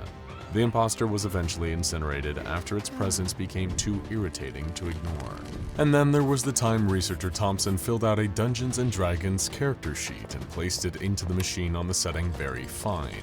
The output produced was a sheet of paper promoting the previously non-existent tabletop role-playing game Fear in the Foundation. Whenever a person read the paper, they would suddenly find themselves in an out-of-body experience where they were inside the game's world, which contained several characters related to the SCP Foundation, as well as items and locations based on real-world counterparts. A subject in this state would only snap back to reality after winning or dying in the game. Researcher Jacobson rolled a 1 on stealth and saw SCP-096's face in the game, and was later found dead in the anomalous item's storage wing. There was no shortage of Foundation staff trying to use the machine for personal gain, too. Dr. Naismith placed his credit card inside on the setting Very Fine, using it to produce a card covered in unidentified corporate insignias and reading, "Rank Aleph Infinite Money Privileges." When Dr. Coltrane issued a written warning, Dr. Naismith took that warning and then placed it into the machine on the same setting, producing a piece of official documentation from the O5 Council in support of his infinite money privileges. Junior researcher Summers attempted to use SCP-914 in a misguided attempt at self-improvement, placing not an object, but herself in the intake booth before running the machine on the setting Very Fine. It cleared her skin, lengthened her hair, and improved her figure. This was, of course, in violation of several employee guidelines, and she was promptly dismissed after emerging from SCP-914. Dr. Veritas left a note in the experiment log following this incident, reading, "By the time we realized what she was actually doing, it was too late to stop her. Needless to say, she's since been terminated, and I hope I don't need to tell you all not to do that again." And with that, the guideline was clear. No one was permitted to use SCP-914 for personal gain, or to change anything about themselves. Potential complications were too risky, not to mention the conflicts of interest that would be introduced into what should be an impartial research process. As scientific objectivity's biggest fan, Dr. Gears couldn't agree more. So as he settled in for the day's round of tests, he intended to keep a watchful eye on things and ensure that no funny business would take place. He didn't have much reason for concern, as his colleague Dr. Bonita prepped her research materials. She was working with two items, a small replica of Michelangelo's sculpture of David, and a sealed envelope containing something that was to be handled with extreme caution, a photograph of SCP-096's face. She planned to place the items inside on the very fine setting, in an attempt to see what result might be produced from combining an ideal of traditional beauty standards with the image of a creature that felt such profound shame and distress as its own appearance that it would destroy anyone who looked at its face. Like any good scientist, Dr. Bonita wanted to remove any unnecessary variables from her experiment. So as she placed her items inside the intake booth, she slowly, delicately unsealed the envelope. She wanted to put the picture inside by itself, without the extra element of the envelope potentially complicating things. Unfortunately, like Marie Curie slowly, unintentionally poisoning herself with her own research materials, she didn't truly understand the danger of what she held in her hands. Just as she was setting the photograph down, her eyes flickered to the image. Before she could stop herself, before she could even look away or squeeze her eyes shut, she caught a glimpse of the one thing she should never look at, SCP-096's face. She gasped and slammed the photograph down, but she knew it was too late. The sound of an inhuman shriek coming from across the facility signaled that she was right. It was coming for her, and nothing in the world could stop it. In a containment cell on the other side of the facility, Foundation staff were horrified as they heard the telltale scream of an enraged SCP-096. The pale, thin creature, once huddled in the corner silently, had stretched to its full height of 2.38 meters and was screaming, sobbing, wailing in gibberish, and beginning to tear its way out of its chamber. Guards tried their best to subdue the entity, firing their weapons at it, but the bullets did nothing to damage the creature's pale flesh or stop its movements. It ripped through the steel cube that contained it and knocked the guards out of its way with one swipe of its unnaturally long arms, sending them careening into a nearby wall. Fortunately for them, SCP-096 only knocked them unconscious. It didn't stop to harm them further, as it had a more important goal in mind: find the person who had seen its face and destroy them. As the alarm blared, signifying a high threat level containment breach, SCP-096 loped down the hall toward Dr. Bonita in SCP-914's room. Dr. Gears had not spotted Dr. Bonita's grave mistake and had no idea what had triggered the alarm he was hearing. He stepped away from the observation window, turning his attention to the crisis that was clearly happening somewhere else in the facility. Meanwhile, Dr. Bonita was panicking. She saw her life flash before her eyes, the certainty of impending doom that was coming for her, and coming fast, all because of one brief error in judgment. What could she do? There was nowhere to hide, no way she could run away fast enough, unless if she managed to lure 096 into the intake booth and start the machine while the creature was inside, maybe it would transform into something less intent on tearing her limb from limb. It was a risky move, and one that could jeopardize her position at the Foundation, but she couldn't very well keep her job if she was dead, so it seemed like it just might be worth a shot. A primal roar of agony and fury interrupted her thoughts, and she knew that SCP-096 was moments away from breaking down the door and getting its hands on her. She would have to move fast. With a screeching grind of metal on metal, SCP-096 wrenched the door off its hinges and barreled into the room in its search for the person who had seen its face. It ran toward the silhouette of Dr. Bonita standing just at the entrance to the intake booth. She tucked and rolled out of the way just as the monster entered the booth. The door automatically slid shut behind it, and as SCP-096 rattled the door and tried to free itself, she turned the knob to very fine. With every ounce of strength and speed she had, there was a ding of a small bell, and the machine whirred to life as the objects inside were refined. Dr. Bonita had no idea what would be waiting for her in the output booth, but she could only hope that her last-ditch effort had managed to save her life. In the fog of panic, she briefly felt an itch of scientific curiosity, too. What would become of a being like SCP-096 in a machine as strange and wonderful as SCP-914? What would the addition of the statue do to it? As the door to the outtake booth slid open, steam poured out. It appeared her questions would soon be answered. Cautiously, in spite of herself, Dr. Bonita called out, "Hello?" No one answered, but she heard the sound of footsteps, slow and careful, as a figure emerged from the mist. She covered her mouth in shock, her eyes wide. "Dear God," she whispered in awe. Standing in front of her with pale, smooth skin and the same imposing stature was the most beautiful man she had ever seen.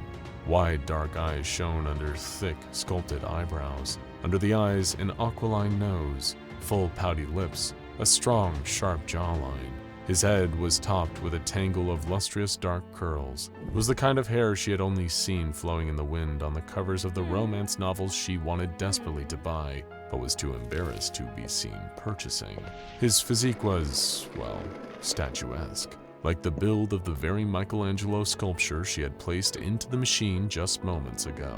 There was no other way to say it. He was handsome, despite still being a little lanky and 9 feet tall. He peered at her curiously, towering over her in a way that had been terrifying in his former shape, but now made her heart skip a beat in an entirely different way. "Hi," was all she could think to say. Was she blushing? She shook her head, snapping herself out of it. She was a scientist, damn it, not some giddy schoolgirl passing notes in class. This was an incredible achievement, something she would need to study thoroughly, and she very much wanted to study him thoroughly. Nope, no time for that. She needed to write up a report, to inform her superiors, to try her best not to lose her job over this. She had to remain professional. "Hi," the man that had once been, or perhaps still was, SCP-096 spoke. "Oh, you can talk." Dr. Bonita laughed in surprise. The man's brow furrowed. His newfound ability to speak was a surprise to him too, it seemed. "Yes, I can. What happened to me?" he asked, stumbling over his words slightly, getting used to the feeling of them. "You ran into the machine," she gestured to SCP-914. "I'm not exactly sure, to be honest, but you're very different now." He nodded. "I feel different. I feel calm." He sighed, the relief plain on his face before a shadow of sadness fell over him. "I don't think I have to hurt anymore. I'm sorry for what I did before." Dr. Bonita did not know what to say. How do you respond when something you've been studying from afar, been horrified and fascinated by in equal measure, looks at you with a new, beautiful face and apologizes for all the harm it caused? This whole experience was so surreal that she might think she was dreaming if she didn't work at a place that was one long waking dream, or nightmare, depending on the day. Dr. Bonita, there's been a containment breach. Are you all right?" Dr. Gears had returned to the room, taking in the sight of the destruction left in 096's wake. "I'm fine," she called to him, and he followed her voice into the room, then stopped at the sight of the transformed anomaly. I don't have time for whatever this is. I trust you'll handle it." Dr. Gears took a long sip of his coffee, and taking Bonita's shocked silence as confirmation, had a leisurely stroll back to his office. A few moments later, the guards responsible for containing SCP-096 arrived on the scene, expecting to see carnage and find a docile SCP-096 crouched over a lifeless body. But instead, they found the same truly bizarre sight that Dr. Gears had shrugged off, and Dr. Bonita was still doing her best to process. They entered the room with their weapons drawn, but quickly lowered them, scratching their heads in confusion instead, before radioing their superiors and asking for further instructions. Responses from various Foundation staff who caught a glimpse of SCP-096's bold new look included, "Oh, would you look at that? Who's that guy? He's what?" And in the words of Dr. Jack Bright, "Oh no, he's hot!" Dr. Bright also proposed making the new SCP-096 a TikTok account and YouTube channel, seeking modeling representation for him, or selling a novelty calendar filled with pictures of 096 in various costumes. These would be, in his words, quote, "excellent ways to increase revenue for the Foundation." So really, you're the weird ones now for thinking my ideas are weird. Dr. Bright was asked to leave SCP-096 alone and stop trying to take his headshot. In the days that followed the incident with SCP-914, the SCP Foundation was at a loss about what to do with this new, seemingly harmless version of SCP-096. Dozens of D-Class were brought in to look at his face and see if the entity would still enter one of his rage states after a few days of getting used to his new form, but he never did. No screaming, no swallowing people whole, nothing more than a polite, if somewhat shy greeting and a courteous, "How are you doing today?" The D-Classes were relieved, but confused about being pulled from their cells just to stare at some random handsome man. Dr. Clef suggested dissecting SCP-096 to see what his new body looked like on the inside. This request was denied. Several interviews were conducted to evaluate SCP-096's mental and emotional state. Now that the anomaly was capable of coherent speech, it was much simpler to evaluate the potential threat level he might pose. Every researcher who spoke with him came to the same conclusion. Gone was the danger of the old SCP-096. He had not just become beautiful in a classical, superficial sense, but he had become beautiful on the inside as well. Interviewers reported a warm, friendly demeanor, a talent for engaging in conversation once he was made to feel comfortable, and a sincere interest in the thoughts, opinions, and feelings of those he spoke with. There was only one thing left to do: to make sure that SCP-096 had really changed from something deadly to something almost resembling an ordinary person. A photograph of SCP-096's face, of its original face, was removed from a secure vault by a D-Class. Then, the D-Class was sent into a room with SCP-096 and instructed to place the photograph on the table. SCP-096 looked down at what had once been his face, and his eyes filled with tears. A soft, broken sob left his lips, and he wrapped his arms around himself, hunching over as if in physical pain. Outside the room, guards prepared to handle things if 096 began to attack. Instead, he wiped his tears, took a deep, shuddering breath, and looked at the D-Class with a somber expression. He picked up the photograph on the table and tore it in half, as he finally summoned the strength to speak. Please, get rid of these. That is not who I am anymore. At Dr. Bonita's strong insistence, backed up by the conclusions of the research staff who interviewed SCP-096, a reevaluation of the entity's containment measure was ordered. It seemed cruel and unnecessary waste of resources to keep 096 trapped in a steel cube in its current form. He would be moved to a standard humanoid containment cell and treated as well as other safe-class anomalies, provided with books, films, food, and drink upon request, and, of course, other comforts. Of course, the O5 Council insisted on evaluating the entity before any of these changes could be approved. Dressed in a specially tailored suit provided by Dr. Bonita, SCP-096 appeared before the Council to present his case. I know that I might not have the best record at the Foundation. I've done a lot of damage over the years, though, let's be honest, you all aren't exactly innocent either. Sorry, that was an attempt at a joke. I'm still very new to talking. All I can say is please consider giving me another chance to make a real life here, to make this place my home. Thank you for your time. What SCP-096 didn't know is that the O5 Council was so flabbergasted by the sight of his new face that they didn't retain a single word he said. They had all given their official approval before he even finished his short presentation. Before long, SCP-096 was moved out of his steel cube and into a new containment chamber that resembled a mid-range studio apartment, complete with a bed, a kitchenette, a television, and a table and chairs. He was provided access to all major streaming platforms, as well as a large stack of books to help him develop his grasp of culture and language after so very long being isolated from human society. Though he wasn't exactly human, he was determined to act like it. Word quickly spread around the Foundation site, and humans and anomalies alike flocked to SCP-096's new home to visit him and see the miraculous transformation for themselves. SCP-999 was the first to come and see the new and improved 096, chirping excitedly as it oozed into his room. He pet the slime gently, his face breaking into a warm smile as its euphoric effect washed over him.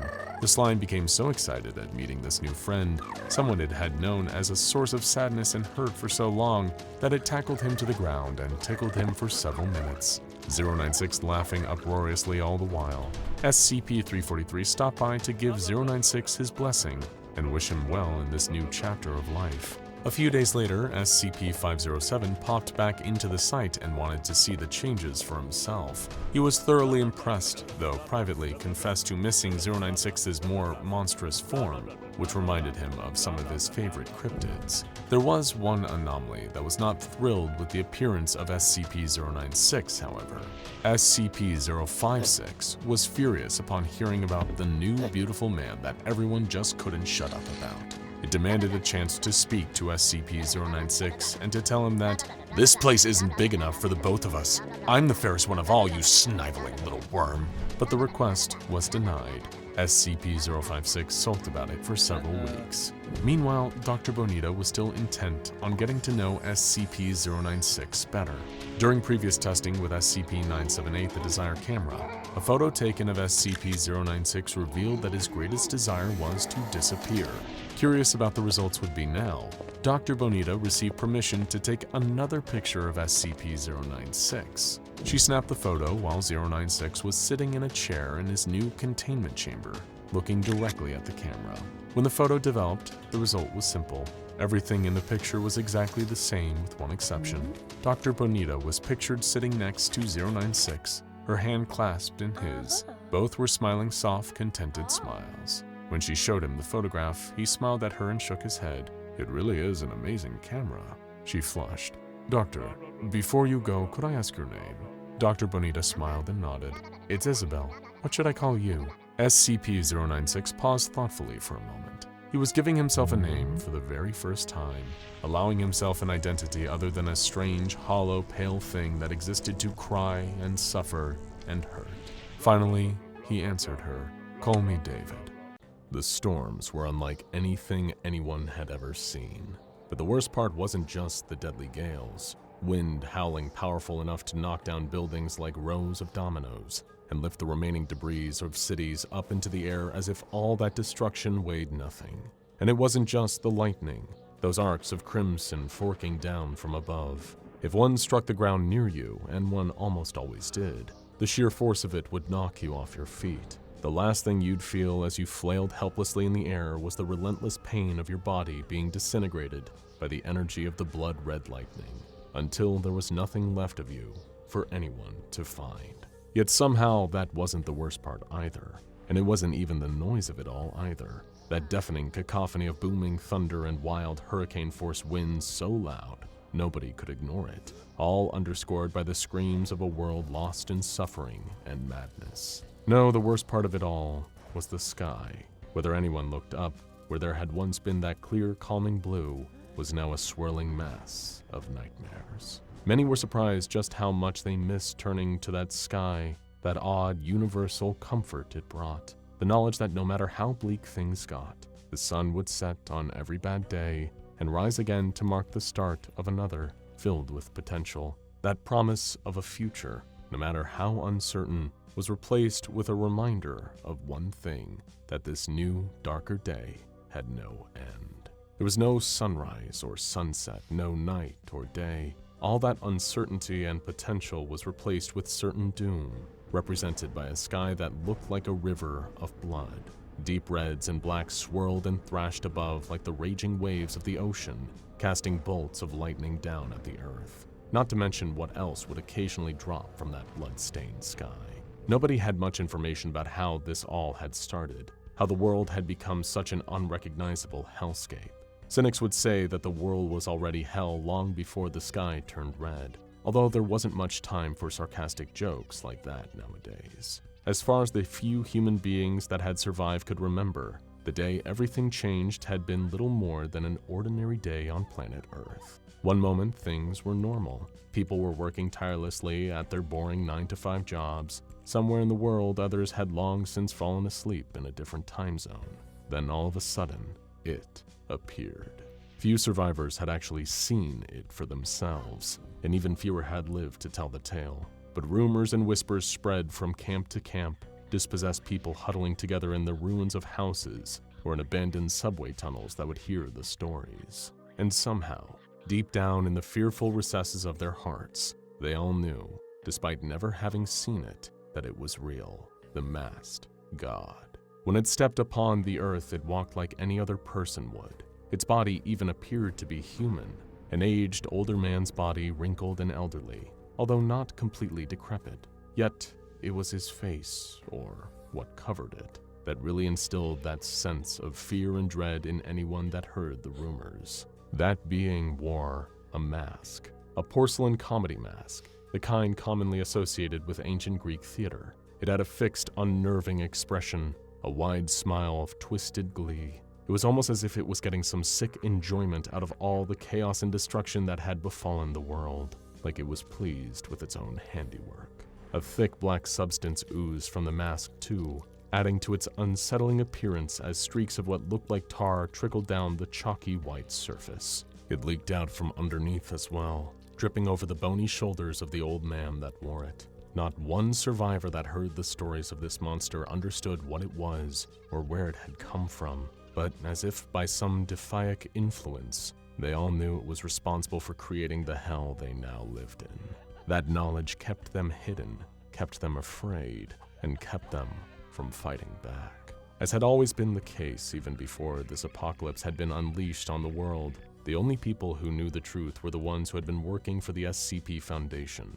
They had more than their fair share of answers about what had happened and who or what this mask-wearing menace was, but naturally kept that information secret from the wider world. Not that there was much point in keeping secrets anymore. After all, there was hardly much of a world left for the Foundation to hide things from, and even fewer former personnel who had lasted this long. Even then, there was only a handful at the SCP Foundation who knew everything that had led to the current catastrophe. Most of the researchers and guards that had been going about their ordinary duties, running tests on contained anomalies or patrolling the site where a certain possessive mask was housed. The next thing everyone there knew was the blaring noise of alarms. Mobile task force troopers racing down the hallways. Their commander might have yelled something about a break-in, someone having gained access to the supposedly secure Foundation facility and stealing one of their anomalous objects. But not everybody, even those working in the same building, would have overheard that. They definitely didn't miss what happened next, though. As further alarms sounded, alerting the staff on site of a containment breach, the facility itself was torn apart in a flurry of chaos. Personnel, researchers, security, MTF soldiers were being incinerated, burned, until there was literally no trace of them left. Something stepped through the very brickwork of the building itself, smashing a hole through every room it passed until it burst out of the side. Then all of a sudden, the alarms weren't the loudest sound. Something else started deafening the Foundation staff who were still standing. The world outside had become even more chaotic. The sky had turned red, and all around, people were being killed, structures decimated, cities blown away in moments. Naturally, this wasn't the first time the Foundation had stared right into the face of an XK-class end-of-the-world scenario. Given the widespread presence and surveillance they had around the planet, it didn't take them long to learn of the horrors that were unfolding. The key word there was that they had a widespread presence, as in past tense. They thought they had enough resources to retaliate too. Word quickly spread throughout the various arms of the SCP Foundation, informing the wider organization of the situation and urging them to work as one to enact a plan to stop what was happening. All they knew for certain was that SCP-035 had been removed from containment. Also known as the possessive mask, the object was known to have its own sentience and an innate ability to telepathically influence unwitting victims into wearing it. However, the mask also secreted a corrosive black substance, which normally dissolved the body of anyone who put it on. By itself, SCP-035 was nowhere near powerful enough to unleash a global catastrophe, though. Unfortunately, it had managed to influence someone who was that powerful into putting it on. Another anomaly. While to the untrained eye, SCP-343 could easily be mistaken for an elderly human man, those at the Foundation knew that the fact he was now wearing the possessive mask was some of the worst news they could have ever received.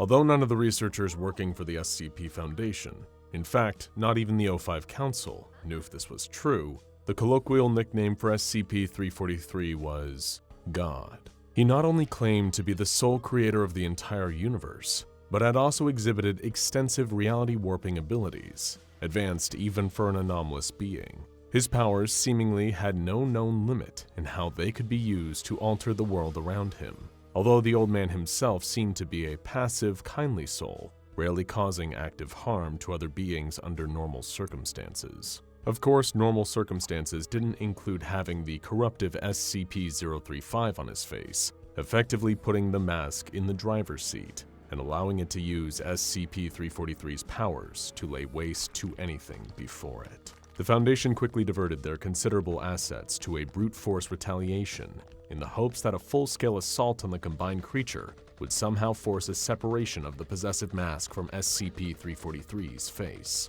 The tricky thing about this situation was, God's powers and the fact that he was an immortal, ageless being of potentially incomprehensible form all meant he couldn't be harmed. Causing external damage to him was extremely difficult. That was good news in some regard after all. The Foundation didn't want to kill 343 if they could help it. They knew he wasn't acting on his own accord, but his indestructibility also meant that the corrosive goo that was secreted from SCP-035 had little to no effect on its new impervious host. That meant it could keep going, keep unleashing hell, and stopping it was going to take a lot of manpower. Fortunately, the SCP Foundation never had any shortage of people to throw at a problem, and their ethos didn't really place much value on human life. They mobilized every mobile task force at their disposal, every one of them filled with ranks of highly trained elite operatives. Among the Foundation's forces were even MTF agents who had themselves been altered through anomalous means, their bodies augmented with technology and cybernetics, or their strength specially enhanced. Deploying the full might of their amassed forces, the SCP Foundation took the fight to SCP-035, with the goal of stopping its reign of terror and freeing SCP-343 if possible. The hybridized mask-wearing reality warper had already caused considerable damage since it had started its rampage. Although its motivations were far from political, the wearer of the Anguish mask had begun with a devastating show of power, wiping numerous cities off the map. While the rest of the world scrambled to find some way of responding, the masked god teleported itself across the globe, destroying central governments and further crippling their own opportunities to initiate an armed response. In short, this meant the Foundation's move was to be humanity's last stand, their final chance to stop SCP-035 from its current course of harnessing the wise old man's power to turn the world into its own personal, nightmarish playground. To say there was a lot riding on the MTF assault would be an understatement, as would saying it went badly. When met with times of defeat, the old, rather morbid adage of fallen soldiers being sent home in bags is often applied. But if the masked hybrid had sent the Foundation its MTF troops back to them encased in body bags, then that would have been far kinder than what it actually did. The collected mobile task forces, the Foundation's own private army, were mobilized to Washington. Under the influence of the possessive mask, SCP-343 had wiped out not only the main seat of power in the United States, but the Pentagon as well, disabling the country's defenses. Suddenly, a mass of aerial transports and ground vehicles came hurtling towards the crater it had left behind. As it turned to look, the wide grin of satisfaction on SCP-035 became a long frown. Thanks to its new host's omniscience, it instantly recognized the foot soldiers of the organization that had kept it caged for so long. As the amassed MTFs marched towards it, the masked god stepped out to meet the oncoming army, one being against thousands of troops, if not tens of thousands. If the mask had affixed itself to the face of any other anomaly, those soldiers might have stood a slim chance. The combined creature casually raised the bony arms of its host's body, the Foundation forces breaking into a charge the very second they saw it move. Like a tidal wave, They rushed towards their target, only for each individual operative to quickly realize that they had stopped moving. They were still running, legs still in motion, but their feet had been lifted off the ground. Plucked from the very earth they each had stood on, the MTFs were stuck in mid-air, defying the forces of gravity and unable to free themselves. Collectively, the Foundation's army looked to SCP-035, its tragic porcelain frown having switched back to the wide grin, punctuating the sick satisfaction it was about to take from what came next. It gave a click of God's lean fingers, and each of the MTF troops it had suspended in midair were shredded at the molecular level. Their bodies erupted with a spray of deep red viscera, each and every one of them being pulled to pieces from the inside out. Flesh, bone, and blood melting away, breaking down, becoming ash, and then atoms, and then nothing. It took around a minute. Not that it was terribly exerting for SCP-343's powers, but just because of how many troops the Foundation had sent to try and stop it. A mighty show of force, and all for nothing.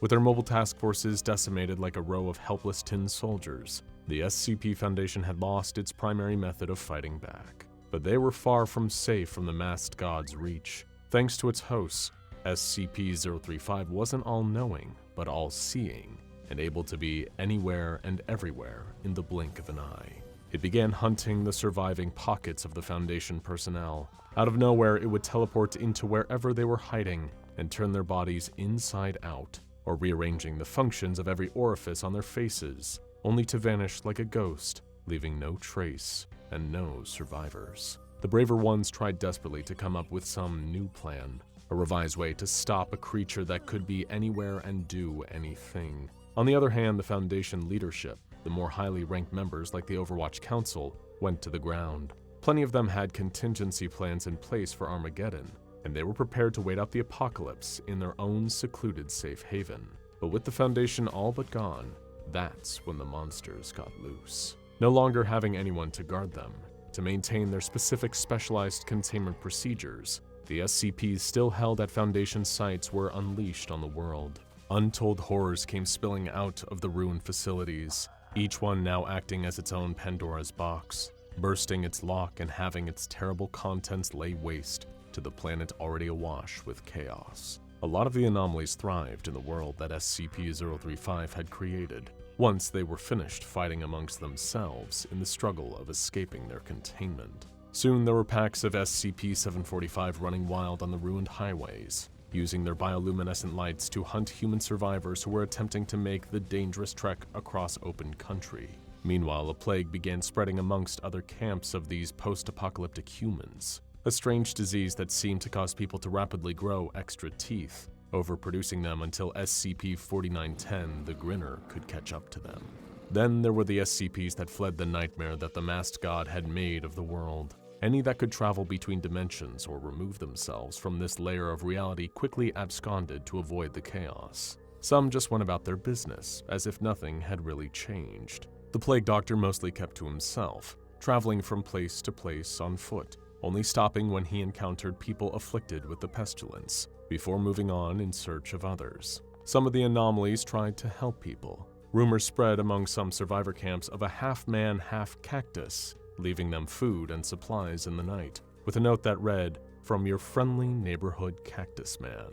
There weren't many who dared to oppose the creator of this dark new world, but some anomalies sought to challenge the rule of this combined creature. Perhaps they thought SCP-035 and SCP-343 couldn't possibly be all-powerful as the story said, that it would be easy to kill the king and assume control over his kingdom of chaos. There were plenty of other anomalies that had floated the idea, not just the other reality warpers, but those that had figured out that if they separated the mask from its host, then this world would become their hellish paradise to rule over, so long as SCP-343 didn't instantly undo all the damage. But there was one that didn't want control.